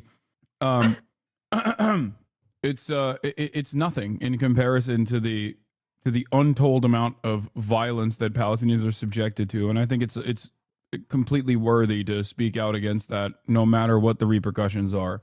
It's also very interesting that he's a token, but Ethan sharing Ahmed Fuad al-Khatib is not a token who is someone who has made untold amounts of money and gained unamounts of prestige from solely being a Palestinian who speaks out, whereas Matt Lieb, you know, is a person who's funny. Like, let's be honest, like that's the reason he's been, you know, that people like him. He's funny. He says funny things. He makes funny content around Palestine-related stuff, you know. And he's Jewish, and Peter. And That's he couldn't a get thing him to fired mention. from Rhett and Link. Let's not forget from Good Mythical Morning, who he's a producer at, in spite Ethan's best attempts. I mean, also for literally just talking to Bad Empanada, which I understand that Ethan may not like him, but you know, as you've said, his videos related to Palestine are excellent. Like, he is probably one of the best person at making videos, like regardless of his behavior on other platforms and the things the way he can sort of conduct himself around certain aspects of this. Oh yeah. His content around Palestine is truly very, very, very good. Like very, very, very good. And he's very confident in himself, which is an impressive thing in terms of never backing down from actually just knowing that what he is saying is categorically correct, and all the people who are saying otherwise are morally reprehensible individuals. Yeah, the issue is he can do that because he has no interest in, like, I think, changing the minds of people living in the heart of empire, and doesn't recognize the importance of doing such a thing. And also he's unimpeachable because he's in fucking Argentina and doesn't give a shit and doesn't have the same I guess legitimate threats that I withstand here in the United States of America. Or I suppose he just doesn't have as big as a platform too. Are you talking more about like on a governmental level in terms of like? Yeah, or I don't actually know. Maybe the Argentine government will come after him. I don't know. I don't know how much protection he has in that regard. But yeah, he's seemingly spoken about some of those things a little bit, but not too much to be. I guess I'm unfamiliar with the. I know he was targeted by the Argentine right wing. I know that. Yeah. So he's spoken about things like that, but I assume it is a completely different thing. It's not the US government, you know. And also, it's not. You're right. It's not a platform like yours. It's not a platform like yours where you are the biggest person. Someone who deplatforming of would be a massive indictment of the whole movement of saying like, hey, look at this person. Look, we've got the biggest head really of anyone who can do. We can get on Twitch. Like I got an article written in the New York Times, which Bad Empanada criticized because he said I'm a vehicle for packaging people into the Democratic Party. And for the record, like, yeah, I have never endorsed his behavior towards anyone, and have been often very critical of his mania in the way that he conducts himself. I think it unironically hurts his otherwise incredible, well-researched reporting on issues that pertain to Palestine, but like everything else, really, he's fantastic on that. Having said that, as soon as that New York Times reporting came out, of course, there is an endless sequence of hit piece after hit piece from Free Press, more slated to come out. The Fox News did a report on it yesterday. You know, they see it as like an opportunity to pollute the SEO with like negative shit. And that only happens because this is a successful initiative overall. Like what I'm doing here is successful overall in terms of changing people's minds on this issue and many others. Like actively working to de-radicalize people. If it wasn't successful, if this platform wasn't so prominent, like I wouldn't get this level of negative attention. Sorry. Anyway, that's irrelevant here though in the video. Actually, that's funnily not even. This guy's so fucked. Well, we were at the Stupid Museum. Yeah, I remember. And I saw that you weren't interested, and I wasn't also. It was the Holocaust Museum. I do not represent all Jews. No single person represents all Jews, as no single state represents all Jews, especially not the state of Israel. This is another weird thing. Oh Israel my God. Israel. This is a lie that I see Hasan and people pander. They say that Israel's going to war on behalf of Judaism. They have never. I don't believe. Are Matt Lieb's words so out of line as they portray? That is the funniest thing that he says, where it's like Israel's nation state for Jews law, the fact that it puts up menorahs in Gaza, the fact that they use the Star of David almost in the same way that the Nazis utilized the swastika at that point, and they put it on top of people's heads, Palestinian detainees' heads, that they use bulldozers to put Star of David's, like carve out on the face of the earth a Star of David in the middle of Gaza in a hollowed out like apartment complex, all of that, we just are supposed to look at and say, no, these guys aren't trying to say Israel is the Jewish state, even though they say it every day. And also yelling at the people who decouple Judaism from Israel is additionally silly. Constantly claiming that, all Jews are Zionists. All Jews are Zionists. When you say anything about Zionism, you mean all Jews. You're actually in a very sinister way doing anti-Semitism. That in and of itself is that exact same conflation that Ethan claims Israel is not doing. It also goes beyond that as well, in the sense of Netanyahu openly claimed that this is a war for civilization. He claims that this is literally the heart of Western civilization, that this represents all Western civilization, in particular Jewish people, and that if it loses, the entirety of the West will be destroyed. So this idea that it doesn't claim to speak for all Jewish people, that it doesn't claim to speak for civilization as opposed to barbarism, is categorically untrue. Yeah.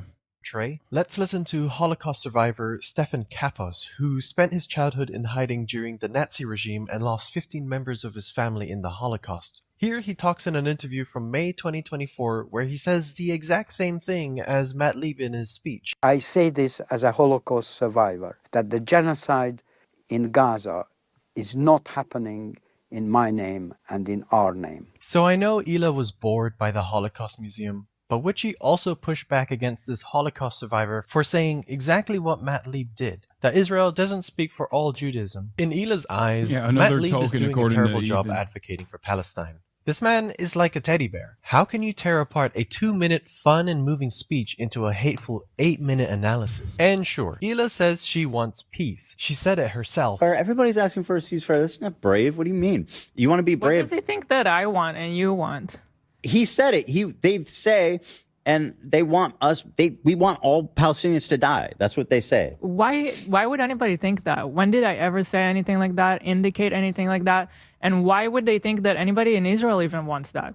Everybody just wants to move on and be able to live their life. Everybody wants peace. You're not special for wanting peace. You know that, right? He's brave. Yeah, I love how he that's like the obvious take. But if this is how she reacts to pro-Palestinian voices, then how much weight do her words really carry? They don't only go after public figures like Matt Lieb, but they also go for small content creators like this girl from TikTok. Out of respect for her privacy, I won't show her, but I will give a short summary on what her TikTok was. She describes a complicated and deeply emotional reaction towards her own Jewish community. She talks about seeing a group of Orthodox Jews, and her immediate thought wasn't just about shared identity, but about where they might stand on Israel's actions. I don't want other Jewish people to think that I hate them, because that is not...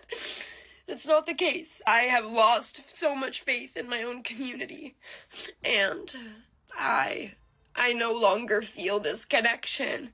That internal conflict led to a moment of discomfort and even anger, not out of hatred for Jewish people, as she's really careful to clarify, but from frustration over the lack of support for Palestine. It's not about rejecting her identity, but about grappling with how it intersects with her morals and political stance.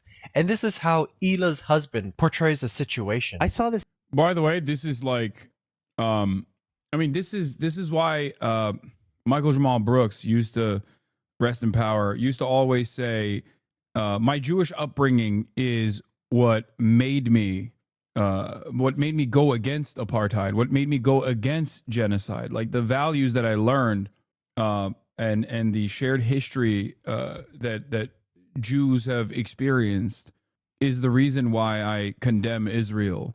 So that's the reason why it's like extra crazy for her to like struggle with this right here. And then, I guess let's see what Ethan's response is. TikTok that blew my fucking mind. This girl, she's on a train in New York, and she's like, I saw these Orthodox Jews on the train, and the first thing I thought was, are they Zionists? Get the fuck away from me. I'm like, you hate Jewish people. And that had like 160,000 likes on TikTok. Wow. So what am I supposed to think as a Jewish person when this is a celebrated opinion, to be on a train with Jewish people and your first thought is, get the fuck away from me, without knowing a single thing about them, without talking about them? A little bit of a misrepresentation. That's anti-Semitism. I'm sorry to fucking spell it out. That's an interesting take on her feelings. The host of Ila's podcast only missed all the context while she sat there with a raised eyebrow. Zero comment from her. Ironically, it was actually Ila who ended up echoing the very misrepresentation Ethan tried to push about the woman on TikTok. I mean, I could take these guys a little bit more seriously if it wasn't for this curly ass like these fucking double curls. That is disgusting. It's just... Could you imagine what Ethan's response would be to someone like myself ever engaging in an act of like actual anti-Semitism such as this? Like, oh my God, he would be playing it over and over and over again to be like, look, you see, there it is. It's goofy. But also, come on, wearing a full suit in the summer. You know what? Whatever, dude. Whatever they want to do is fine. But they stink the whole Also, place. Chris, I know you're in Londonistan, which is the most Islamist place on the planet, of course. So if you're tired or if you need to leave because you want to go to bed or whatever, I hold no ill will on that.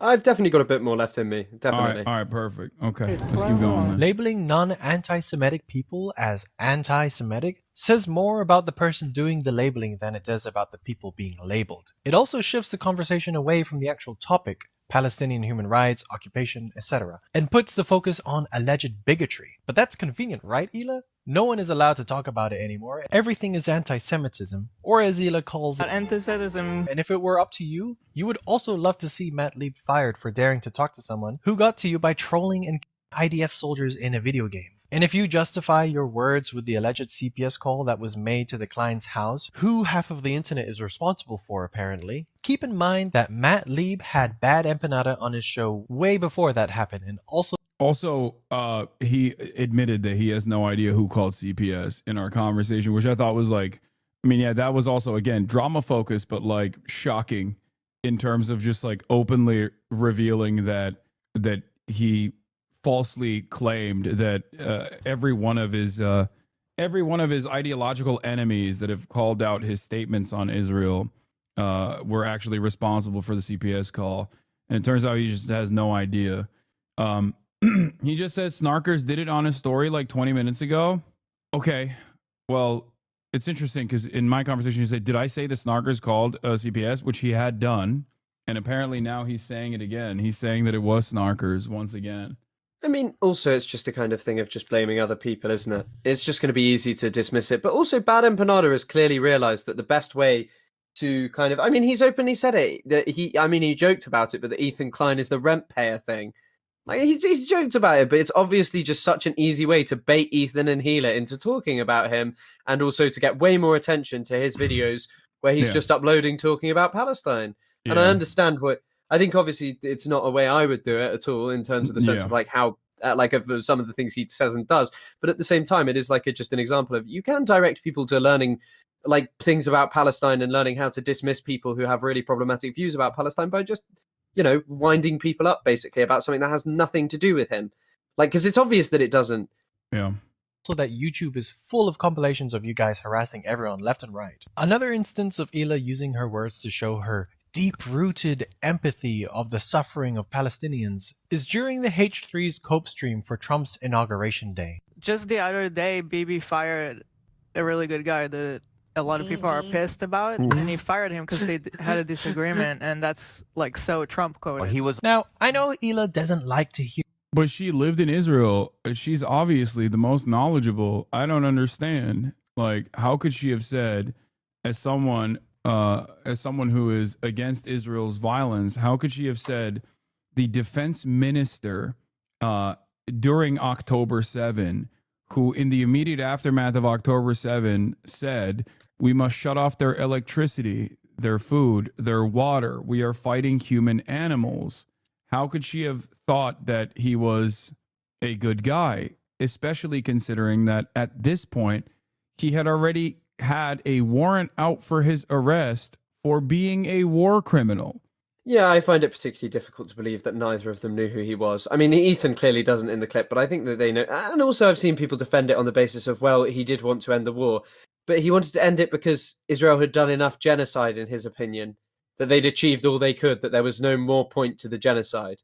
Yeah. Didn't come from like People good of his mention heart. this because, in their opinion, they have dealt with the situation accordingly and put it to the books. Narc's greatest hits. Yeah, it this is. is Narc's greatest hits. Let's look into this a little deeper, and whilst we do that, keep in mind how she repeatedly tries to discredit the opinions of non-Israeli people who speak on the matter. I think Ethan has a lot of credibility to talk about it. He lived there for 5 years and he's married to an Israeli. No, you care about. Funny to like sit in America and think that you know better than somebody who lives in Israel. Yoav Gallant was a military officer that served as Israel's Minister of Defense, and was also the same guy that said that he had ordered a complete siege on the Gaza Strip. There will be no electricity, no food, no water, no fuel. Everything is closed, we are fighting human animals, and we are acting accordingly. Gallant's declaration of a complete siege where Just good guy things, you know, even from the most like liberalized brain rot Marvel Cinematic Universe ass of like approaching politics, like that's not what a good guy would say. I don't think, you know, that's what a really good guy would say, like the best guy actually. But also, I think it's thinking about, you know, you mentioned how you use your platform to Ethan. You know, you think that you might know who this guy is if you cared about the Gaza genocide from talking about saying, hey, this is a pretty... Like, one of the things Ilan Pape always brings up as one of the reasons he's somewhat hopeful about, you know, what's happening in Palestine is he said, if you had told me or any other expert of what's going on in the about Palestine, that even in 2010, that one day Israel would be brought before the ICJ or even the ICC, if you told me those things, I would be shocked. I wouldn't believe those words coming out of your mouth, because there's no way they would, because they're protected.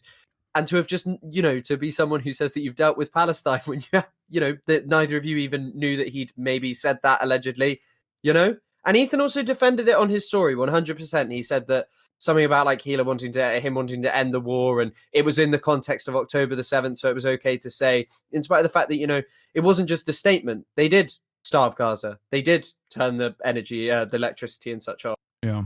Cuts off all of these necessities amounts to collective punishment, which points to a potential breach of Geneva Conventions. I don't think you guys understand Israel. It doesn't work like that. Calling an entire population human animals is deeply disturbing. A really good guy did it. Dehumanization is a key tactic used to justify ethnic cleansing. Shouldn't have used that word. That was a bad choice. Alas, Ethan would soon find the error of their ways and created an apology video for this wrongful judgment. Now, usually, apology videos are titled things like this.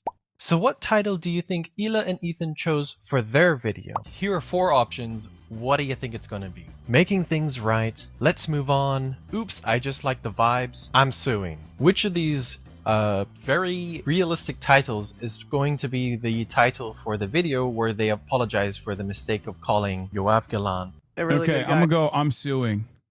That's. I think it's I'm suing as well. That's what I think. The answer is yes. The video where you can find Ela apologizing and explaining why she said Yoav Gallant, a far-right genocide enabler, was a great guy, is titled Hasan is a Weasley Little Liar. The stuff writes itself. So let's have a look at Ela addressing this error.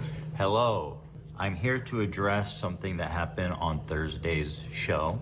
We were doing our post-election cope. I genuinely don't understand how his fan base doesn't recognize what the fuck's going on at that point, where it's just like, how do you look at this? How do you look at this and go like, yeah, no, this is normal and not an unhealthy obsession? It's like if every single time I was attacked by like Fox News, and some fans in my community have tried to say like, no, Ethan is the reason why Fox News is attacking you. And I'm like, no, I don't think that's the case. I think they're attacking me because New York Times wrote a positive report on me. I'm sure they'll use Ethan's commentary in the process, but I don't think he is the figure, the shadowy figure guiding these things, right? It's because like there is a militant Hasbara operation in a network of newspapers in the West that will immediately tackle any kind of positive sentiment demonstrated towards someone who has expressed negative feelings towards the state of Israel. That's it. And like, imagine every time I get criticized, though, I was like, Ethan is so much worse or something. I don't know. Ethan is doing this. I mean, also, I guess it's just the fact of like, yesterday he was trying to call you a liar over and over again, and I'm not really quite sure as to what you'd actually lied about, as to what these serious lies are. Yeah, and especially just because cultivating. he openly admitted that he was wrong and he lied himself about me. Yeah, of course, and the amount of lies and the amount of just things that are said and just done over and over again without willingness to take accountability. Yet when a debater is in front of him, someone who actually knows what he's talking about, he doesn't care. He doesn't care. He can just admit it then and never confront the criticism. And actually, the thing I wanted to mention because I kind of forgot for a second, is it's kind of the dangerous part, though, isn't it? When you're telling your audience how beautiful and multicultural Israel is, and they are willing to believe anything you say or do, no matter how much it's just clearly not very congruent with the truth. Kind of shows you why it might be quite a dangerous thing to not really speak very critically of Israel. Yeah. Stream.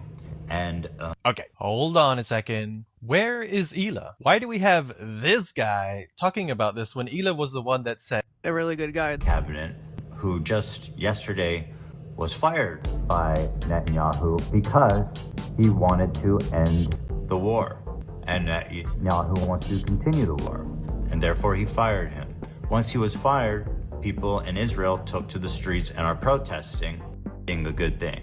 Okay, here is when she comes out to talk. We are 4 minutes in. Now, I'm just gonna put this over here and okay. I feel like the reason I brought it up was mainly to express the frustration with Bibi and him firing the one guy that was somewhat, attempting at moderation. It wasn't really so much to say Gallant is a good guy. I shouldn't have used that word. That was a bad choice on my part, considering stuff that he has said that I was not even thinking of. Really coming from the concerning feeling of like, we have Trump in office and Bibi just fired the guy that is opposing him. That's all I was trying to say, but I do understand that was not a good choice of words and I would not have said that again. So I'm stepping away for a little while from being on camera and being on the podcast. It's too much and it's not fair for everybody. And yeah. So, 52 seconds and 96 milliseconds of Ela apologizing. She's gone now, and we're 5 minutes in. The video is 14 minutes long. What could you possibly be talking about? Oh, right. The video is called Hassan Piker is a Weasley. Okay. What a fucking liar, dude. Yeah, never mind. But if you can spend hours on a podcast but can't even take more than a minute to sincerely address your mistake and be the one that explains the error, it just makes you such a qualified speaker on the topic. And then this guy... Little fucking liar. To explain your wrongdoing? It doesn't look like a good time to outsource accountability. Kudos to H3 for recognizing that you just praised the genocide enabler. From all the feedback you received from the people, that's a thumbs up on their video from me. However, the explanation for this error sort of exposes their neglect in informing themselves of what's going on. This is what Ethan says before Ela makes her appearance. Later, for whatever reason, this is the same guy who's advocating for the war to end in Israel. And Ela, looking over the news, sees that people are rioting, that people are upset, and that people who want the war to end are upset that he got fired, and that's basically all that happened. We're talking about the fact that he's the only person that wants to end the war. Yeah, and he's the only person, and that wasn't even the major point of contention. It was actually, I believe, the Haredi conscription that was a big deal. It wasn't actually. I might be mixing up my stories at this point because I've been covering this. I've been covering this genocide every single day, but I'm fairly certain that a big part of the reason, a big part of the reason was because of the Haredi conscript situation. I think that there was, even just from a quick Google, from what you're saying as well, I remember that being the case, that there's a big point around this, because it's a big point of contention in Israeli society that's obviously not of the main interest to most people when it comes to understanding it. It's like something that most people don't know about or are not that interested in. But I think you're right that it's something that it played at least a decent sized part in why he was removed. Yeah, he was also talking about invading Lebanon. Yoav Gallant was in favor of invading Lebanon, and also wanted to bring in the Haredis into forced conscription, even though they've had peaceful not peaceful. Sorry, what the fuck am I saying? Even though they have religious exemption because they're supposed to be doing religious studies. You really are a piece of shit, lol. Explain to me in a couple words why I'm a piece of shit, really quickly. You have the floor. Now that we also have a guest on board as well.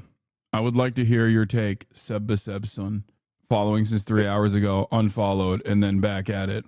But yeah, what I was going to say is, if you want to know more about the Haredi situation, it's because, it's because they get religious exemption. A lot of Israeli society actually considers that to be ridiculous. They think that like the Orthodox communities or the settler communities especially are like welfare queens that don't give anything back to Israeli society and only take. That's like one of the reasons as to why they have resentment towards them. And Benjamin Netanyahu's coalition relies on the Haredi parties. Disingenuous liar. Okay. About what? That's not an explanation. I think generally they also pay way less tax and tend to have more children. And so most people in Israeli society, as you say, view them as welfare queens, you know? Yeah. Because they're not paying taxes. They don't do anything. And a lot of people as well, it's interesting. Ilan talks about this stuff that on the other hand, they view the secular Jewish state as they call it the Messiah's donkey. They think it will bring about the end times, but they also think that they're like basically stupid because they don't believe the same things as them. It's an interesting dynamic and obviously something that most people aren't particularly interested in. Yeah. Okay. Let's continue. Don't understand how that's not relevant. Here from The Guardian, a left-leaning newspaper you guys all probably know. Here's a headline. Benjamin Netanyahu fires Defense Minister Yoav Gallant. I don't doubt Ela and Ethan would like for the war to end. She was operating off of the fact that this man had stated he wishes the war to end. But what does this say about how you read news articles and interpret them? Because from what Ethan said on behalf of Ela here, it sounds as if they're just reading headlines and calling it a day. And what was that about a certain someone that doesn't know a thing about this conflict? He doesn't know shit about that conflict. He's never been to Gaza, never been to Israel. He doesn't know shit about it.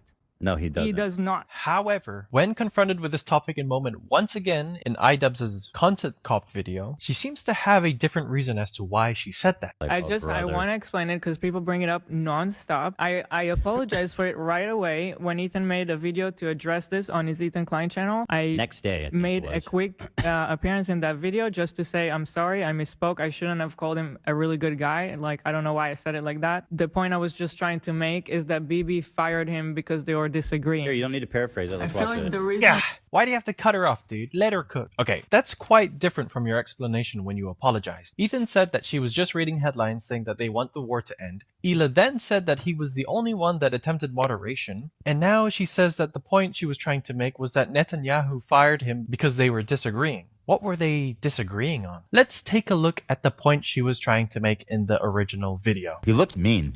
I thought he was mean just because he looked mean. No. Well, the big disagreement was that people are fighting for the Orthodox Jews to get drafted as well to the army because they're not. Motherfuckers. Wait, so she does know more than she's letting on. But Israel... That's an issue? Yeah, the Orthodox don't serve. They don't serve. Yeah, it's like Amish people, too. They don't do that. But everybody else has to. Everybody has to do it. Sure. So it's like, what the Dude, the Orthodox are such leeches there. Oh, you think Orthodox Jews in Israel don't serve? I thought that like everyone had to. Exactly, except the Orthodox. And then the Orthodox. I like that. I'm glad that you and I just had this conversation before this moment to describe in detail like what the actual dynamic looked like, and also simultaneously explain how like some liberal Zionists or like some people in Israel actually consider them to be leeches and welfare queens and all this stuff. And well, turns out there it is. They're doing it. They're doing the thing that I was saying. Because they need to sit and pray for God all day. Never mind, it's a dislike now. So just to be clear, Ila's concern is not that people are being conscripted into a violent occupation, but that some people get to skip the uniform and stay home to pray.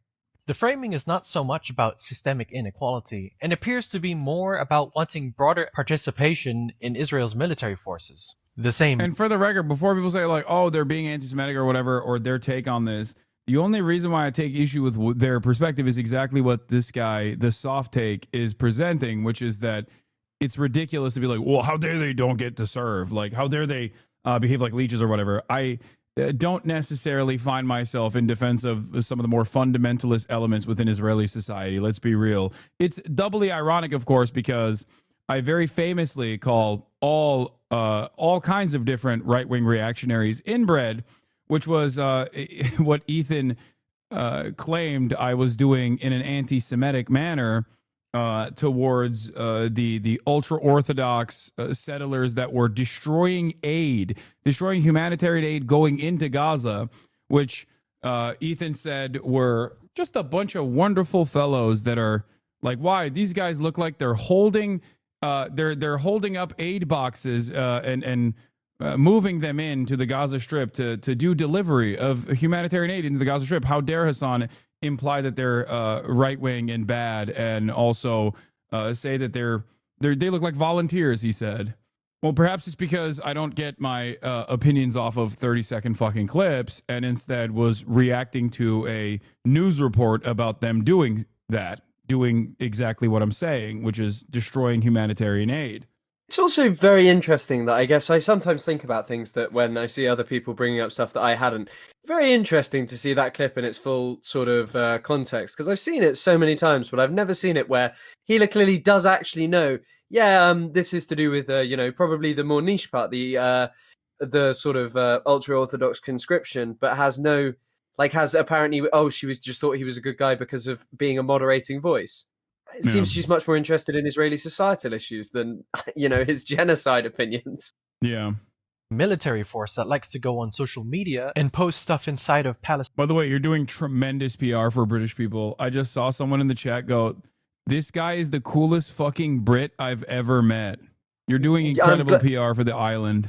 I'm glad. What do they all say? Is it three head that they all say at the beginning? Yeah, free head lad. That's right. Fucking hell. I'm hoping to change the chat's perception vis-a-vis free heads. Yeah. This is actually this is a British Angloid Hasbara right here, and that's what it is. You're doing PR. Palestinian homes like this, and also this. It's quite telling that Ila's complaint wasn't, why do people have to serve in a military accused of war crimes, but instead, why doesn't everyone have to? Let's go back in time to a podcast episode in 2017 where Ila recounts her time served in the Israeli military that is renowned for headlines like this, and this, and this. And not once has she shown remorse for being part of it, or I at least couldn't find a single clip. If it exists, please let me know in the comments and I will do right by it. Let's take a closer look to show you what I mean by having no remorse for it. Ila was born in Tel Aviv. In the podcast episode featuring Ila, she explained that she attended the mandatory IOF service from around 2005 to 2007, I assume. The other option, according to them on the podcast, would have been 6 months in prison. She met Ethan while he attended a heritage trip fully paid for by, to quote Ethan, rich Jews from around the world to connect with fellow Israelis to get married. A very Zionistic event, as Ethan stated. But he didn't really care about that back then, and Ila was still part of the IOF back then. Eventually, she and Ethan lived in Israel together for 5 years before they moved together to America. In those years, Ila wanted to attend art school but got declined and applied again a year later. Why is this in my script? Ila proceeds to talk about how her military service began. How was your experience in the military? It was okay.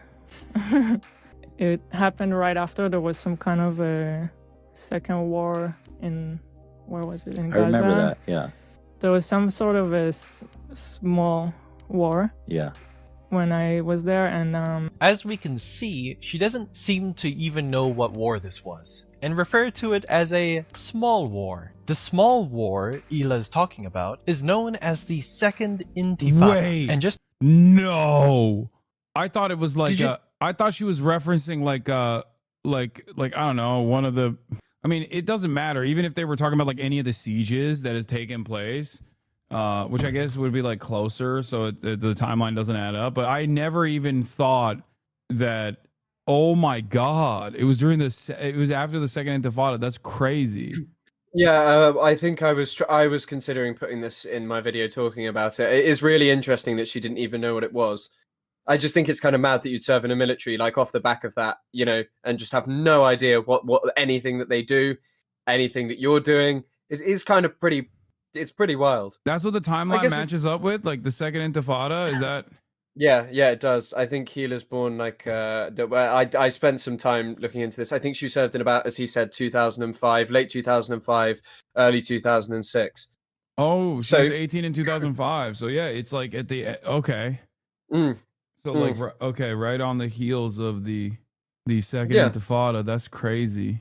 Yeah. And also, by the way, as I have noted, that although it was much more militant, the vast way that the way that the vast majority of people participated was still through non-violent actions. Yes, there was definitely targeting of civilians inside even Israel proper.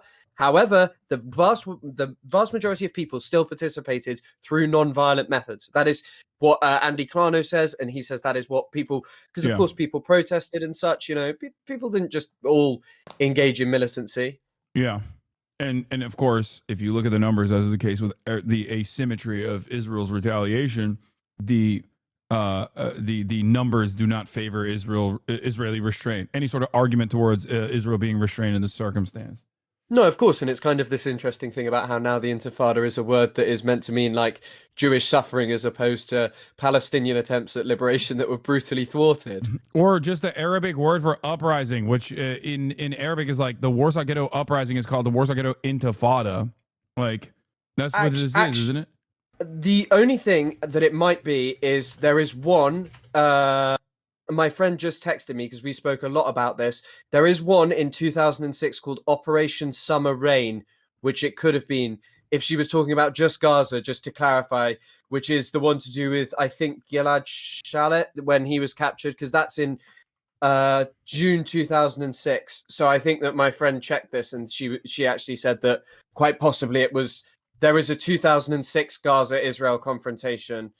So it might be that. And I mean, even then, it's still like hundreds of civilians killed. Apparently 270 militants and stuff. Yeah, that's what I was going to say. Like, even if it's like a little war, like what she is casting aside is like a little war in one of the many different sieges that we're talking about is so bloody and so consequential for the Palestinian population, as always. Yeah, well, I mean, yeah, of course. It's nothing to just like cast aside is what I mean. You can only do that if you're like, no one in Israel will ever forget October 7. You know what I mean? They're not going to be like, oh yeah, it's just like a little thing. It's just like, they wouldn't be like, oh, there was a little bit of militancy or something, like when referring to October 7. Whereas Israel has done October 7 plus on numerous occasions of the Palestinian population, and it's so commonplace and so a normal part of Israeli existence that like she can't even fucking recall it. You know what I mean? She can't even recall the exact siege that she might have engaged in. It's crazy.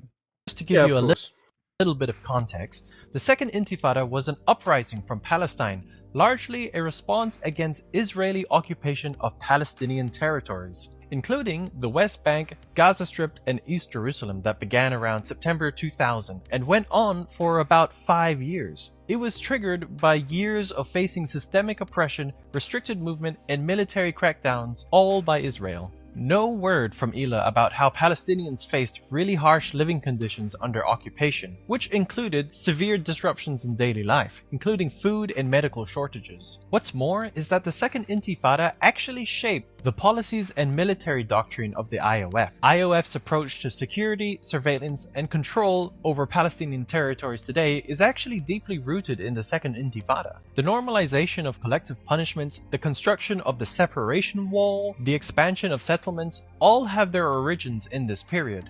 The death toll was highly disproportionate, with Palestinian casualties vastly outnumbering Israeli ones. Why does Ila not mention any of these? If she personally did not participate in war crimes, she should be willing to confront these uncomfortable truths when discussing her IOF service. Anything less risks erasing the immense toll it has taken on Palestinian lives. Her detachment from the suffering experienced by Palestinians is quite telling as to how much she cares about any of this. So my job was to, like, when they send officers or like people to go serve, I had to like logistically help with their hotel or a room, things like that. But it was all on the computer. It just felt like just secretary. Yeah, and it was. I don't think, for the record, I don't think that she participated in anything beyond a brutal kidnapping of a Palestinian that is illegal in nature, because every Israeli occupying force operation in Ramallah or the West Bank is de facto illegal. There is nothing that the Israeli occupying force can do in the West Bank that is legal, okay? They are illegally occupying the West Bank. It's Palestinian territory. So She was never supposed to be there, even though she chose to be there. But for people fantasizing about like what she might have done beyond that, I mean, that is atrocious in and of itself. You don't have to actively start speculating on what else she might have done. That's it. It's just a war crime in and of itself. So that's it. That's all you need to know about it. It's also just this is a really unrelated-ish point.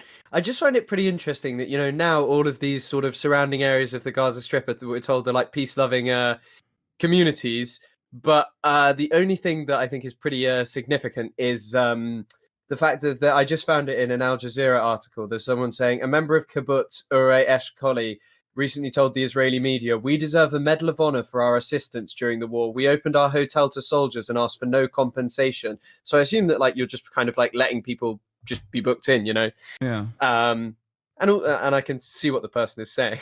I mean, I'm sure that I know. If she stayed in the car, does it still really count that she participated? Here's a chatter who said, saying he partnered with the ADL was a lie. No. Now, this person obviously listened to the back and forth between me and Ethan and sided with Ethan because he took Ethan's statements at face value very clearly. Except if we run the video, this person is going to arrive at a very scary reality, a reality that Ethan might have lied in that moment about Hila's participation. Even if she was still in the car, it doesn't matter. But regardless, you will find out very quickly that your favorite content creator, or the content creator who was able to sway you in that moment because you took him, because you took what he said at face value, was actually lying to you specifically so that you actually end up feeling this type of way, as though I was the one who was misrepresenting the events. Let's take a look. Boring, and I really hated it. Come on, Hila. This is your chance to tell us that contributing to the oppression of Palestinians didn't sit right with you. This is your time to shine. Because it was just like, yes, I had to take a bus super early. What? Go there, spend the whole day, go back home. I hated it.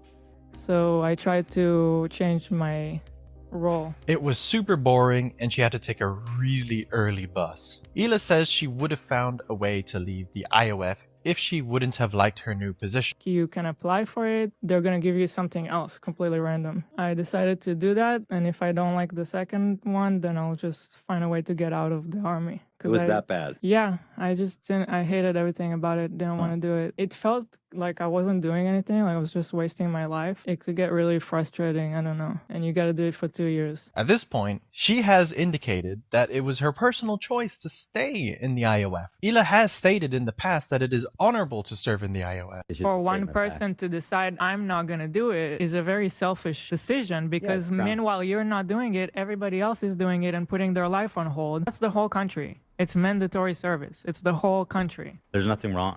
I hold to this. And there's other countries that have mandatory service. You're just being racist. If you have a problem with the whole country, including that's by racist. Turkey, yeah, and my parents were not the rich kind that will pay to get me out. Okay, but even if they were, they would not agree to that because they think it's important to serve like everybody else in the country. I mean, it's a very selfish move to decide, okay, I'm not going to do it, but everybody else will. Like, what did her husband say 2 years ago on this podcast?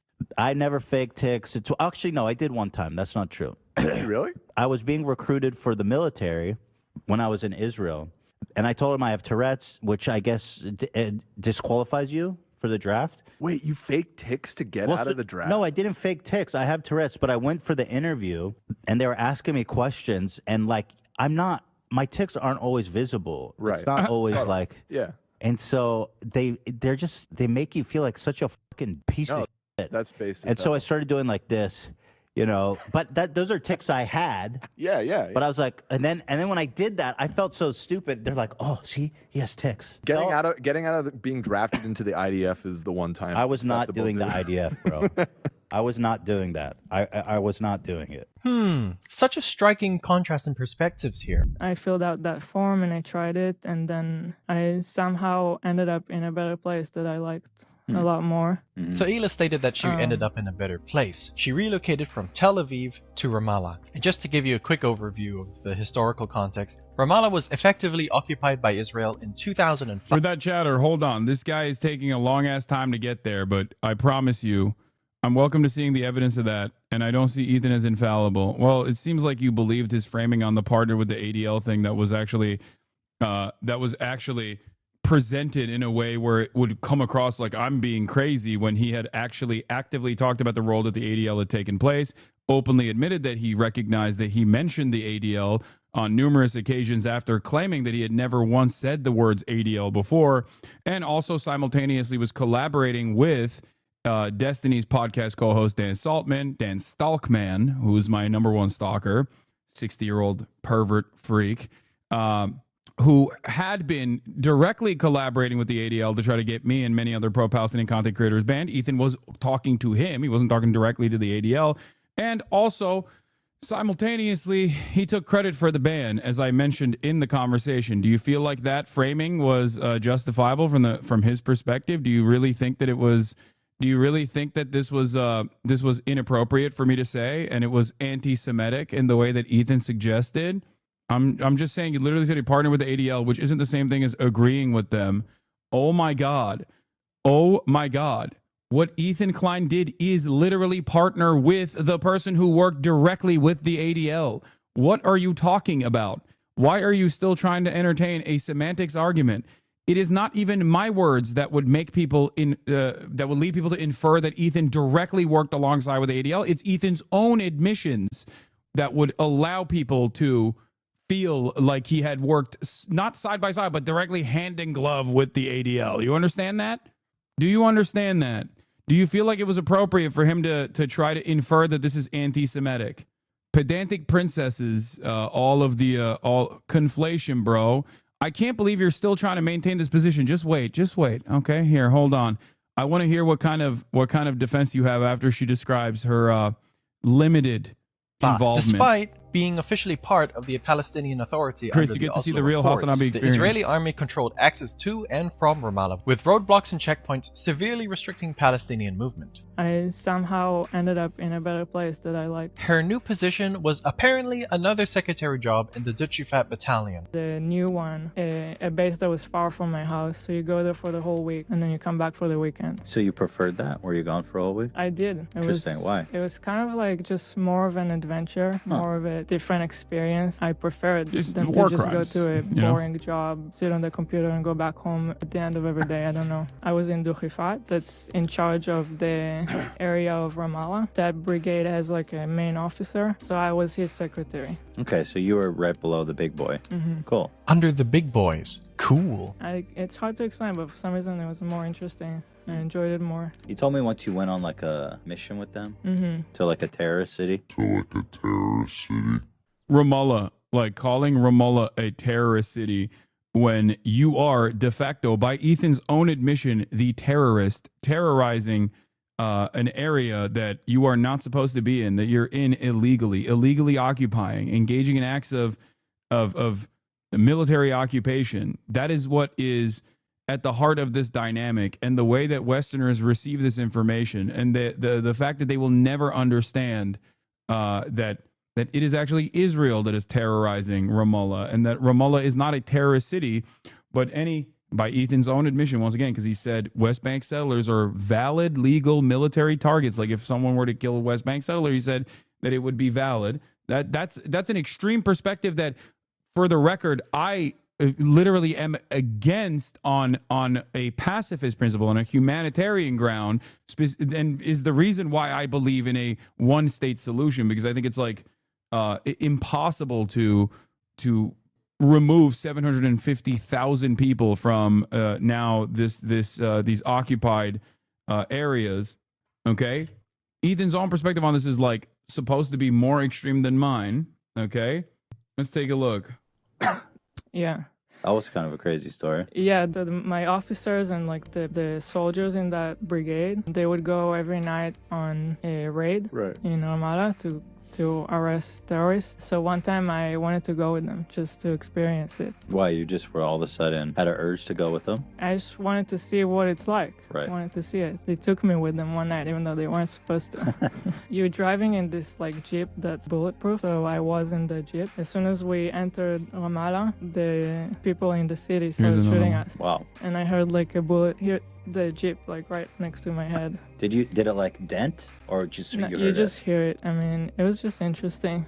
They were so someone. I'm also going to wee woo put on the speculation alert here and say that there is a very low likelihood that it was actually a bullet that hit their car, but instead was either a stone or at most a stone, at most a rock.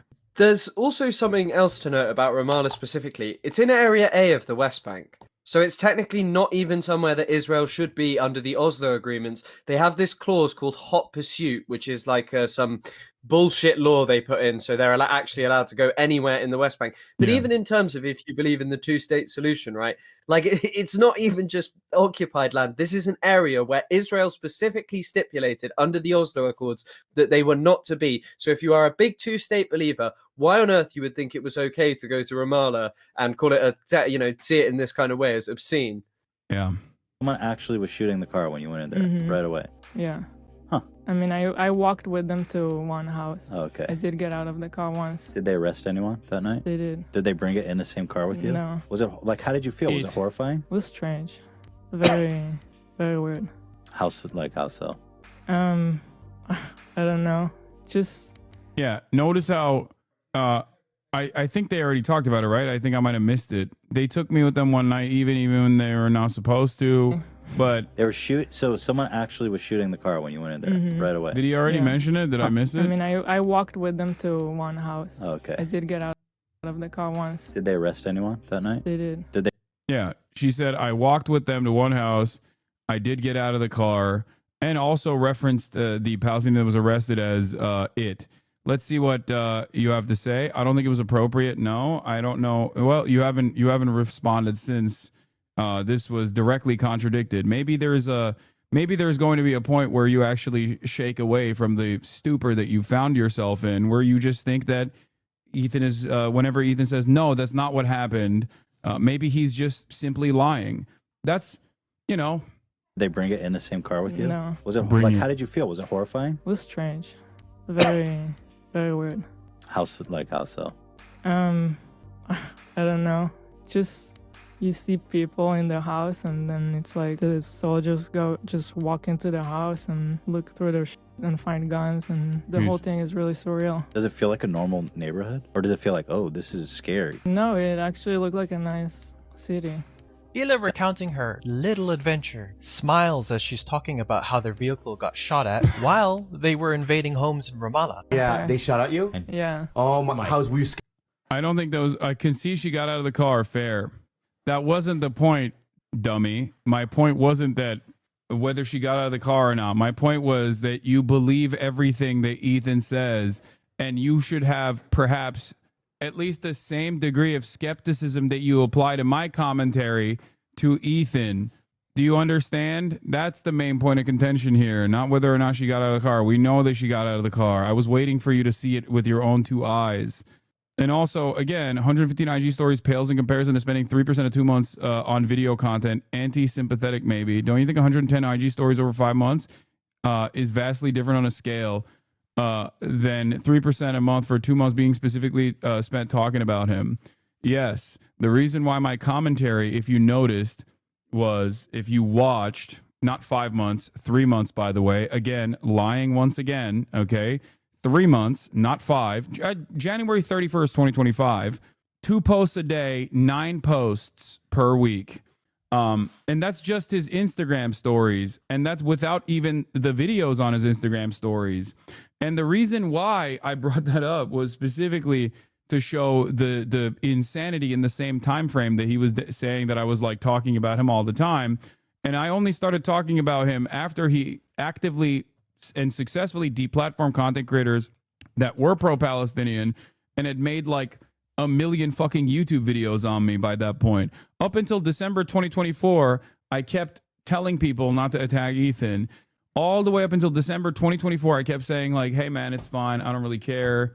It's, I don't give a shit about Ethan. It's drama. I care about covering the genocide, which is incredibly confusing because he makes it seem as though in that time frame, he was actively attacking me while I was still telling chatters not to bring him up.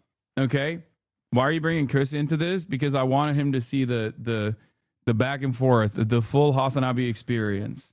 Okay? I also just do not like. I don't mind. Like I don't care at all. Like I'm very happy to be here. I don't feel brought into anything. This is like obviously I say things about Palestine online. I experience stuff like this on a much smaller scale. You know, it's not like some oddity of like people just saying, "Oh, you know, you're being disingenuous. You're being this. You're that." You know, it's look. standard. This is. Look at his little warriors in the chat trying to get at least some kind of victory here. And if I don't give them this victory, they're going to turn around and say Hasan is so mean. He refuses to concede on any point. Please just say that your choice of words wasn't perfect. Everyone understands why you used the word partnered or worked with. Anyone would believe that from Ethan's own words, but fighting the semantic argument doesn't look good for you. Okay.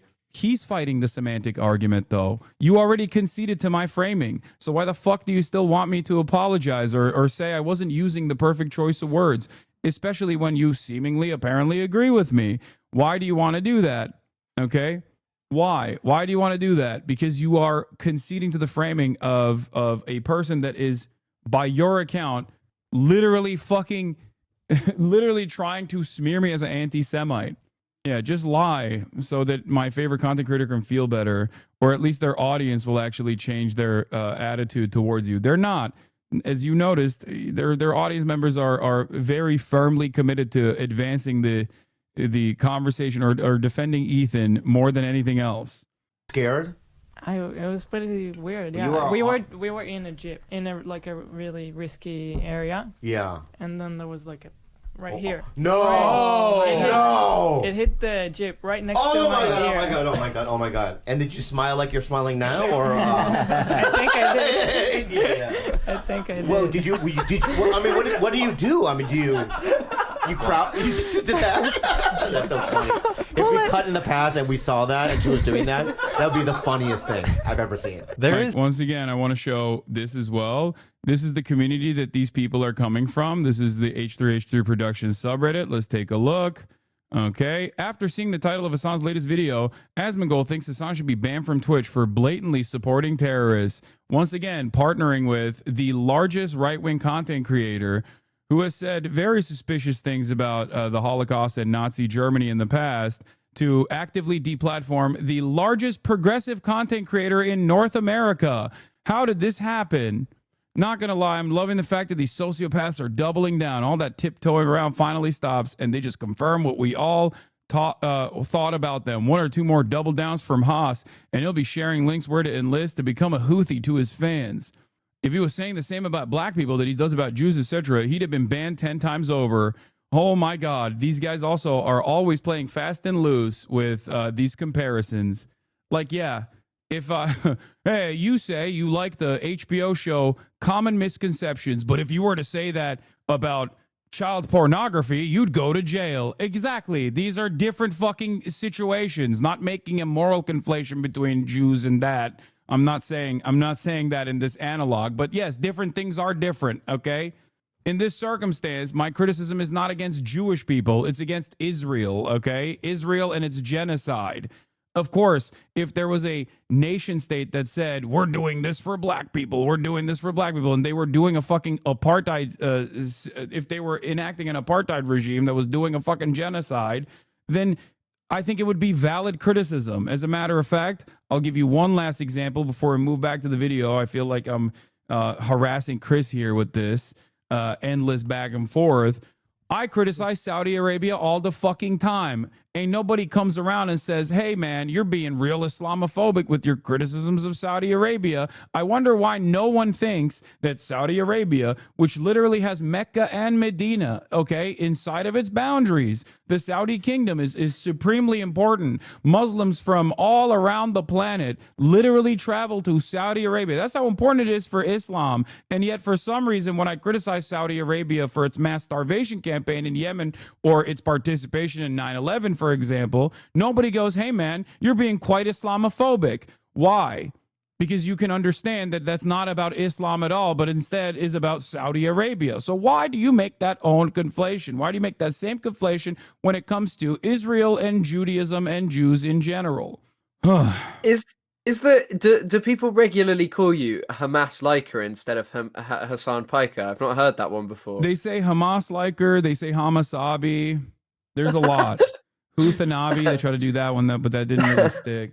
Anyway, I just think it's a different scale. Okay, got it. There's still no word from her that Ramallah is actually a Palestinian city. Not even in that moment when Ethan called it a terrorist city. Yeah. Despite the fact it was already under Israeli occupation during her time there. Ila recounting her time in the IOF was that she was bored working as a secretary, wanted to go on a road trip, and even admits she would have tried to get out of it if her new role was boring too, all while smiling. Then, any attempt from Ethan to bring at least some critical thought of this particular scenario of raiding a Palestinian home, we get this. Are there lessons, disciplines, things that you learned that you retained from that period in your life? How did it change you going through that? I'm not sure that it changed me. I think the biggest thing is just like being put in a place with a group of people that maybe in normal life you wouldn't necessarily become friends with, but in this situation you just become friends with them and they become your family. So that aspect of it was interesting, but I mean, I don't know. It was just some bullshit job for you for 2 years. In a way. Ila comes across as detached. You can't help but infer that she is simply unwilling to confront the moral weight of the topic. There's no reflection, no critical engagement, just surface level remarks that sidestep the deeper conversation. And when you think Ila served in the IOF long before October 7th, then let me tell you that does not mean that the IOF did not already have a backlog of widespread documentation of its war crimes and atrocities. And if you think she just seems shy or struggled to articulate her thoughts, well, let me also tell you that she had no trouble expressing her thoughts, her take, and herself earlier in the episode when discussing the involvement of Louis C.K. in the Me Too movement. I felt really sad, like yesterday, especially when the whole story officially came out. For some reason, with someone like Harvey Weinstein, I don't care as much. It's sad in a different way, just sad that it happens. But with Louis, I kind of feel like he died yesterday. He said in his apology, he justified it by saying, well, I asked girls first if I could show them my dick. Yeah. But he acknowledges, like... The situation is much more complicated than that. Yeah. So even if you say yes at the moment, as the lady, even if she said yes at the moment, I think the situation is so surreal. You're like with one of your idols. Right. And you're thinking at the moment, this is weird, but I don't know what to do. So you say yes, but later Not even expect. Like, she's clearly not an unempathetic person. You know what I mean? Like, she clearly is capable of demonstrating empathy. This example, in my opinion, showcases that, where she recognizes the importance of consent and that consent can be revoked, and also that the improper power dynamic between a fan and a person that they've like idolized. There's a lot of nuance in this situation for both the perpetrator and plenty of empathy for the victim. And yet, it's, I don't know, it's just like there is none of that for Palestinians, Palestinian women, Palestinian men, Palestinian children.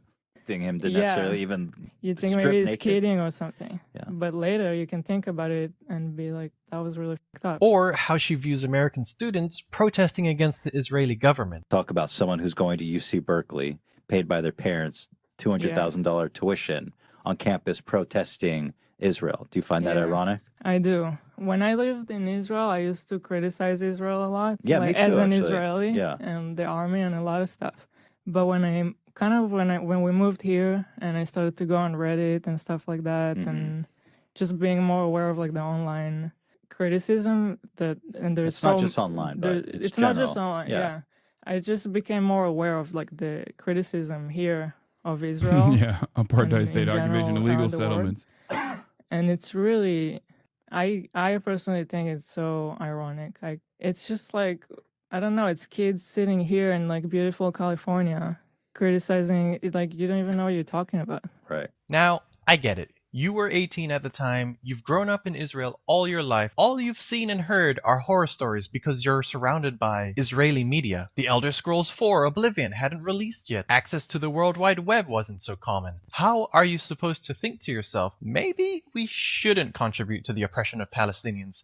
I don't want to go to jail and have a hard time getting a job. I have no idea that in 2025 I'm going to get paid to crash out live on a podcast. Like in this same episode when she talks about her perspective as a child in Israel. Let's say less specific criticism, a more general, like they build a wall and Israel should be a one state with Palestinians and Israel's all living together. They should reduce the borders and remove the gate. That to me seems like super ignorant. It is, because when I grew up, I couldn't really take a bus. I was afraid of blowing up. Right. And now it doesn't really happen. So the wall did help. So should we not have a wall? Can you explain about the wall for people who don't know about it?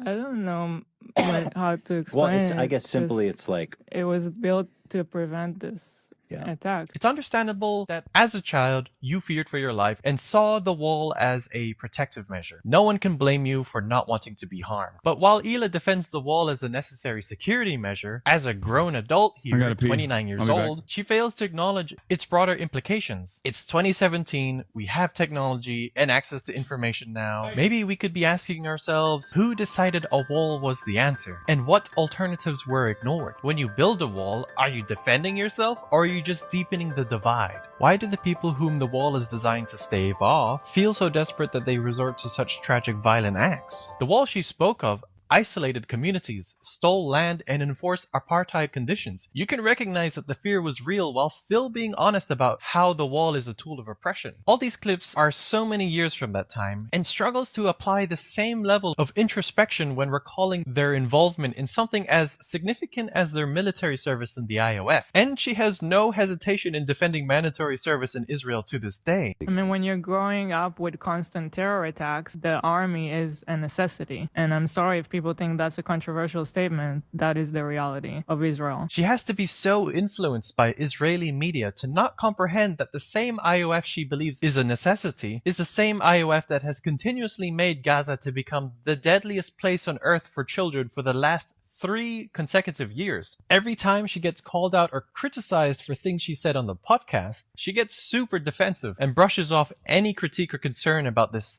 in such a annoyed, guilt-dumping and condescending manner. Let's remind everybody how old that was. That was like so long ago. Narc's greatest hits. Yeah, this is Narc's greatest hits. I think he may. This is just like I can't take this seriously, but I have to because this is crazy. This person doesn't know what they're talking about at all. This is where my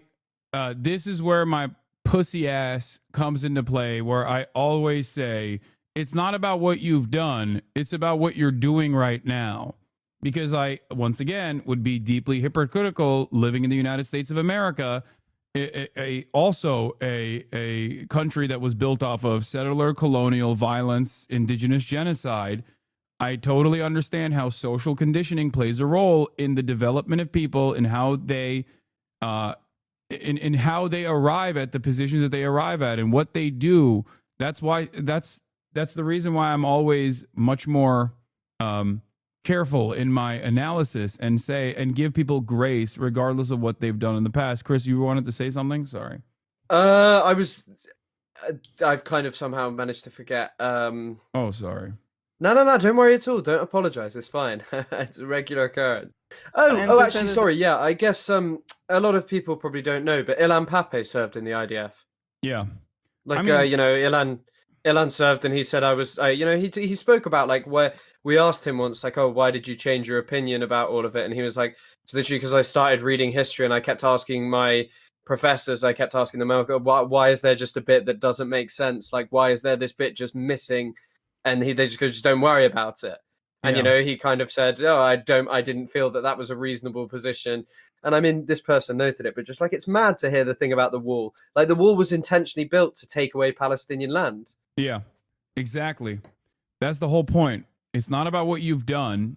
It's always understandable that no one is above propaganda. Everyone is susceptible to social conditioning. It's very powerful. It's more so about how you reflect on those actions and then how you atone for your past mistakes.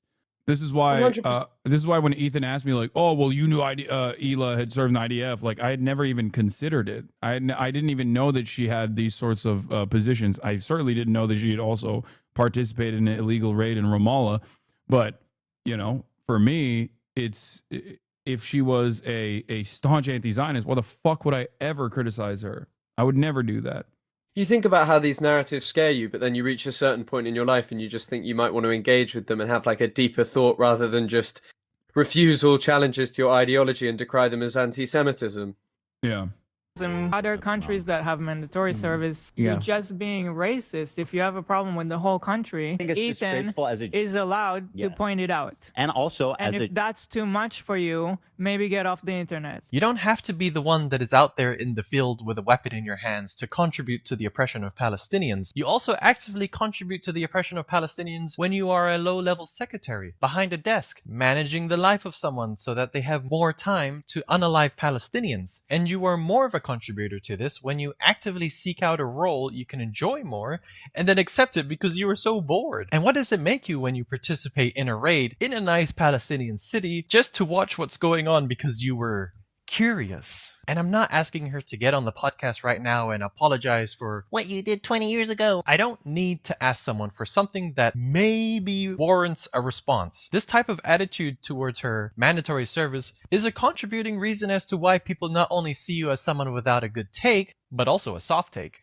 Thanks, guys. Subscribing is free. And despite the countless credible news articles that exist available at your disposal, just look at this clip of them reflecting on this podcast in 2023. Arrest anyone that night? They did. Did they bring it in the same car with you? No. Oh, different car. There's a few. It's November 2nd, 2023. Gaza is under relentless bombardment. Thousands are dead, most of them civilians. And Ila, an Israeli who served in the IOF, is on camera watching an old podcast clip where she talks about her military service. You'd think in that moment she might say something, reflect, acknowledge, criticize, but no. She just sucks on a lollipop. This is the same person who insists no one else can speak on the conflict unless they're Israeli, not even Jews from outside the country. And yet, when given the chance to speak from that so-called position of authority, she says nothing while the bombs fall. However, Ethan has something to add. It's so complicated. Yeah. From their perspective, it's like these guys. But they go specifically to. Oh my God, I'm almost like even empathizing with the Palestinians in this fucking clip. Oh my goodness. A round of applause for this hell of a man. Voices for Palestinians Instagram. Put that post back up. By God. Yes. Yes. Fast forward to February 7th, 2020. Yeah, his fans try to use that too to be like, dude, he's so pro-Palestinian. He's so pro-Palestinian. Like, yeah, that's the reason why I thought he was. I did. For the longest fucking time, I was like, he's probably a liberal Zionist who can be like moved in the direction of anti-Zionism as many as many American Jews have in the past. You know what I mean? Like that was my estimation, and I think I was wrong. 25, and Ila getting a Star of David tattoo.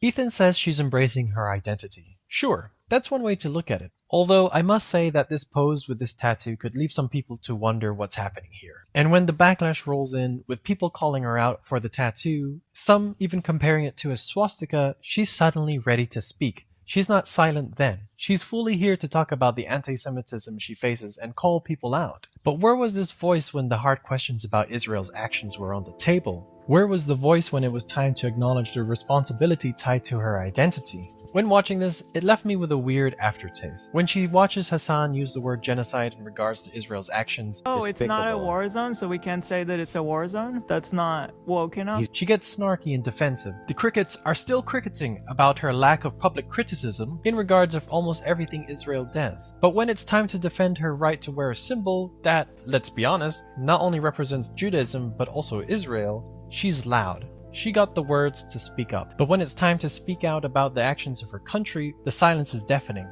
It's successful in its own right, and there's really nothing shady going on with Teddy Fresh. So, Ila Klein, fashion mogul, creative genius, and self-proclaimed authority in what makes good merch. She's got opinion. Still not. The pants are just terrible. Terrible. This is Brazil.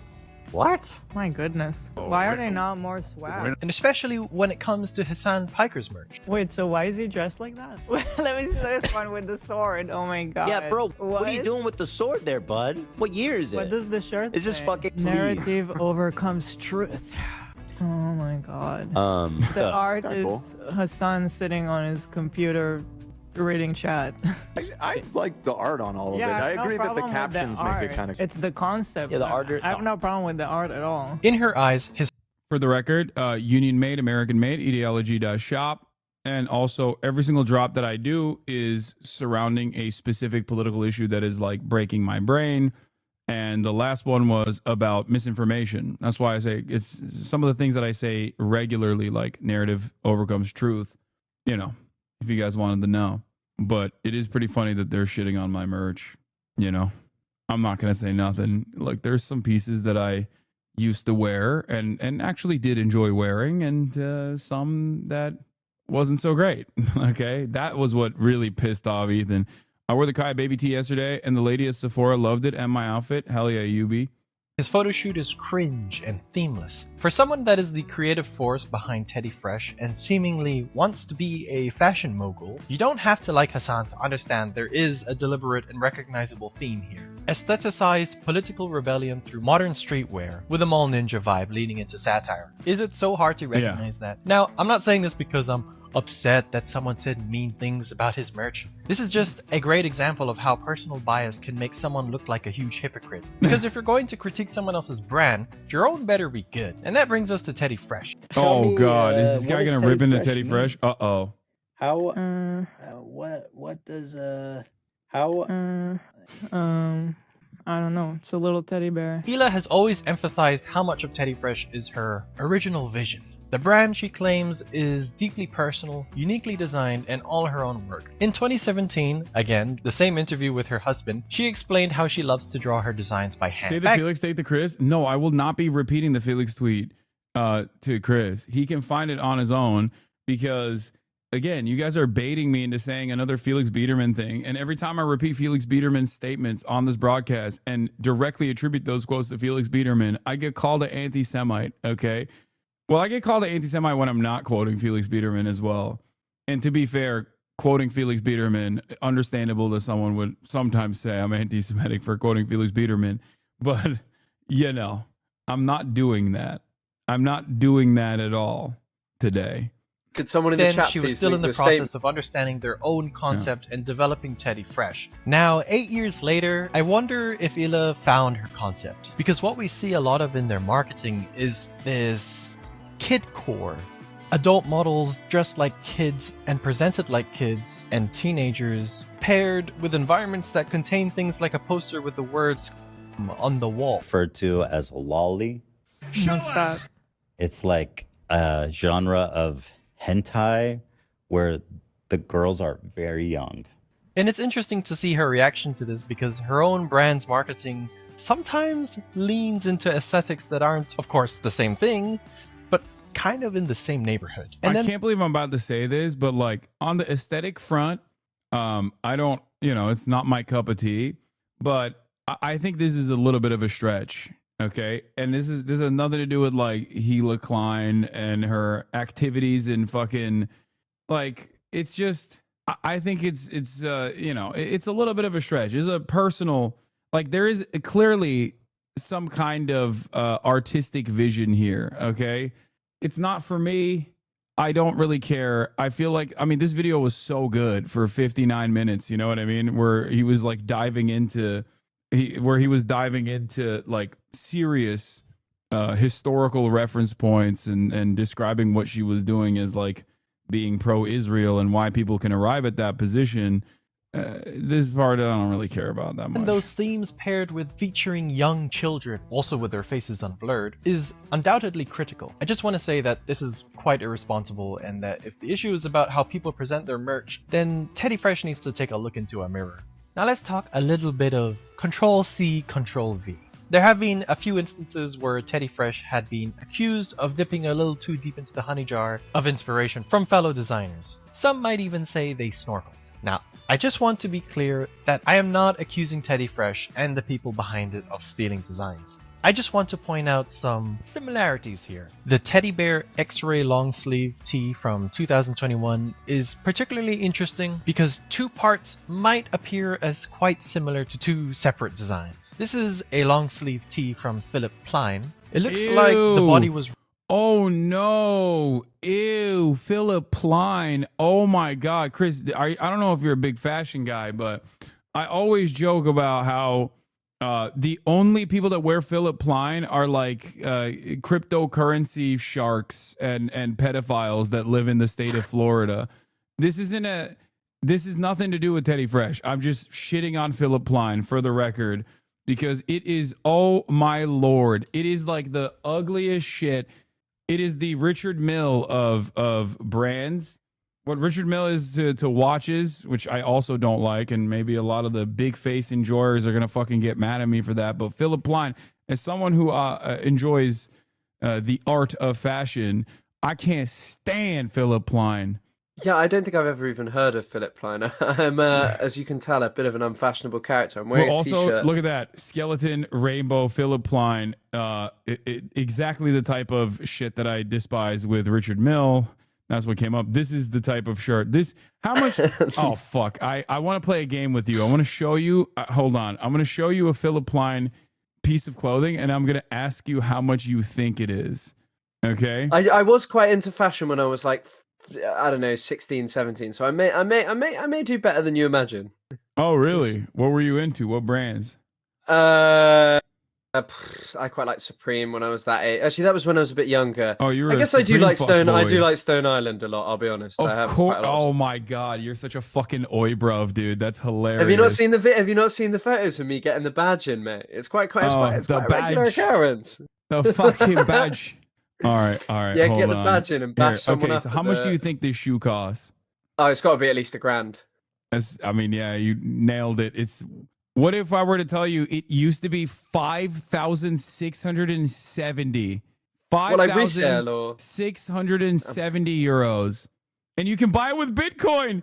The Philip Plein outlet where you can directly buy it with Bitcoin. Nice. Oh, the iconic high top sneakers. Yeah, I mean, it just looks like those. What were those dog shit shoes with spikes on years ago? That were like very popular. I can't remember what the fuck they were. They were very much like a thing that was very popular when I was very interested in clothes. You said Miskiv has better style than you. A chatter said Miskiv has better style than you. I have to respond to them. Someone is saying in the chat Lanvin or Louboutins maybe.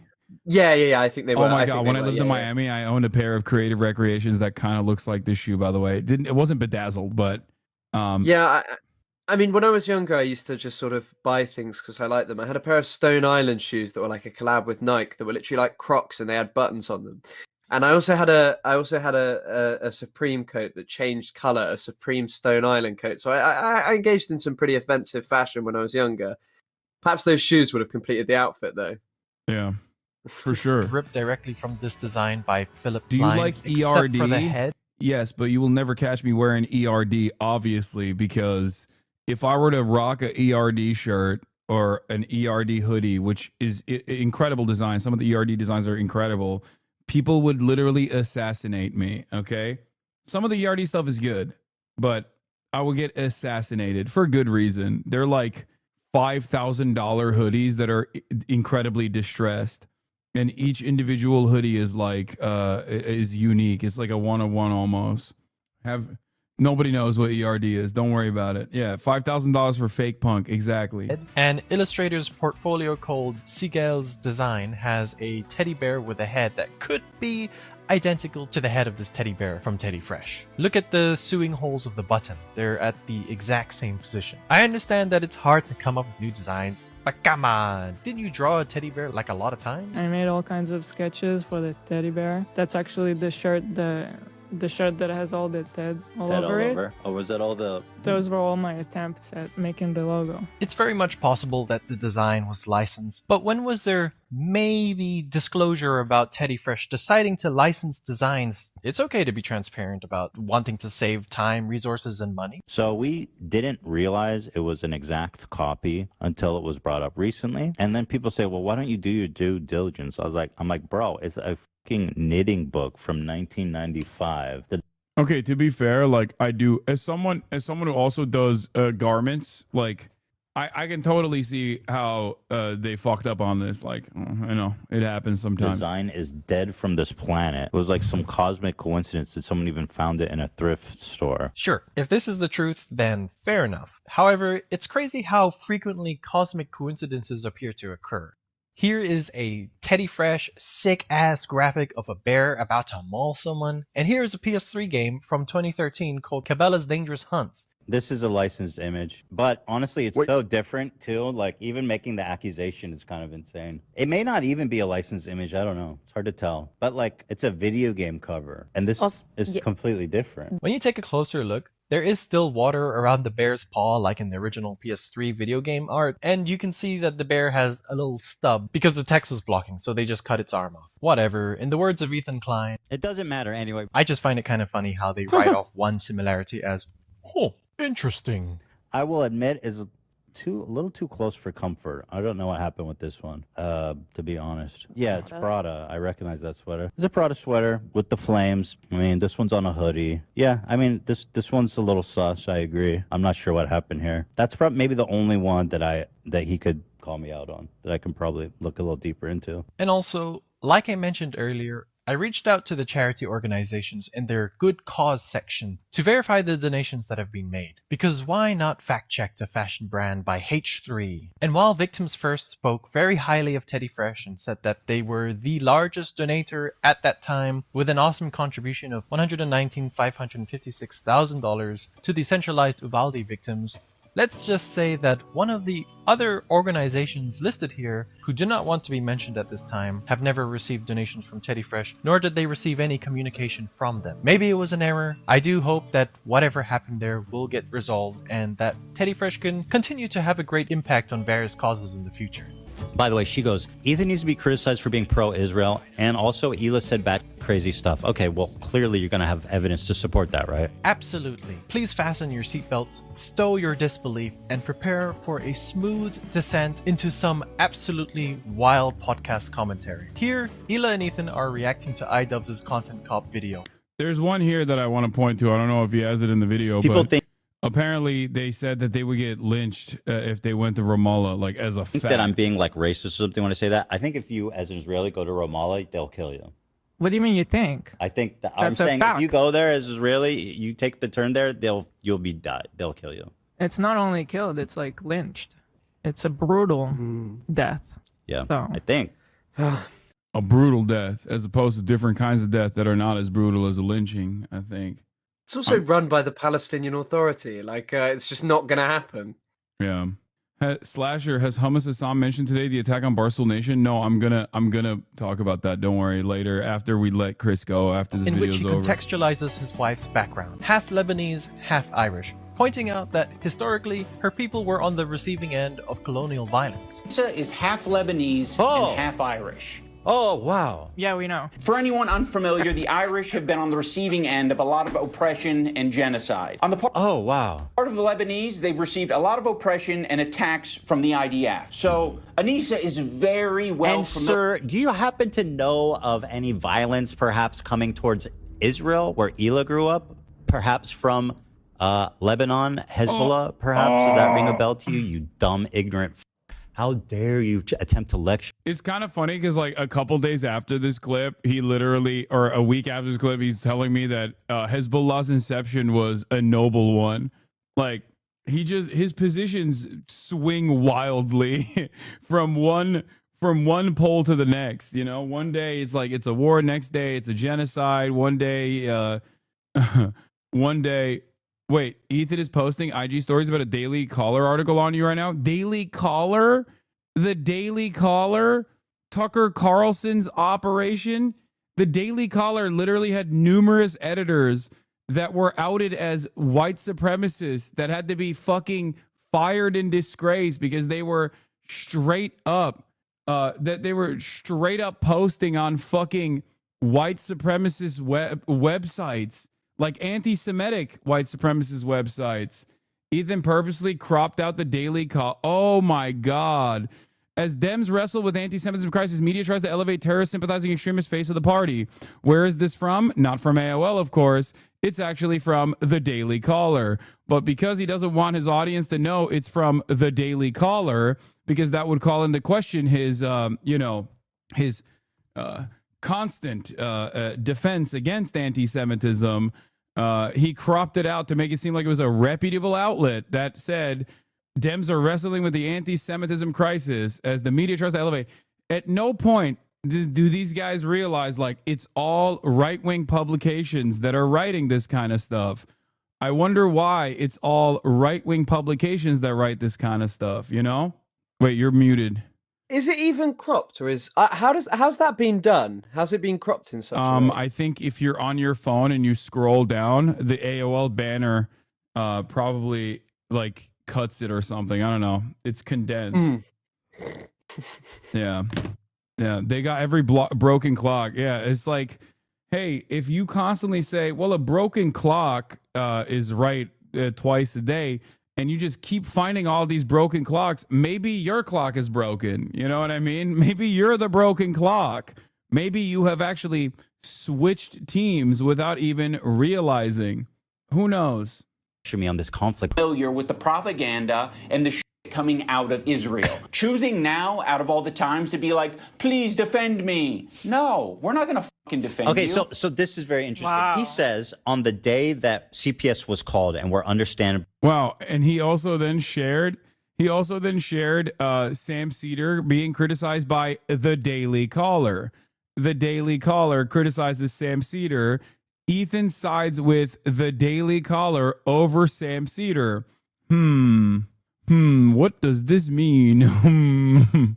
Anyway. Heated. He goes, no, I'm not going to defend you. Why? Because you're Israeli. You're Israeli. That's literally what he said. I mean, his he argument. made Do I have it to wrong? include the flags so a 5-year-old could understand what he was saying. So yes, that's what he was saying. I feel like that's exactly what he's saying. And correct me if I'm wrong. He put the Israel flag and he said, no, she's not going to defend you. Yeah, I just don't want people to be like, that's not what he meant. I mean, I don't see it any other way. Stop hallucinating anti-Semitism. There is so much to unpack here. For example, Hezbollah was formed in 1982 in response to the Israeli invasion of Lebanon. How on earth can you, Ela, sit there and let Ethan talk down generational trauma while flipping this around into a narrative that makes your home country look like the victim in all of this? You, who once claimed that non-Israelis can't speak out without authority on these matters. I honestly wonder if you even realize that it was Israel, your own country, that occupied Lebanon for 18 years during your lifetime, or that in 2006, following the killing of 3 Israeli soldiers and the capture of 2 by Hezbollah, Israel responded not with diplomacy, but with massive airstrikes, artillery,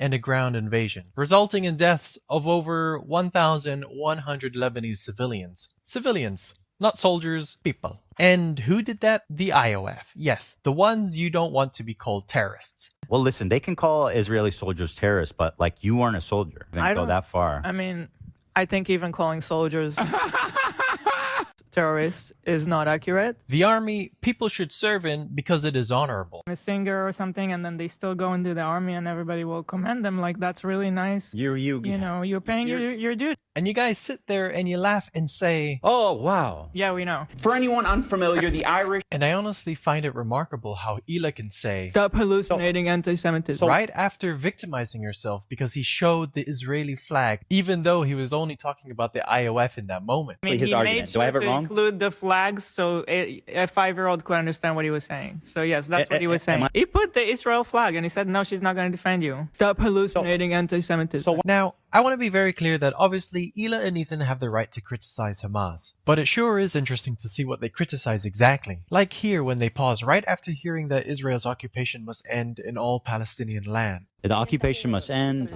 in the Gaza Strip. No, I'm talking about all Palestinian lands. Once again, that's funny because it's exactly related to what he accuses me of spreading Israeli propaganda about. My point is when Israelis hear from the ocean to the sea, they hear all of Israel. And guess what? That's what the guy from Hamas is saying on the Mediterranean Ocean. From the ocean, the Jordanian Ocean, I guess, because from the river to the sea. From water to water, man. That's the screen of the clip you showed. I don't understand. If a movement is for peace between 2 people and one people is telling you they're not comfortable with the statement, shouldn't we change the statement to something that both Bro, I people can't can believe get they're behind. still on the fucking "From the River to the Sea, Palestine will be free" is anti-Semitic shit when the ADL literally has prominently featured that in their anti-Semitism report. And also, the goddamn federal government is blackbagging people. Attorney General of the state of Michigan, Dana Nessel, collaborated with the FBI to go into the homes of 8 Muslim pro-Palestine student activists. They did home raids and claimed that it was like because they were doing anti-Semitism. And it's so fucking funny to me that these guys are like, yeah, we're pro-Palestine, by the way, but also we are totally aligned with the Trump administration on how damaging this statement is, like this emancipatory slogan is. It's crazy. I mean, also just on the topic of the whole ADL thing. I mean, I was talking about it, or when I spoke about it on my stream, I was just saying it wouldn't really matter. The two have the exact same goals. They spread the narrative about you that the ADL then latched onto and realized would gain way more capital because Ethan has a load of rabid fans who are willing to spread their narrative that aren't just the same ADL morons who do it normally. So it's kind of like, oh, look, here's legitimacy from a massive Jewish YouTuber saying that this is really offensive to me. And yeah, his former podcast co-host, like, that's crazy. A guy that knows him personally, like, he has so much cachet on this to fucking be like, I knew him, and he's anti-Semitic. Like, that's so crazy. Well, but then, of course, if he were to say that, then the question would come to the first question that would come to people's minds is, you had a political podcast with him for 2 fucking years, and the dynamic of the political podcast that you had with him was that he was the goofs and gaffs guy. Okay, you were the goofs and gaffs guy, and he was the guy who teaches you about politics. Like, what the fuck? I'm not so sure about that. I've seen the content, Nuke, and you clearly tricked him. You know, he was a poor young man who you tricked into. Yeah, you I hid your groomed power a level. 40-year-old with my sex appeal. And exactly. Yeah, you know what he did on the context, Nuke, by the way? He shows my first conversation ever with him where I talk about what I always say is democratic socialists. I believe in incremental reform in the interim, right? All the same spiel that I give all the time, because that's what I believe. That's why I support Bernie Sanders. Like, and that's only for a country like the United States of America, in order to build a resilient resilient base of support and develop labor militancy. But he, you know what he did that was so disingenuous in that process? He cropped, or maybe he didn't do that. I assume someone else who's smarter than him did this, but they cropped the fucking Lenin bust behind me. Vladimir Ilyich Lenin is prominently featured behind me, and so is a fucking USSR Ushanka when I'm having that conversation with him, right? When I'm talking about how, like, you know, this is not enough. Like, it's obviously it's not, you know, the end all be all, but like social democracy in the interim is like perfectly permissible for and still considered radical politics in America. And he basically, someone framed it so that you couldn't see all the fucking communist iconography behind me so that he could make a better argument that I was tricking him, because I feel like even the dumbest person would have looked at that if they showed the full frame of that podcast and went, what the fuck are you saying? He has a USSR Ushanka behind him. Yeah, I mean, it's all a very interesting narrative, you know, that you are and aren't anti-Semitic, that he was tricked by you as, you know, a man who's like lived his entire life. He's lived in multiple different countries as well. He lived in Israel, for fuck's sake. Surely you must have some understanding of politics, you know? And yeah, the whole narrative is, oh, I didn't know I was tricked by this man. No, because they'll say, well, people will say that Israel's the aggressor, so they shouldn't have to adjust anything. Yeah, but that's like watered down American version of what's happening there. That's the watered down American version. Israel is the aggressor. A moment of striking honesty from someone who is often quick to silence criticism. I wrote a bunch of conclusions for this video, but to simply summarize it, my takeaway with Hila is that no one can win. Thanks for watching the video. Bye-bye. Now, just to add one thing, if you believe Ethan's views and his moral stands were maybe indoctrinated by his wife, let me show you one final clip. So it's really frustrating because like the way I always thought about it is like I was just born here, I don't care. Like, I don't know the history, and I don't care. We're all Like- just people here. Yeah. People and now give- I have to choose sides, and I have to. And I was saying that's why the reason I left is because I'm like, this isn't my fight. And Hila, I think since before she knew, thought it wasn't her fight. She never belonged there. And it's like, I don't really want to be involved in this, because when you live in Israel, you start to learn things, or maybe I don't know if it's a brainwashing thing, or you're with the club, right? You're with that tribe.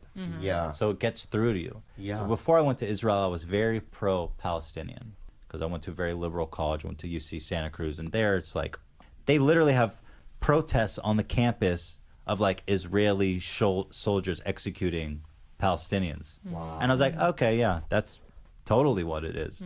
But when you go there and then you learn, because you I can't believe he's walking through the steps of like indoctrination, where he's like, I had the correct moral position on this issue when I went to fucking school. Okay. And then after that, I did Birthright. And it literally, like, he is the success story. That's the whole purpose of Birthright. This is the whole purpose. Also kind of disproves the whole point of needing to go to have a good opinion on this. Surely it proves that going in changes your opinion and ruins it, basically. You know, if you still maintain that you're pro-Palestinian now, and you say that going influenced your opinion in a certain way to make you feel a way about a fight that wasn't yours. I'm not going to lie. I do now believe that maybe I groomed this 40-year-old man, because like clearly he got groomed by the state of Israel into changing his moral compass on the matter. And seemingly he did that when he wasn't so young either. He was like, what, 25? I don't know when he went, but he seems like he seems like he's susceptible to social conditioning. Like yeah, that. from stupid sexy IDF to stupid sexy Hasan. It's quite the trajectory, you know? Yeah. He's just impressionable. Maybe that's what it is. You spend time with that tribe and you understand all their talking points and it's just so confusing, dude. I do wonder what happened down the line. Oh, he said with these 19. guys, That's but when he thanks went? for watching the video. Bye-bye. All right. That was a great video from...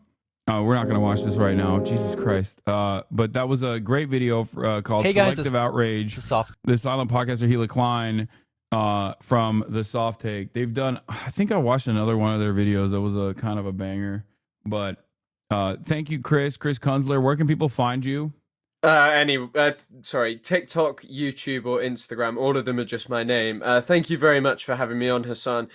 Just want to give a shout out to the Qatari government for making all of this possible, paying us to spread pro-Palestine propaganda. Yeah, you know, exactly. yeah, so thank you very much, and have a good rest of the stream. I think he unironically made those inferences as well. I've been like that's another... It wouldn't surprise me. Well, I don't know if he actually did or not, but yeah, you know, it's TikTok. He's on TikTok. You stream on YouTube as well, right? A little bit. We'll see how that is. I'm planning on making more videos, especially in the coming weeks. So yeah, just YouTube's the sort of platform that I'm on most, but at the moment. But yeah, TikTok as well as the main one, really. All right, perfect. Thank you very much. See you later, Hasan. Thanks, Chris. Chris Kunzler, everybody. That was great. Why would he need to stream if Qatar pays for all expenses? He didn't say they pay a lot. But yeah, he was great. He was fantastic. What is this? I truly enjoy that this current round of media attention on Hasan is a direct result of the over-the-top media coverage, which has horrified even uninitiated onlookers. They flew too close to the sun with such wax wings. Hasan thinks he's to be charged likely for giving material support to terrorists. The funniest part is this seems to be a reaction from the New York Times puff piece. He flew too close to the sun with that one. Think he would be worried about jail if Kamala was president. Says Dan can't tweet. Stalker man. Dan Stockman. Ethan Klein posting Dan Stockman flexing that I will probably go to jail. Oh my God. He's flexing Fox News coverage. Oh man. Some of the top comments from E-Thread on you getting banned.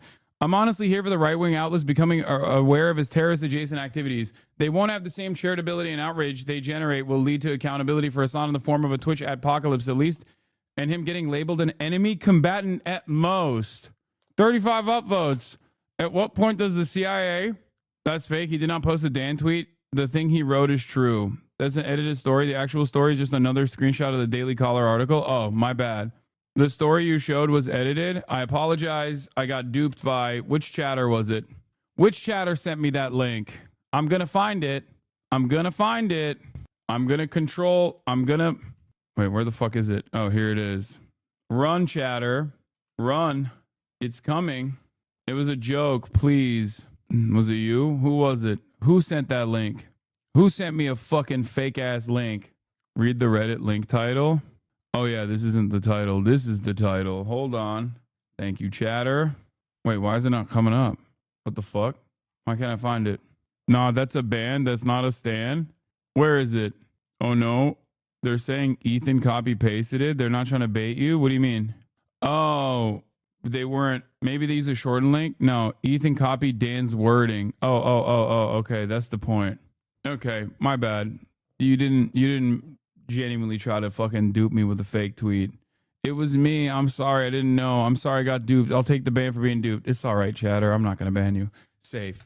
You're spared. Yeah.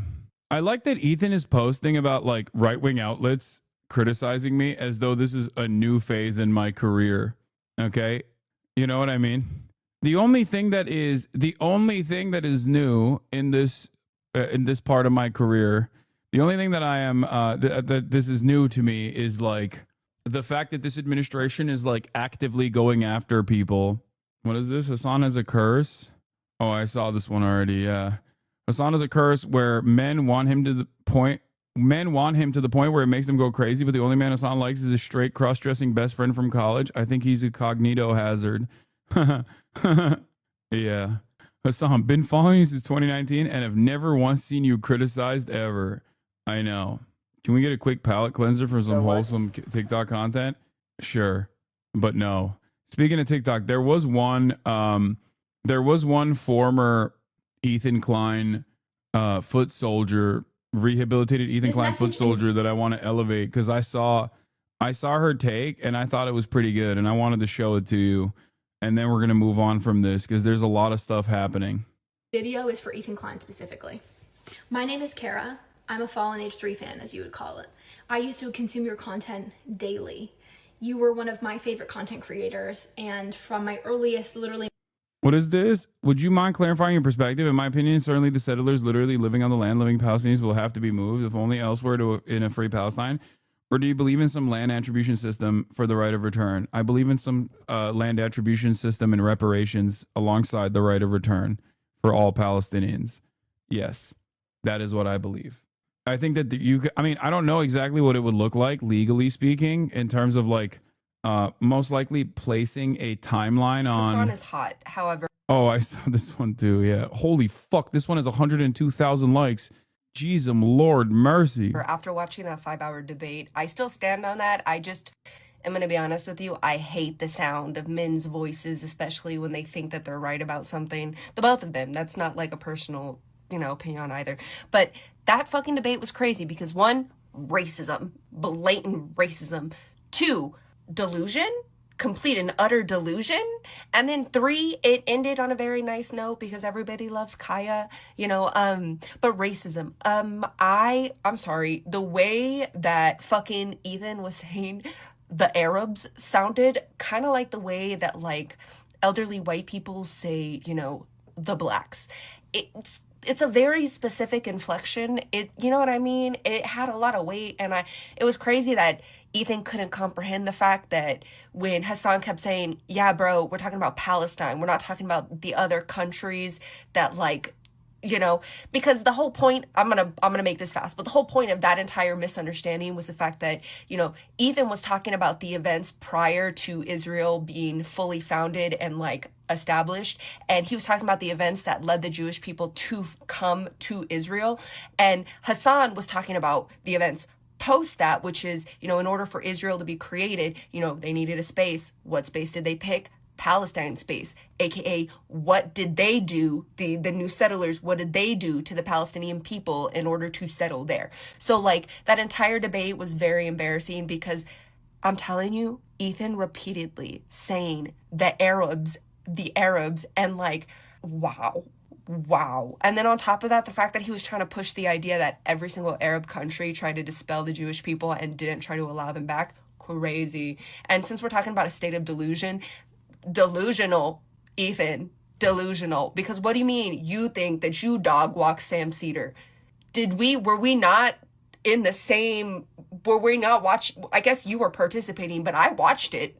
I watched the entire thing. You did not dog walk him. He fucking mollywopped you. He mollywopped the fuck Yeah, out. that was pretty crazy. But also, the dynamic was very different in that because he couldn't like keep hitting him with like ridiculous drama slop about me.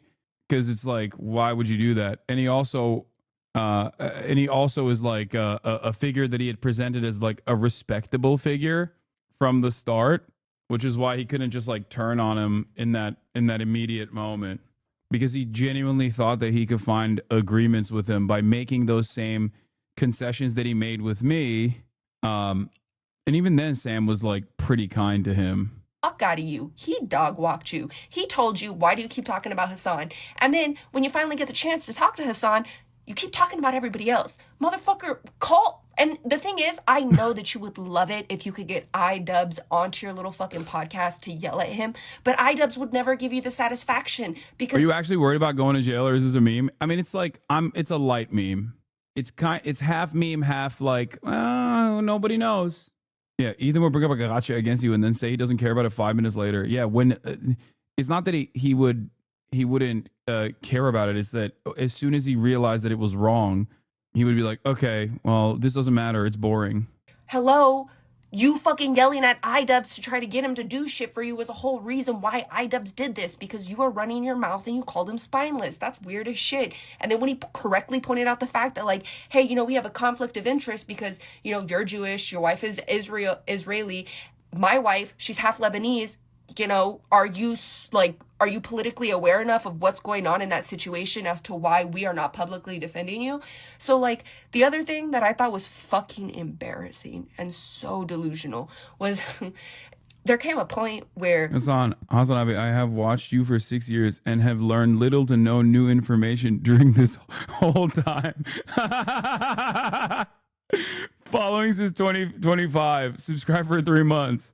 I have watched you for 6 years, and I have learned nothing. If anything, I have unlearned some shit. I've learned less. I've forgotten things. Look at what your anti-Semitism is making Trump do. Rebuild and open Alcatraz. For too long, America's been plagued by vicious, violent, and repeating criminal offenders. Some of them even have the audacity to say mean things about Israel. We will put you in the jail. We will put you in the island jail. And I'm calling for sharks. I'm calling for more sharks around Alcatraz so nobody can actually run away by swimming. No more swimming away from Alcatraz. Many people say no one has ever escaped Alcatraz. I would have been able to escape it. If I was in Alcatraz, I would have ran away. I would have swam away from the sharks, and then I would have gotten on a boat, but not if the boat has an electric motor, because everybody knows between the boat, God forbid it sinks, between the boat and getting electrocuted or the sharks, I'm not so certain I would take the boat. I would probably take the shark, which is my biggest enemy.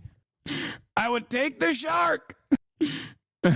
Only if the shark is not electric. If the shark was electric, then I don't know. Maybe I would take the boat. I would take the boat. I would die with the electricity zapping me, the battery, everything's computer. Ethan thought that the conversation was going to come to a close. He thought he was going to get like the final say. So he started doing that little broadcaster voice. And I'm not going to hold you.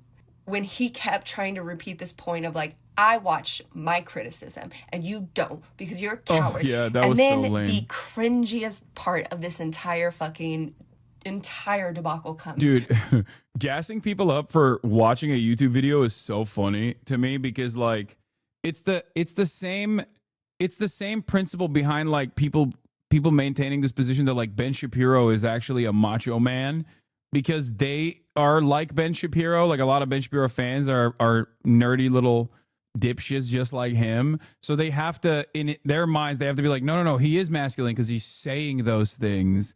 because I am just like him. And it reminds me of that. There's a parallel there because like in the minds of a lot of these like YouTube slop tubers, it's like, what a brave and courageous act to fucking watch a YouTube video that rehashes all of the same fucking out of context clips that I have literally addressed a million times over. I'm actually legitimately scared of watching it, except I'm not scared of actually debating the person. Meanwhile, at the same time, I'm getting fucking beamed. I'm getting beamed from fucking Fox News at a time when they're literally packing up pro-Palestinian student activists and shit. Like, yeah, oh my God. I was so terrified. Watch the vid that you debunked many points on and he conceded to. Yeah. I mean, I will, by the way. I'm going to watch it because I feel like a lot of people, I'm going to watch it because I'm going to show the world that I'm not afraid. That I'm not afraid, okay? I'm not afraid. I'm terrified. I'm petrified. I'm pissing and shitting in my diapers. But I'm going to watch it to fundraise.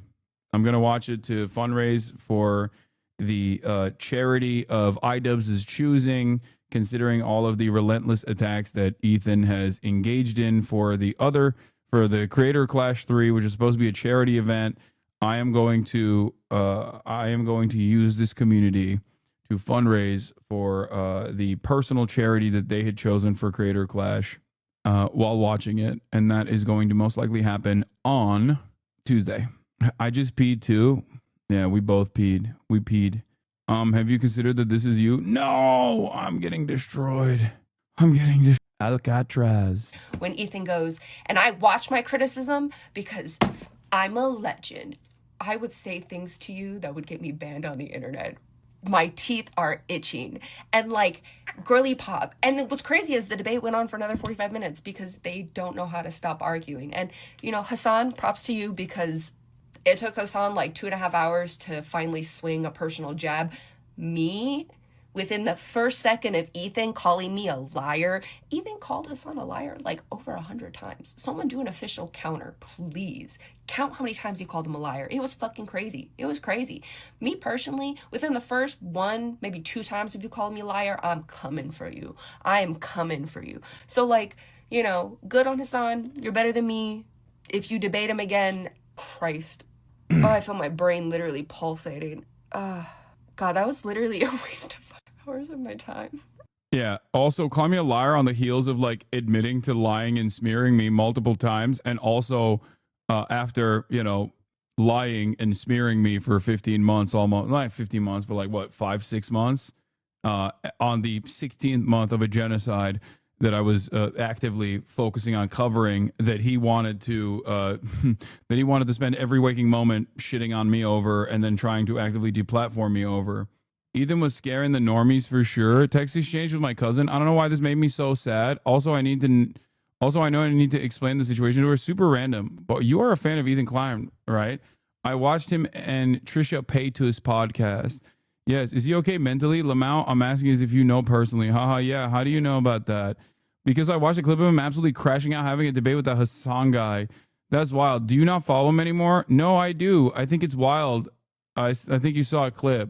To be honest, it's getting big. To be honest, I love him. I think he's ready to be so upset. I don't know. He seemed pretty childish and horrible. Even his argument has any validity. He seemed like so out of line. No, not out of line, but it was just like, yikes, bro. I'm just curious what he was even arguing at some points. I'll respond when I can with his fam soon. No worries, lol. Like, it's crazy. 133 likes. Oh, 1,000 likes. Yeah, I reposted this one. What? You don't know what These are the clips normies see. The comments show your reception on TikTok is overwhelmingly positive. Talking about? What is? What? Yeah, it was on the list. You're lying. Yeah. I got a free Rolex hat dude. from a friend of mine. I still wear it every now and then. Yeah, and you're so. Oh wow, who knew? What? Destiny? What? Ethan, I don't think Hasan? I didn't bring up Destiny. You did. By your authority, I will decide who's hallucinating. Hasan, want to do propaganda? Ethan, this is why I didn't really respond. This is why I didn't really respond when he did this stuff, because I was like, I'll just let this sit on his own, because this is so ridiculous. Like how the fuck, dude?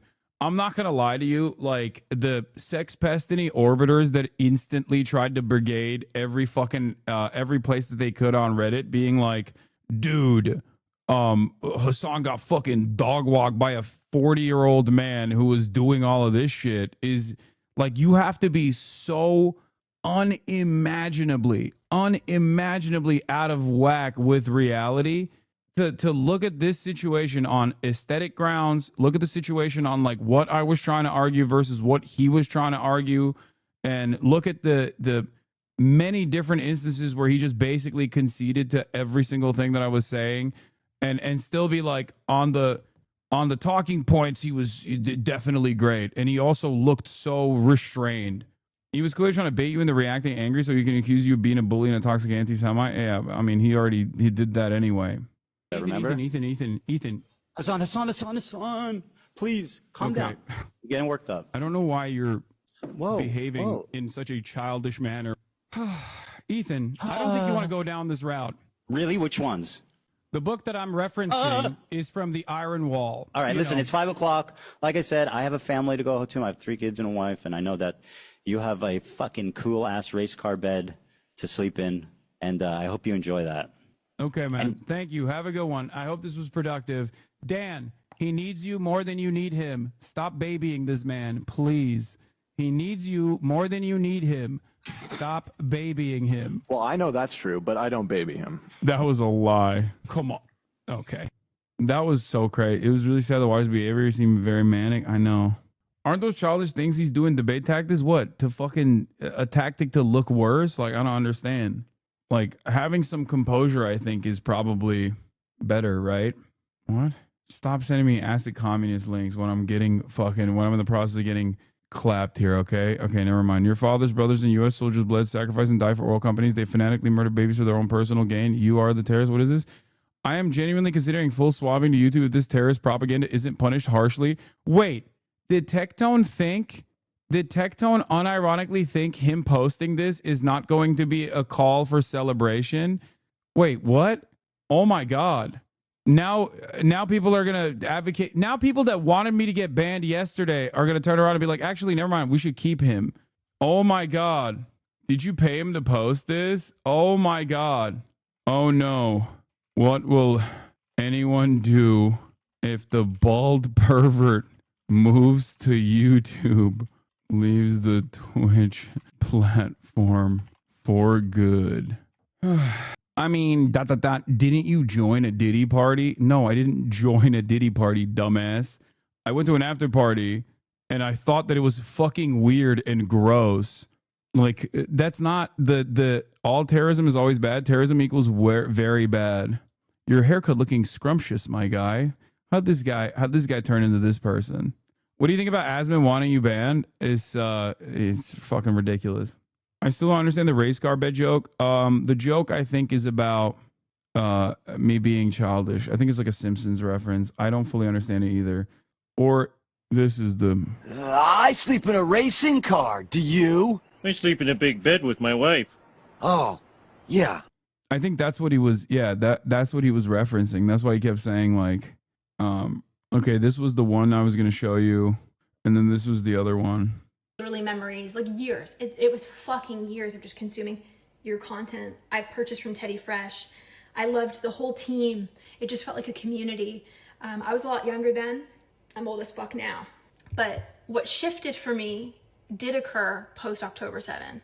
This idea, and it was talked about in this debate, that Hasan has basically facilitated a space that he does not control or moderate when it comes to hate that goes Ethan's way, first of all, is a sentence that we could say in the inverse, but maybe more prominently and importantly. I wanted to put a face to somebody who has a fucking life and isn't doing that. There is nothing that Hasan Piker could ever fucking say to make me become a vitriolic bully jerk on like Reddit. I agree with Hasan's political commentary. I started watching him with his input on the US election, just like all of the other things that I was following and listening to at the time. Okay, it was totally in line with what I started to consume.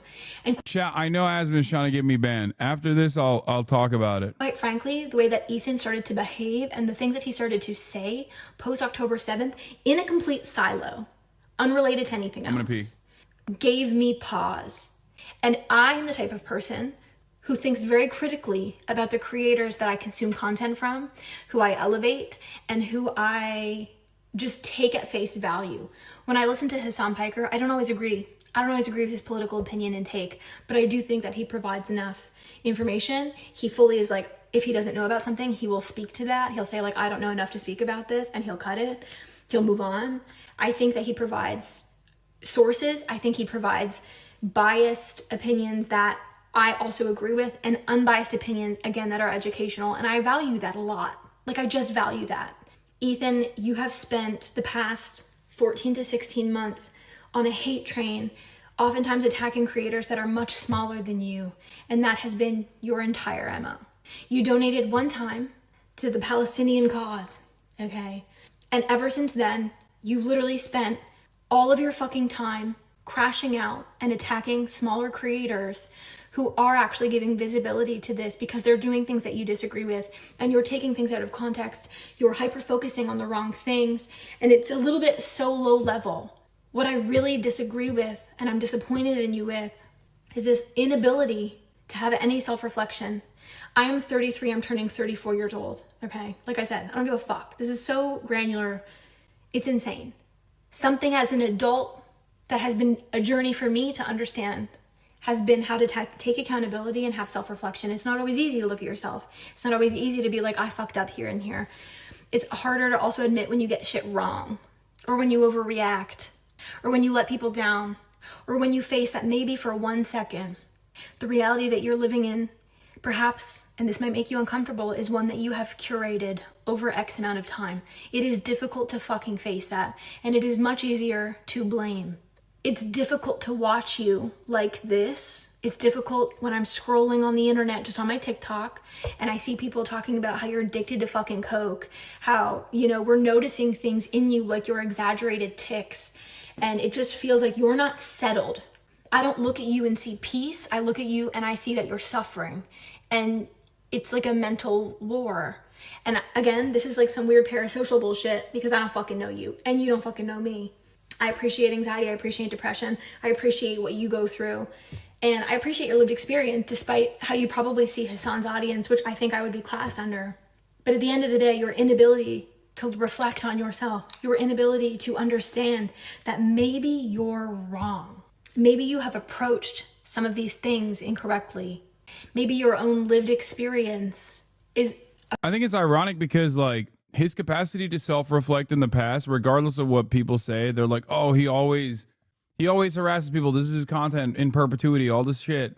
I think in spite of all of that, like, his capacity to reflect throughout that process was what made him so interesting to watch for his audience, and grew his audience in general. A frame and a lens at which you are approaching everything first from, and it's an incredible ego that has created a blind for you. And there's things happening in those blind spots, babe. And I just like this idea that Hasan has this audience that he has like militarized against you is egregious. I wanted to put a face to somebody who is an intelligent, educated, passionate person who thinks for themselves. Okay, that's it. There is nothing that Hasan Piker could ever say to make me hate any fucking creator. I like to make my own decisions and my own assessments of things. And to be honest, that first year plus Hasan was covering the US election, I was just totally tuning in for that shit. And every single time you were brought up in chat, he would say, I'm not talking about that. Ethan is not the person you should be like going against. Absolutely, you need to reframe what you're thinking about and who you're fighting against and resisting. That was the take that he had. And I need you to fucking understand that and appreciate that, because you refused to even acknowledge it. And that's reality. I was watching when that was happening. I don't know. Like, that's just been my personal experience. And the idea that I'm so thoughtless and mindless as someone that consumes Hasan's content, that I'm this flexible to just be completely persuaded out of nowhere on nothing, is egregious, because you don't want to see yourself. That's how you think everyone is. And I'm talking hundreds of thousands of people. Like, babe, we're not talking like one-on-one and there's a misunderstanding with some girl that you don't fucking know. There's millions of people. Your content is seeing far less views. Like, people are watching you and they're worried about you, and they're saying that you're on drugs, and they're saying that you're crashing out, and you're not calm. When I was a child, this is an anecdote. I think it's poignant. I struggled to keep friends when I was in elementary school, okay? Trauma. I remember I was in one friend group with these girls and they were kind of bullies to me, and I would go home and tell my mom. I switched friend groups to another group and then they were kind of bullies to me, and there was truth to it. But when I came home and I said the second group is doing this, my mom sat me down and you know what she said to me? She said, Kara, we need to ask ourselves, like, are we doing something? And it wasn't victim blaming. It wasn't that. It was like, are we having self-reflection? Is there something that you're doing to make people have this response to you? I learned that when I was very young. And now, as I have gone into adulthood, oftentimes, God rest her soul, I think about that moment and I think about reflecting on my output. And when you're a content creator, you have a community and you have an obligation. You have a moral obligation. And you also have a responsibility to own the space that you create and own the output. I am part of Hasan's community, I would say. And this is what it looks like. There's no hate for you. There's disappointment. I'm fucking disappointed in you. I'm disappointed in the content you create. I think it lacks innovation. It lacks excitement. I think when he sees stuff like that, though, it just probably pisses him off even further. I'm not gonna lie, because he's like, oh, he, like, in his perspective. By the way, she's a fucking incredible speaker. Going on for 9 minutes and 35 seconds out of nowhere is crazy. But I think when he sees this, he's like, oh, Hasan brainwashed you into hating me. Like, that's what he thinks. When it's like, these are people who, some of the people that didn't even like me initially were literally pushed towards understanding what my position was as a consequence of the way that they did not agree with what Ethan was saying about Israel-Palestine, where they were like, this is weird. That's a weird thing that you just said about like Aaron Bushnell or something like that. You know what I mean? And it's like death by 1,000 cuts, where slowly but surely, I feel like a lot of the people in his community that were very progressive, all the girly pops especially, that came in for a progressive audience, that became like a very progressive audience that, you know, loved the drama, loved the goofs and gaffs, but they realized, like, this is not, you know, it doesn't seem like he's saying stuff that I agree with, you know? Excitement, it lacks interest, it lacks attitude, it lacks education. I think that you're just completely triggered at all times, and that's the content that you're creating. And as someone No, Hasan, this 33-year-old white woman is clearly a terrorist, an anti-Semitic terrorist. who is consuming, not just for, you know, gifs and gaffs, goofs and gaffs, is that what it is? Throwback. It's like fallen off a little bit. And it feels a little bit like the community that you have cultivated is a tiny army of Zionism, Zionists. And I don't want to believe it, but that's what I'm fucking seeing. And it's like anything that you do, they struggle to criticize. They just are 100% for you. And the difference between these communities, if Hasan says something that I fucking fundamentally disagree with, I'm going to hold him accountable for that. And if he went so far as to do something that I did not appreciate on like a deep level, it is content that I would no longer consume, not even remotely. And like I said, I don't even consume all of it just because it's not interesting. Like, I don't give a fuck about a video game. No offense, Hasan. Love that for you. But I just think when you're having these conversations with all of these creators and you're the common denominator, at what fucking point in time are you going to sit down and have any self-reflection in yourself, literally to say, why am I getting cooked here? Why am I getting cooked here? Is the reason why what I'm getting back is this hateful bullshit. Majority of the people who you're receiving this hate from, yeah, some of them are fucking internet losers, okay? Some of them are people who really used to idolize you and love the shit you put into the world and are so egregiously disappointed in what you're putting out now. And I just like, self-reflection is really so beautiful. I don't know if you're in therapy, I recommend it for you. I don't know if you're like mentally okay. It's okay to take a break. And I'm sorry to your fucking staff, bro. That shit's crazy. This message and video is for Ethan Klein specifically. It's a shame if Ethan ever saw this, he would take your incredibly valid and well-reasoned criticism and just spin it into anti-Semitism, gaslighting, and dog whistles. It's reality that Hasan defended Ethan from hate. We were in the streams. Ethan will dismiss those clips as disingenuous, that Hasan is actually secretly plotting his downfall. Paranoia. Yeah. My big chicken of the egg question with Ethan is he motivated to hate you because of his commitment to Zionism, or is he motivated to attack all these advocates for Palestine based off an obsessive hate for you? Is the root issue interpersonal or is it ideological? Probably a mix, but I'm interested in your thoughts. I think it's a mix, but it's seemingly what he was quick to concede on in our conversation what he was quick to concede on in our conversation leads me to believe that it's not like, it's definitely on the side of personal. Like, it's about feeling wronged. It's about misplaced anger. It's about it's about operating under the assumption that it's about operating under the false assumption that like I was like what he said over and over again, like, you brainwashed me and my audience, and that's the reason why I'm coming after you now. I think it's because he couldn't figure out like that his audience individually and personally started leaving and saying like, no, this is not for us. This is not for me because of the things you're saying. Like the Zionism or anti-Semitism aspect of it is like, as I've said before, there's real anti-Semitism out there, and he's certainly experienced it a ton. So I think that was the reason why he also packaged a lot of the criticism that he was getting with what he perceived as like real anti-Semitism, because he was like, I'm saying all the right things. I don't understand. I'm saying all the right things. I'm saying all the right things. Why are they still yelling at me? It must be because I'm Jewish. And where is this anti-Semitism coming from? It's coming from HasanAbi.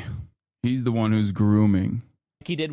Asmongold denies Hassan's. Wait, I went on the timeline. First thing I see is Hamas University, which I think is a fucking really funny type of merch. And then this. That's it. And so anyway, and let's call you. I'm not going to talk. Like, why would I talk to Hasan so he can lie and make up a bunch of bullshit? Like he. What would I lie and make up a bunch of bullshit about Asmongold? By the way, like this is. I like that this is his calling card now, which, by the way, every single person that loves debate will also absolutely champion this and be like, no, it's not because he's scared, but because he's actually based and you're a liar. Because for a lot of these people, like even their most favorite thing being debate, being denied to them is still okay as long as they can use that as a cudgel, as they can use it as a fucking sword. To wield against me. He did with Ethan. I'm not going to talk to Hasan.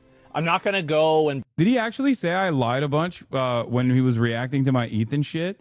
Asman also watched a Slob Tuber saying that the famine in Yemen was caused by the Houthis and not the Saudis. Oh my God. Oh. Be like, okay, let's explain what it is. I'm watching the clip. I'm not going to explain this. I'm not going to have somebody lie to me. I have no interest and not even a slight desire to have any conversation about it whatsoever. Yeah, he would destroy me, and I'm scared. I'm scared of his intellectual prowess. I'm actually very excited that he won't take up my offer of besting me in the marketplace of ideas. And it's certainly not because he has basically carved himself a nice little niche as the top political content creator. And if he were to actually try to have a conversation, a contentious conversation with someone who knows not that much, but just like definitely more than him, he would look like a silly man. And in a way where his audience would recognize it and would not appreciate it. For the record, there has never, ever, ever been a moment where I have been, especially when I'm directly talking to Asmongold. You could say I've been uncharitable when not talking to Asmongold, but about Asmongold. But when talking directly to Asmongold, I have always maintained charity, reacting to the charity that he has given me and my positions in the past. I didn't even call for his ban when he said the fucking Palestinian shit, like they're inferior culture. I never called for his fucking ban, even though his community unironically was like, oh, he wants them to get banned. He caused them to get banned. You're giving charity to someone who wants their Twitch career to die. I mean, I don't care. Yeah, I know. It's not, join the line, you know? You are expressing material support for a terrorist organization.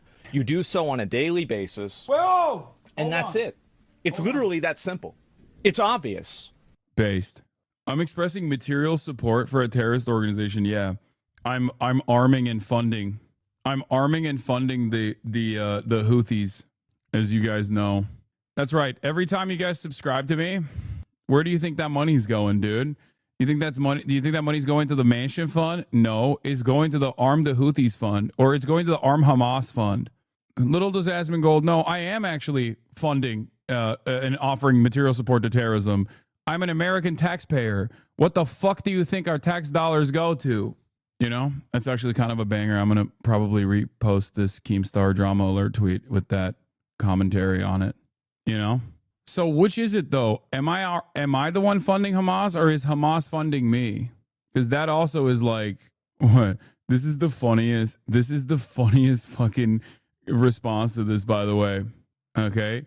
In a 2022 stream, Asmongold said he never used add-ons for World of Warcraft raiding, but a clip from his own stream showed him using DBM, Deadly Boss Mods, during a raid, directly contradicting his claim. Look who's talking about lying. Fucking got him, dude. Fucking got him. You fund Hamas, Qatar funds you, get it straight. Okay, so Qatar funds me alongside George Soros. And then what ends up happening is I take those funds from George Soros and Qatar. George Soros is also secretly Qatari. And then I take those funds and I give it to Hamas. Is that how this works? Both. You are in a co-op with Hamas. Yeah. Every gift sub. Thank you, Decoy166. And Nice Smelling Wood. Thank you for the 25 gifted. Monique777. Thank you for the 10 gifted. For increasing the funds that I will inevitably give to terror cells around the planet. That's right. Wait, what? You know what I said? Last week, Asmongold, when Asmongold shows more humanity than leftists, this person posted 28,000 likes. Last week, Asmongold suggested Ethan Klein should stop having Tourette's on camera because it made him look bad.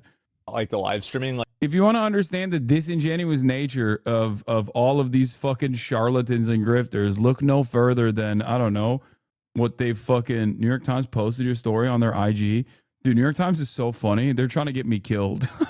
like him live streaming with like those ticks and stuff like that. I think it does delegitimize him and it makes him look unhinged because people don't understand like what Tourette's is. Like, for example, if you go back and you watch a lot of my old videos, I used to cover my mouth a lot whenever I would smile because I was missing all my teeth here, right? And so I didn't want people to see that because I thought it would look bad.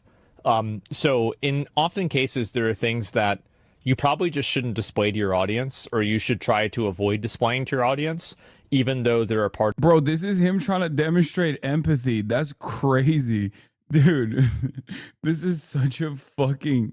Dude, this is such a fucking crazy way to try and demonstrate empathy with a person who has like Tourette's and has uncontrollable tics by being like, yeah, you should just like try to stop that, actually.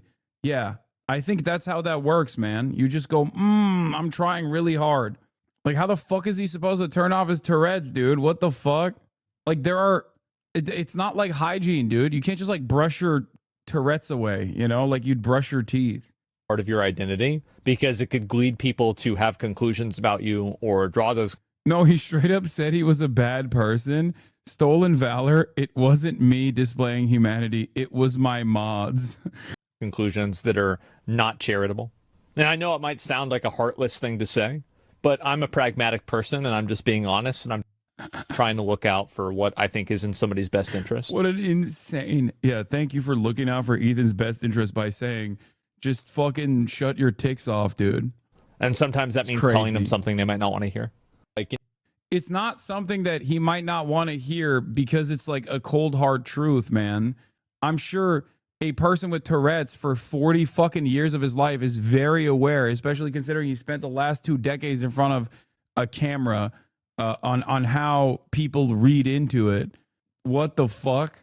Yeah, he knows, dude. I mean, I know he knows. You know, that's crazy. What an insane thing to say. Jesus Christ. The NYT posted it on their feed. Please. Oh, no. This is going to get fucking brigaded into oblivion, dude. Oh, I can't wait.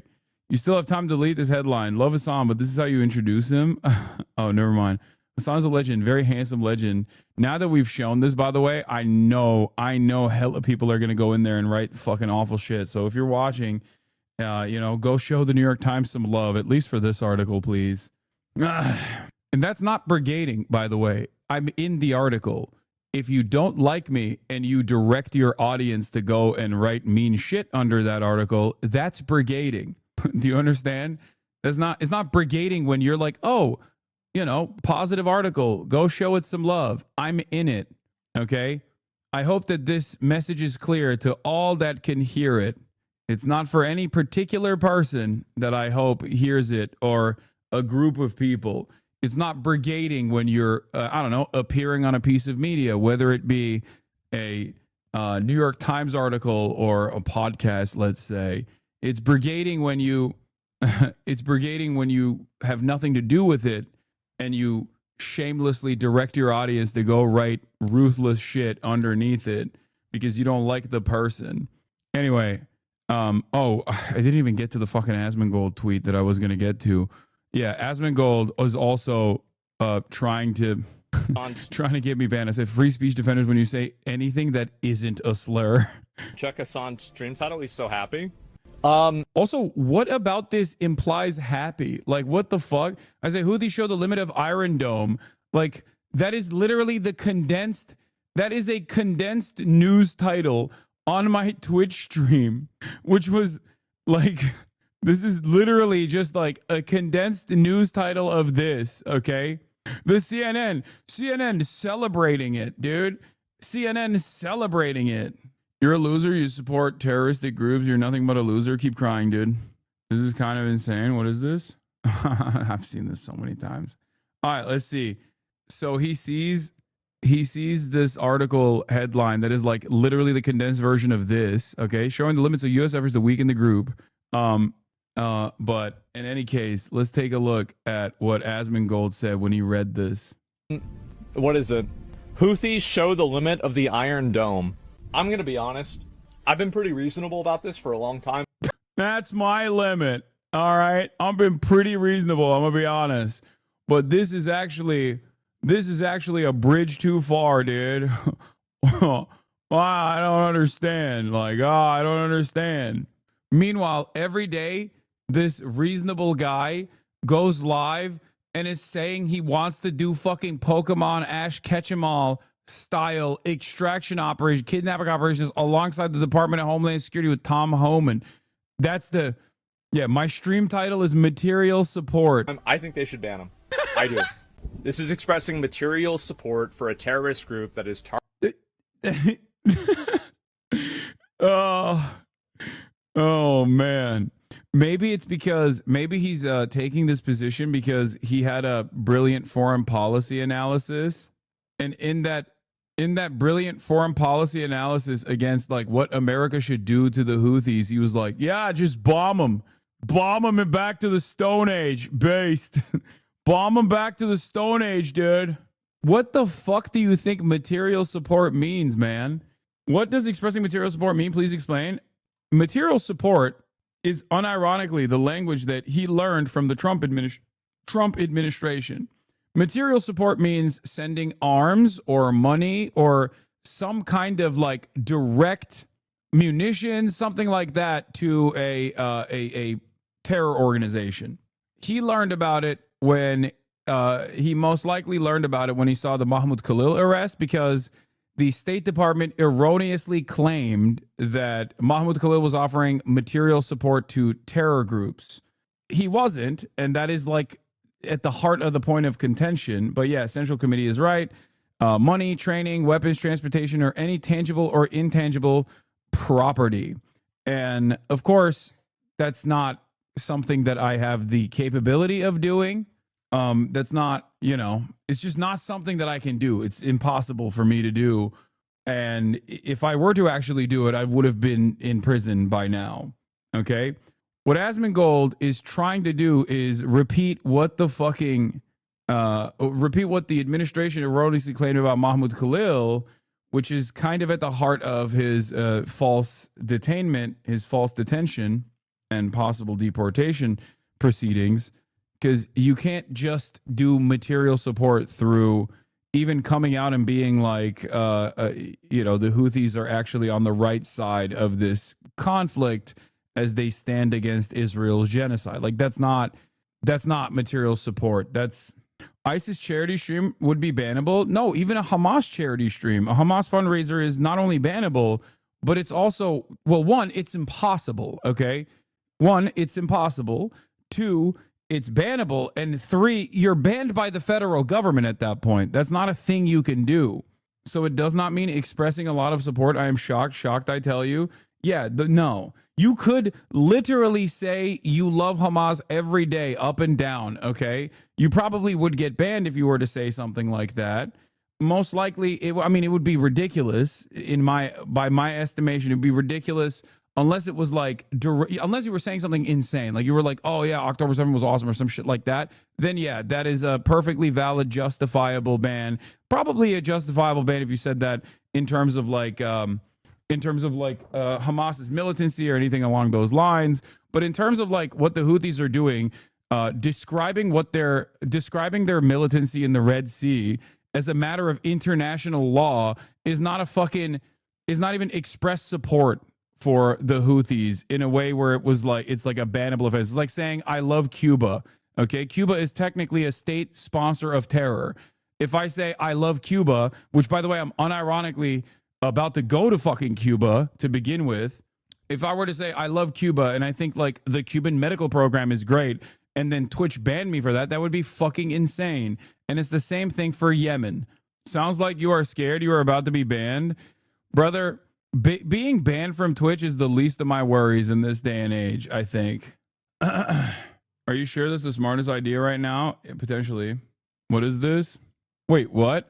Why did you assume this was about you, buddy? Is this because you know you're pushing terrorist propaganda, which is against TOS?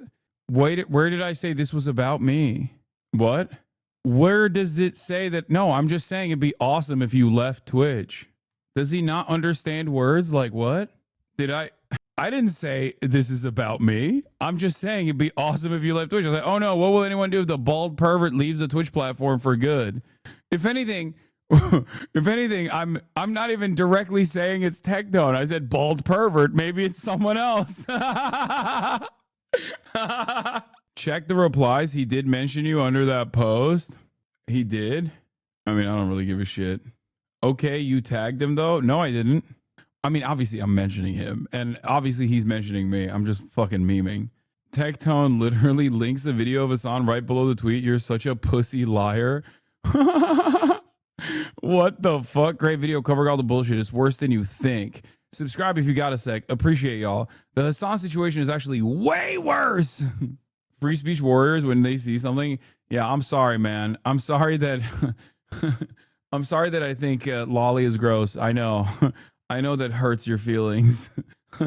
Didn't Tectone do some sexual assault or something? I think so. Yeah, I haven't really kept up. Dudes are siding with Tectone. Let them, bro. That's, you know, if you want to go down that route, it's not gonna be good for you, you know? Targeting civilians and has killed people. I have been very reasonable about this for a very long period of time, but we have crossed into the threshold of... Someone should ask Asmongold if supporting the state of Israel on Twitch is a bannable offense. You know, if that's his line, killing civilians, and you know, if that's what he considers to be a moral line in the sand. In plain English, supporting... Oh, wait, sorry. He thinks they're an inferior culture. He thinks Palestinians are an inferior culture, so they deserve to be genocided. That's what he said. So I don't think he cares. That's right. A terrorist organization that is actively attacking civilians. This is totally unreasonable. There's no justification for this. There's no way that this is okay. Okay, I didn't listen to this full clip beforehand. If I did, I wouldn't have said free speech defenders when you say anything that isn't a slur. Because holy fuck, dude.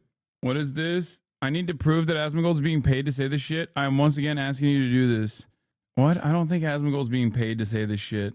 I don't think Asmongold cares about the money. If Asmongold was getting 20K live viewers saying this shit, he would stop saying it tomorrow. Trust me. I know what he cares about, and I know it is not money. He already has an endless amount of it. Okay. If he was getting 10,000 views per video instead of 1 million when he was saying this shit, he would have stopped a long time ago. Okay. He doesn't give a fuck about the money. He doesn't even spend all of his money. He doesn't spend any of his money. Look at him. Motherfucker doesn't even purchase soap. You think he has a lot of expenses? On video, I think that if Twitch doesn't do something about it, Amazon needs to find out that this is happening. Dude, dude, oh my God, he's actively talking about fucking calling out Amazon. You are such a bitch, dude. You are such a fucking bitch. Oh my God. Imagine fucking trying to go up the rank and be like, Amazon, please, this guy is fucking covering geopolitical conflict. What about you? What the fuck are you doing every goddamn day? Is there a day? The Mr. fucking R-word sayer who has famously been like, yeah, genocide is actually fucking awesome, is a more marketable figure for Amazon. This is a crazy, crazy level of extremism that should not be anywhere on the platform. And again, the New York Times profile made so many butts hurt hard. Yeah. If Twitch wants to say that they care about free speech and they're going to let him say that, that's fine. But I want to be able to do a number of other things too myself. Oh, like what? Like what, dude? Like what? What do you want to do? He defended the AFD today. Yeah, the German government's about to make them fucking a far-right terror organization. We shouldn't be getting our nose from the German government, even though that is a good thing that they're doing that to the AFD. But, you know, I would have been in prison in Germany a long time ago. Thank God. After this, he defended the AFD in his chat were saying Ausländer raus, alluding to great replacement, etc. I mean, Ausländer raus is great replacement. It's just Nazi shit. But if we have a rule... Burgos, thank you for the 100 community gifted subs. Rule set, and the rule set says you can't do this, then... Bro, what can't you say? Like, what more do you want to say? I almost want to hear what Twitch would let him get it. Like, I almost want to hear what he wants to say. What are those things that you want to say? Like, you already fucking say everything. Just the N-word with a hard R. Is that what it is? He's going to get banned. He's going to do a fundraiser like the lady. Is it a rule set or not? I need to know. I need to know what he wants to say. Oh my God. I'm so fucking... Oh my God. This is tweaking my brain. He already says heinous shit on a fucking daily basis. I don't know. I truly thought he had already maxed out on, you know, saying heinous stuff. Also, here's Asmongold talking about fucking attacking civilians. Oh boy. It's like, imagine you're in this fucking canoe and you see this video, you're like, oh. Like, what kind of militant would be in a canoe? Ah, shit. Fuck, man. Oh, come on, dude. Yeah, I'm cooked. I'm going home, man. Maybe that's why he's mad, because he was like really banking on Trump's endless bombing campaigns actually being an active deterrent. He's talking shit right now. He's saying you're afraid of your community, so you can't concede any ground on, so you say wild shit. Dude, I yell at my community more than he does. He's so fucking bitch made. He literally can't even stream on his main channel because he was afraid of fucking criticism. What the fuck are you talking about? I literally say everything with my whole goddamn chest. The idea that I'm fucking afraid of my audience, the way that I'm audience captured, this meta is so clear cut a form of projection that is insane to me, because it's literally only commentators, only other people that engage in commentary, political commentary, actually say this all the time.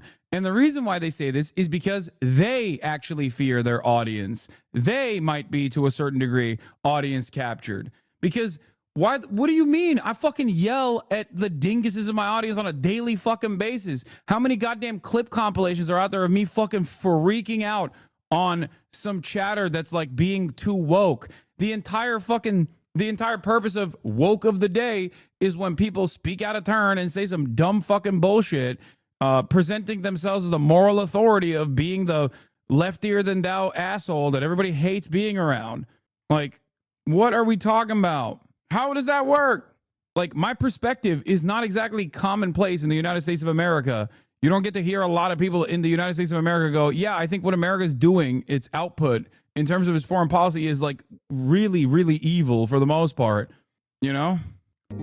It's just it's so stupid. And what's even stupider is that if you have ever paid attention to anything I've said, if you've ever paid attention to anything I've said over the course of the past decade, you realize, like, when I didn't have a fucking audience, I was saying the same shit. So what happened? I forget that I'm wearing an apolitical centrism hat, so a lot of people are probably going, what's this apolitical centrist freaking out about? His positions are commonplace. Common sense is not so common. Anyway.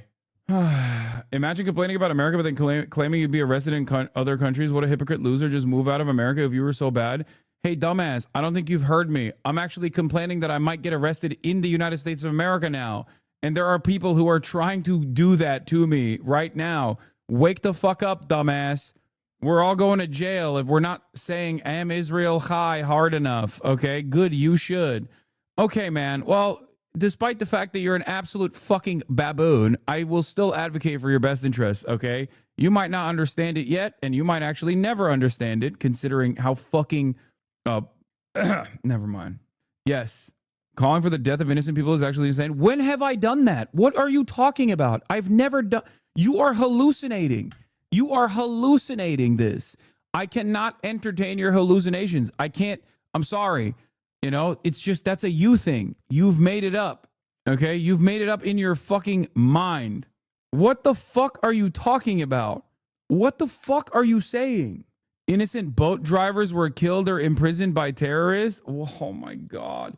Dude, take this up with Israel, please. I beg you. Okay? Take this up with Israel. You think it's fucked up that innocent civilians are being killed? Well, I feel like there's a much larger problem here, don't you think? Fuck, man. Motherfuckers said boat drivers, dude. It goes to show the mental state of Asmongold heads, dude. Holy fuck. Where's the Barstool tweet? I need to defend my boy Dave Porkboy, okay? It's time. It's time. We must defend Dave Porkboy. He's under attack. And actually, it is unironically an instance of like very real anti-Semitism that these dumb fuck frat boys were engaging in, which is crazy because it's like, it be your own people, you know? It be your own fucking people, Dave. Hate to see it. I need to defend my dude Dave Porkboy guy. I mean, it's true. Yeah, no, they got Dave Porkboy of all people to be on the right side of an issue again, okay? Which is crazy. Where is the fucking Colin Rugg post? Someone sent me that goddamn Colin Rugg post. Not the Dave Porkboy post, but I need the Colin Rugg post that actually details the incident that took place. I had it open, but I lost it. Please. No, not the Stool Presidente tweet. I need... Colin Rugg actually posted a Dave Porkboy's statement, and he also posted the incident that took place. Here it is. All right. Colin Rugg, new Barstool's Dave Porkboy vows revenge after seeing a "fuck the Jews" sign at the Philadelphia bar last evening. Portnoy says he's tracking down the people responsible and has already fired 2 waitresses. I'm gonna fucking make it my life's fucking mission to ruin these people. Like, I'm coming for your throat. I have been on a trail. Trust me. I've been on a trail. You think I'm going to put up with this shit at my bar? I'm giving you 1 fucking hour. All right, emergency press conference time. So I'm getting ready to go to the Met Gala, and all of a sudden my phone, the last hour or two, my phone's... He's going to the Met Gala? He was invited to the Met Gala? What is happening, bro? Yo, it is the okay. Wisdom. I gotta take the fucking hat off. I can't be apolitical right now, all right? I gotta defend my boy Dave. Okay? But before I defend my boy Dave, I have to say, Met Gala, end times. Dave Porkboy at the Met Gala is no longer a recession indicator. Okay? Wisdom was not invited to the Met Gala. The Bet Gala? Oh. The fuck is a Bet Gala? God damn it. You can't get mad at me for thinking he meant Met Gala. It's happening tomorrow. What? Yes. Wisdom was not. Yeah, I'm still mad. I'm still mad that Wisdom wasn't invited to the Bet Gala either. That's fucked up. He should be invited to all the galas. Hold on. Actually, never mind. The Bet Gala this Monday night presented by DraftKings. Okay, that makes a lot more sense that he would go to that. Okay. All right. Let's keep going. Blowing up. Our bar in Philadelphia, Barstool Sampson Street, usually a great fucking bar. You know, bottle service, people buy drinks. You get a sign. There was a sign yesterday that said, "Fuck the Jews." I've been shaking. I've been so fucking mad the last 2 hours. Like, I instantly got on. Bro, it be your own people, dog. It be your own people. That is so crazy. It be your own fucking people, dude. That is that for the record. Okay, all jokes aside, he is absolutely right. Okay, that is insane. All jokes aside, that is literally fucking psychotic. Okay, the fact that someone thought that they could put that on a goddamn like bottle service thing is insane to me. The fact that people okayed it is insane to me. Okay, it just doesn't make any sense. That is wild. Like there should have been numerous people in the process that went, hey, maybe we shouldn't do that. It's like, okay, what's next? Are we gonna put the N-word with a hard R on there? Like the lady that fucking did that thing and then did a fundraiser or whatever. Okay, she's gonna turn around and what? She's gonna turn around and go to the Dave Porkboy bar and write the N-word with a hard R. Ridiculous.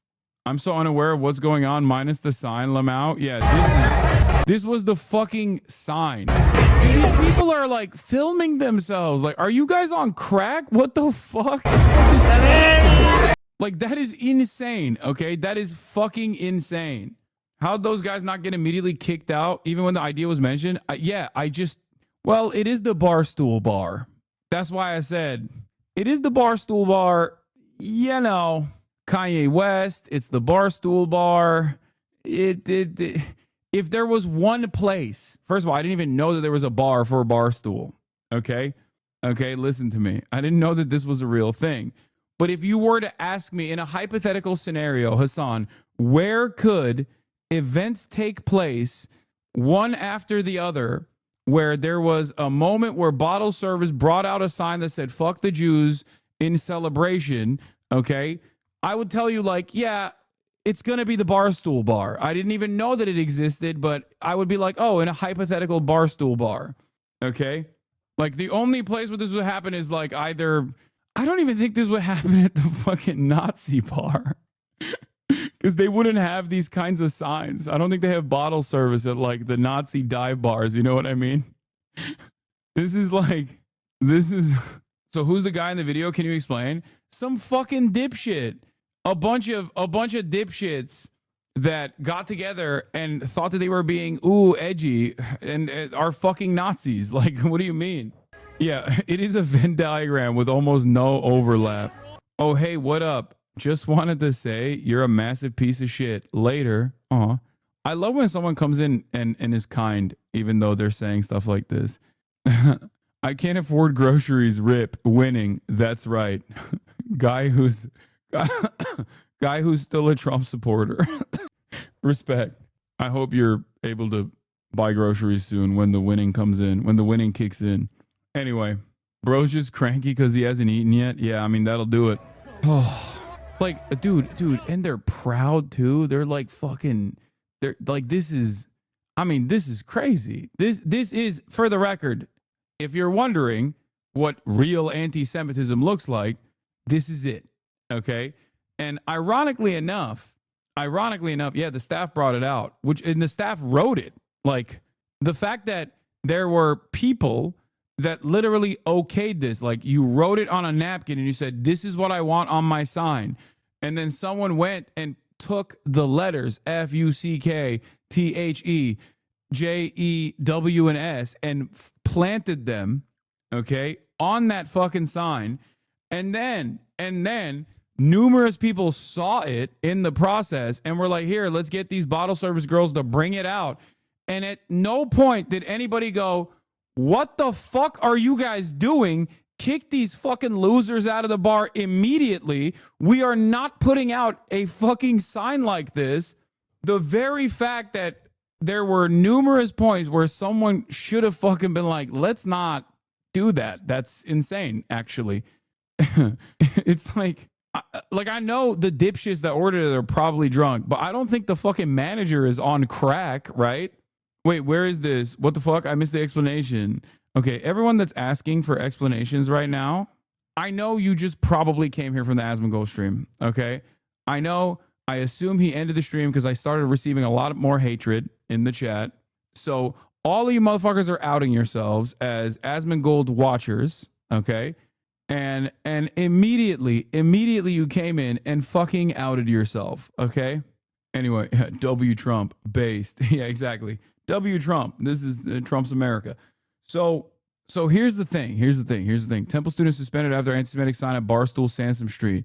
At least 2 waitresses have been fired, according to Dave Porkboy. He says he's working to get answers on why this happened. I mean, I can't believe I'm saying this, but I'm like fully in agreement with Dave Portnoy. How is anyone going to act superior when they watch a dude who pisses in bottles and wipes his gum blood on the walls? I don't know. Anyway, show Asman watches that Yeet is a 14-year-old kid. Wait, what? No. Ain't no fucking way. Yo, is this Photoshop? No.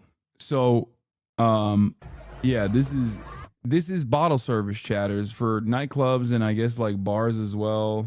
Connor is so fucking funny. How does he find this stuff? What is it? This guy is actually. Can we get this guy in here? This guy's actually the biggest loser. It's so funny.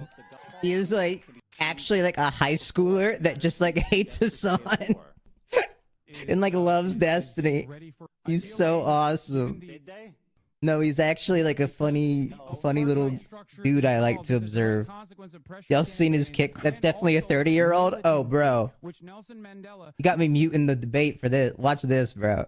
Wait, watch he this. streams? What? He streams? No, he deleted his VOD. He used to have his VODs up. Are you an individualist or a collectivist? Turn on your voice threshold. I'm not doing anything with a, that's Pickle's nation. What is that? What do you think? What do you think? I don't know if it's a good question. I told you, bro. He's like 12. Dude, this Ott guy is actually... Can we get this guy in here? This guy's... I think everyone that watches his kick streams should be on a watch list. Everyone that goes to his community should literally be on a fucking watch list. Bro, that is crazy, dude. Ook on Fortnite Friday, that would go hard. I would watch that. I would want to know. Asman's go-to, scroll down. I think they found a PFP of him. Ain't no fucking way, dude. How the fuck does he sound like his PFP? I can't believe this is a child. I mean, I can believe it. He's a journalist through and through. That's why I get all my news from Fortnite Friday. He streamed once. Everyone made fun of his incel voice, and he hasn't streamed since. Lamau. Oh, my God. Oh, my God. It's liberal Hitler. That's insane. They clowning on you, bro. From his socials? No, dude, this is not him, you fucking dumbasses. This is the Nicholas Eat Oreos guy. Nick the Oreo got so fat he split off a second, somehow still fat clone of himself. That's ruthless. What's liberal Hitler? Yeet. Actually, I agree with Diddy Dan now. They should nuke this platform. It would be for the betterment of society. He leaked his Discord messages on stream, and guess who was in there? Dan Saltman and the rest of Diddy G. Oh, that's crazy. That's not surprising. During his stream, why do you guys know so much? How did you guys? I mean, I get it. It's like fascinating to find out more about like such a insane person, but like, how the fuck do you guys know so much about this? They hate us. They call us names, but they can never call us liars. He's posting about you right now. Hey, watching live, bro. Look. All I'm gonna say is, buddy, I hope you have a wonderful life. Okay, one day you will achieve all of your dreams. Whether I'm banned in the process or not is not gonna change it. I promise you. Okay. Also, don't say he's a kid. Destiny's gonna DM him. No, Destiny's already DMing him. Probably why. That was probably the first inclination that he's a kid for a lot of people. At least like, around 18. You know what I mean? DMing him for age play. Eat actually showed Lolly on his stream too. Where are you guys finding this shit? Where are you finding this shit? How are you finding this shit? It was the best stream of the year. I bet.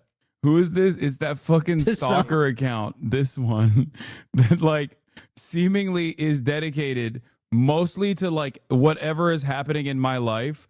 And he every now and then he'll pepper in some like other shit from the streamer space, but it'll quite literally be stuff that's like look. Let's check in on Hoscord. Like, what? How is this worthwhile to post? Bro's just trying to make some lunch money. Yeah. Yeah, I'm gonna be honest. I think it's now that I've found out that he's like a teenager, I actually I hope he's at least like making some money out of it. You know what I mean? And he should also be careful of who he talks to online. Like they're gonna fucking manipulate him. Watch this, bro. Like actually, but he should also definitely go on Fortnite Friday. Oh, he has clips. No, he deleted his VOD. He used to have his VODs up. Are you an individualist or a collectivist? Collectivist. Turn on your voice threshold. I'm not doing anything with a that's pickles making. That's crazy. Turn on your voice threshold. I'm not doing anything with a that's pickles making. What do you think? What do you? All my ops, dude. I would rather have an op that's 16 instead of one that is diddling 16-year-olds. Okay. There were too many ops that were diddling 16-year-olds. So now we got a direct op that is 16. Okay. This is progress. I think for society. I don't know. Oh my God. The stalker is a child. That is crazy. He keeps tagging the fan account. This is probably where your Fox News comment request went. Hasan now utilizing new attack method known as orbiterception to go after Hila Klein. Watch. While he had Diddy, Dan, and D on the stream, D couldn't help himself from defending Lolly aggressively. Oh my God, do you guys just like sit around and watch this stuff? That's crazy. This is peak unemployment. Brother, I think he is a child. So I don't think he's employed because, oh, you're talking about my chatters. Oh, that's true. Yes. Is this the guy that created 1,000 Twitch accounts to stalk you and Pokey? I thought so initially, but his age actually doesn't make sense. Because if this was that person, then that would imply that I think that's a separate schizo stalker because he's posted about the separate schizo stalker in the past, being like, that's not me. I remember seeing that, and I think that it's probably not him because if he's like 14, what was he fucking stalking me when he was 6, 7, 8 years old? You know, that's not me routine. No, that completely checks out. He actually argued with D about Lolly, said he's gonna start law school soon. Lol. Oh my God, so he's not a teenager. He just sounds like one. How do you not realize y'all are losers too? I mean, I am. I know, but at least like. A lot of the people that are losers in here, myself included, are entertaining themselves. You know what I mean? I guess these guys entertain themselves by doing this. You know? Yeet is the guy who claimed one of your mods sent him a message to just jump. Crazy mole man. Then Yeet tweeted, but he busted himself. What? It is kind of funny that there's hella people in this community that have like also actively stalked the stalker. What the fuck? Bro, I love you calling out Yeet finally. I mean, I've talked about him before, but every time I talk about him, he gets even crazier. So I just blocked him and moved on. Yeet's first stream was no lie the funniest stream I heard this year. Wait, there's like multiple people saying this. This was weeks ago. Peak stream. He's not a child, dude. He's 30 at least. Wait, he's not 30. What the fuck? No shot. How does D even have fans? Like libtard incels a thing? Yes. It 100% is a real thing. And it's absolutely a thing. It's people that want to be edgy, but also don't want to get banned. What do you think? I don't know if it's a good question. I told you, bro. Jesus Christ. Maybe he is. I looked up Oct 2000 stream VOD, and this is the first link that came up. 29 days DGG universe. This Twitter user is destroying Hasan Piker's life. Destroying my life. My life is ruined, dude. Fucking 50-year-olds discussing on their very serious podcast what some fucking teenager sounding dude who's a stalker is doing. Destroying. My life is ruined. The one to be voted on Monday, saw on Twitter, was pulled and won't be voted on. Good. I've seen one stream of his and he kept leaving and saying he has IBS. Mudahar just tweeted and attacked you too. Oh, what else is new, bro? Get in line. You've always had psycho haters and stalkers. This is the worst it's ever been. And how are you handling it? I don't really care. All of the previous psycho haters and stalkers have basically gotten me ready for this moment. All right, let's get back to my goat because he's under attack. Okay, I have on good authority D-fan at my school that D pays these clippers. I mean, that's not surprising. He needs to do PR nonstop. Whenever I click on the fans of HasanAbi, also watch tab on the explore section of Twitch. The #1 recommended streamer is Asman. You have no idea how much chat watches your haters. I guess it's not the worst thing. They keep me posted.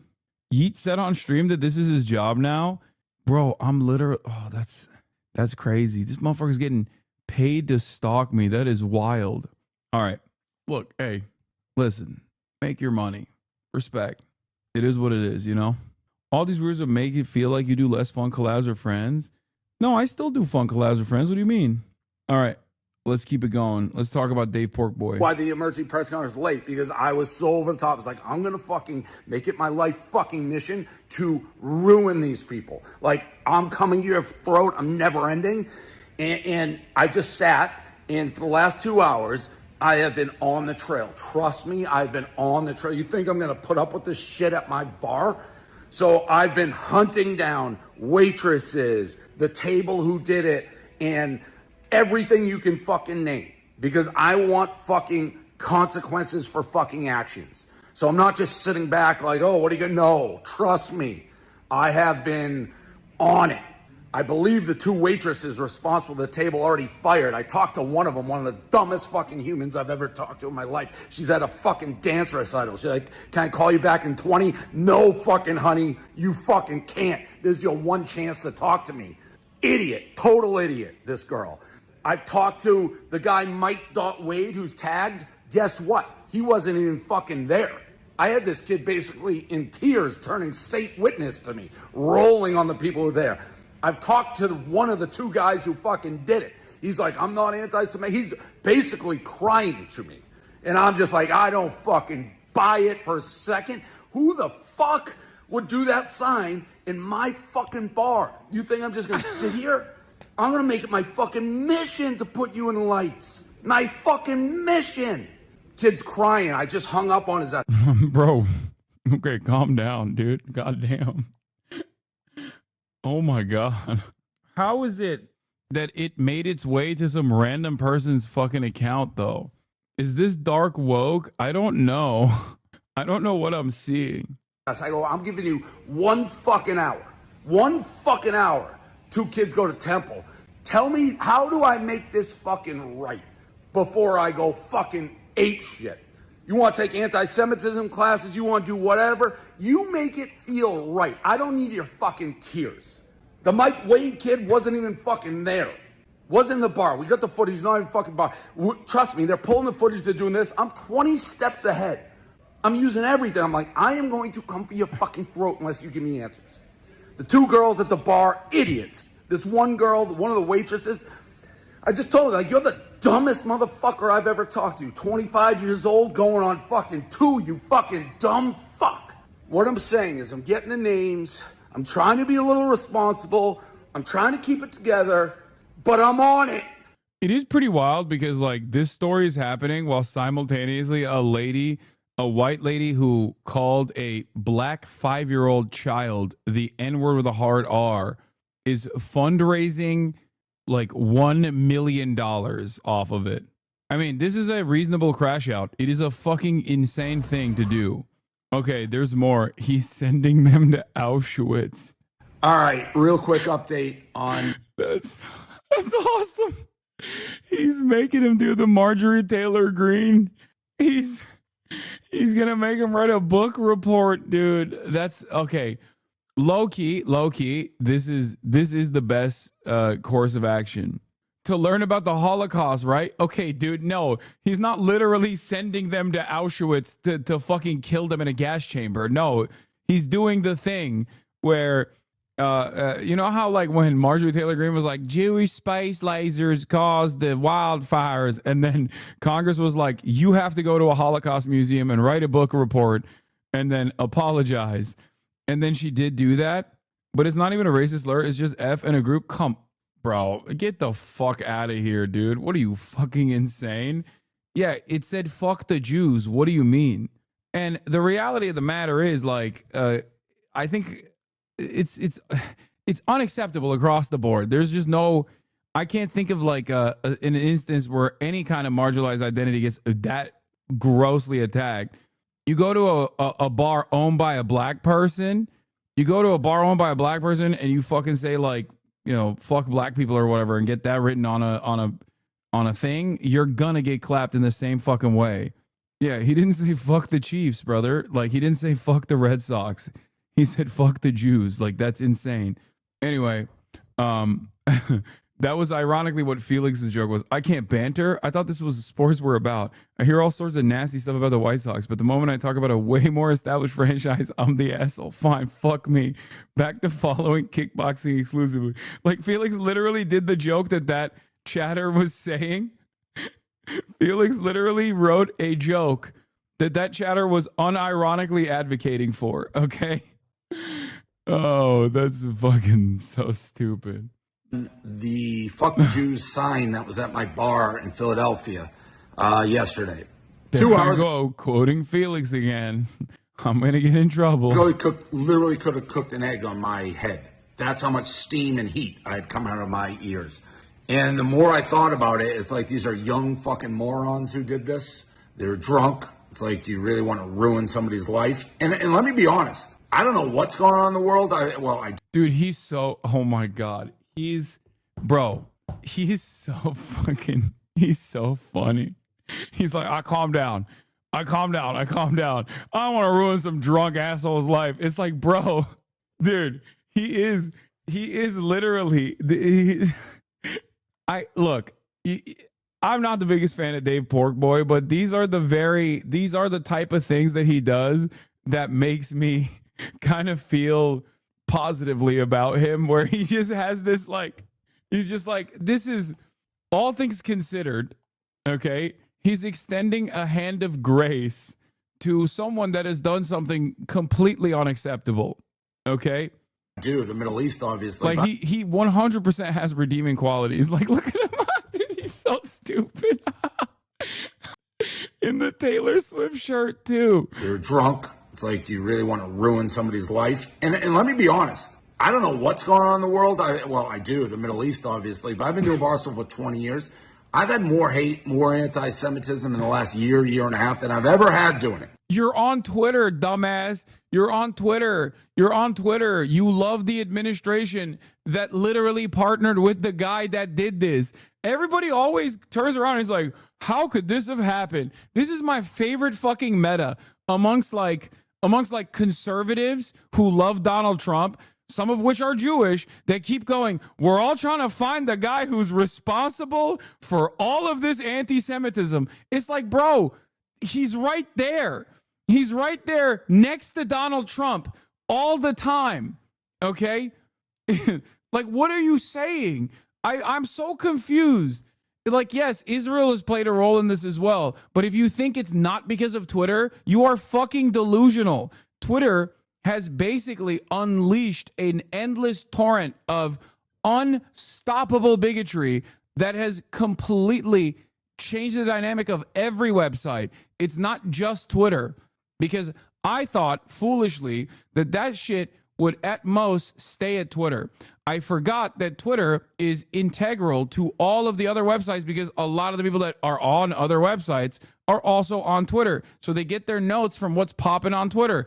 What is popping on Twitter? Adolf Hitler. That's what's popping on Twitter. Ain't nobody's popping off on Twitter as hard as Adolf Hitler has been since the Elon Musk takeover.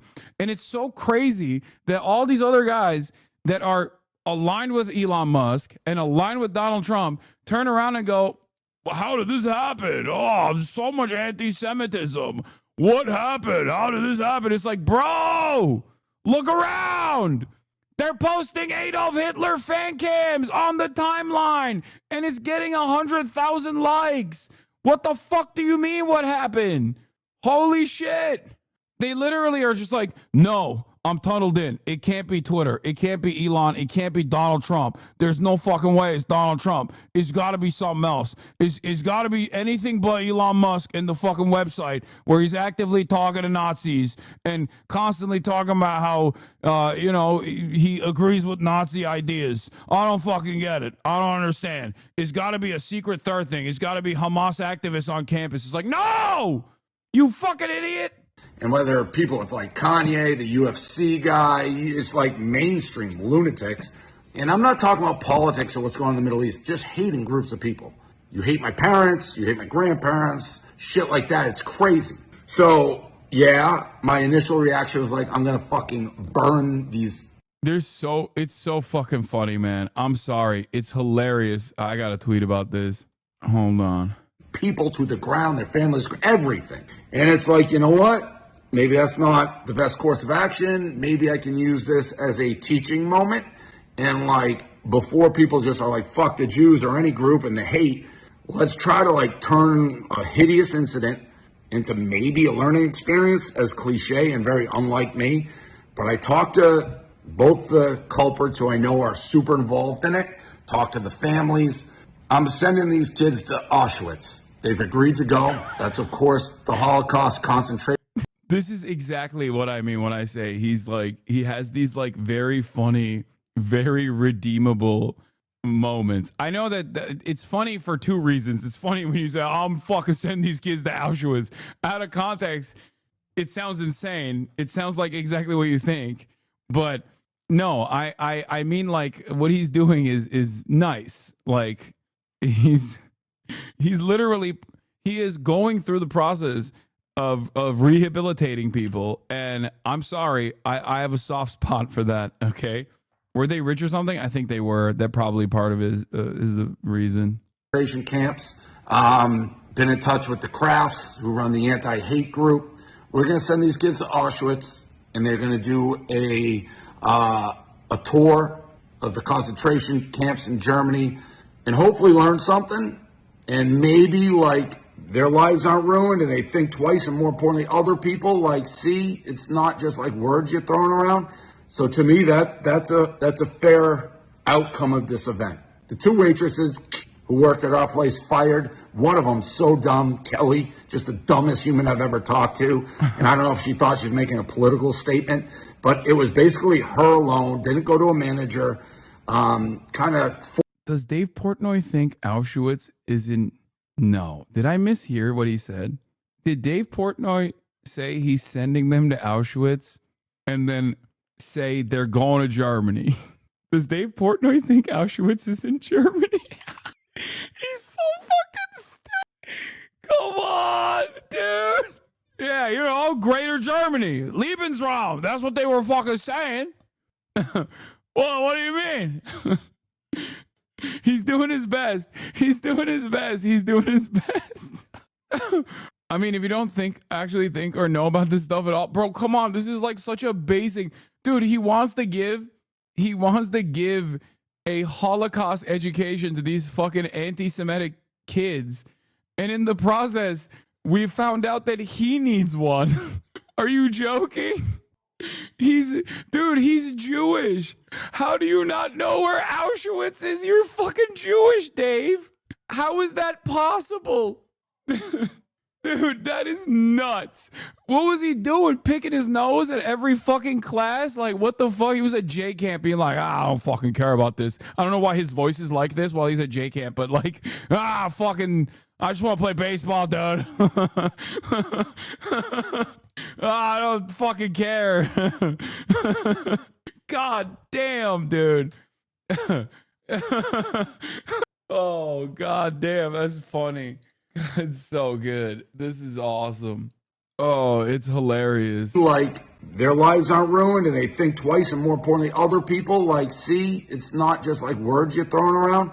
So to me, that's a fair outcome of this event. The two waitresses who worked at our place fired. One of them so dumb, Kelly, just the dumbest human I've ever. He hates Kelly. He really hates Kelly. Talked to, and I don't know if she thought she was making a political statement, but it was basically her alone. Didn't go to a manager.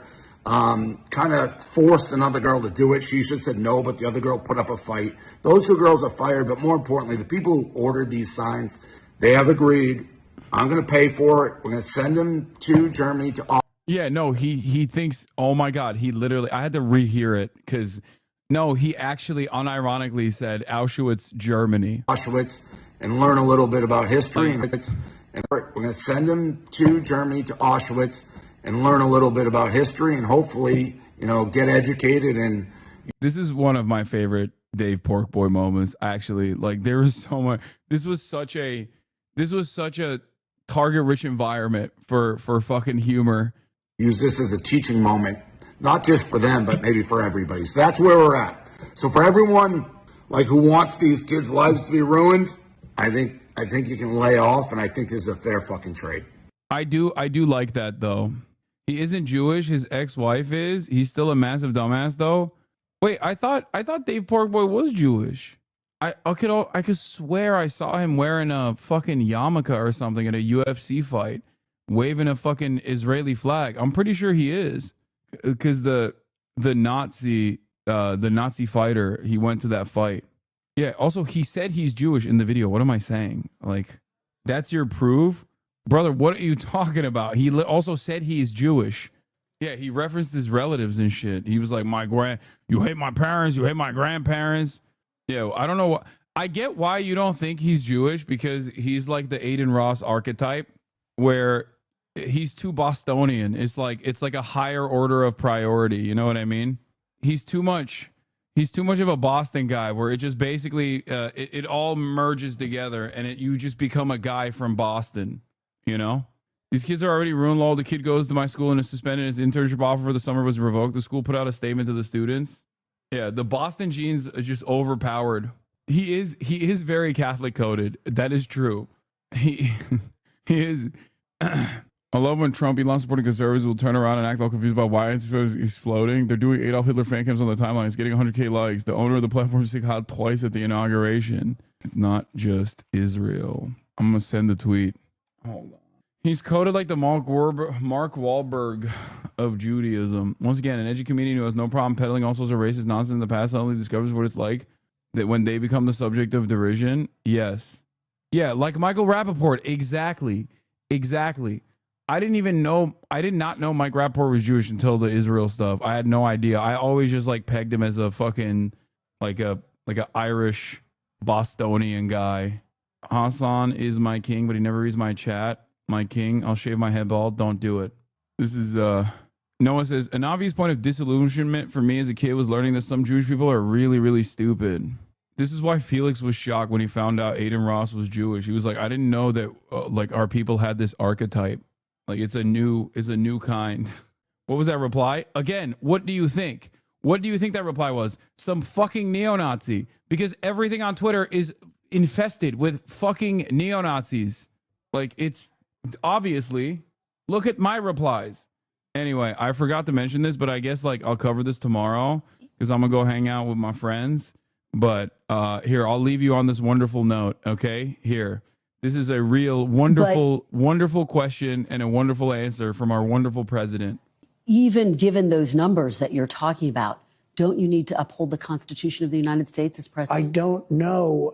I have to respond by saying again, I have brilliant lawyers that work for me, and they are going to obviously follow what the Supreme Court said. What you said is not what I heard the Supreme Court said. They have a different interpretation. I don't know. Maybe. It's just hard. Not sure if I can follow the Constitution. Not sure. Anyway, that's all I got for today, folks. Okay. Shouts out to Dave Porkboy. Critical support for my man. Love you guys, and I will see you tomorrow. On Saturday, we're fundraising. We're fundraising for iDubbbz and his charity for Creator Clash by watching the Context Puke. On Monday, shouts out to Chris Kunzler once again. He was a wonderful guest today. Yeah. Love you guys. Did I say Saturday? I meant Tuesday. I don't know why I said Saturday. Anyway, love you guys. Peace. Tomorrow we are back to the regular ass news. All right. Bye-bye.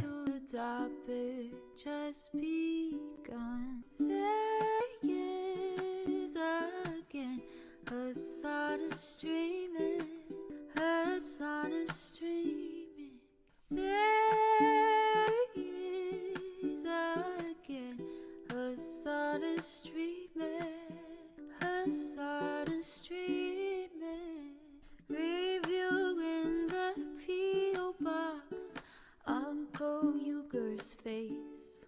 Sudden discord at your prop, great names take embrace. Tiny Bernie Sanders, LGBTQ Air Force. The whole left at your fingertips, Ane at your door. H3 crowded debate, the Young Turks online show. 3 full fucking years of this, plenty more to go. 90-day fiance talks of champagne bourgeoisie. A Trump rally live reaction, a mass riot at DC. Damn.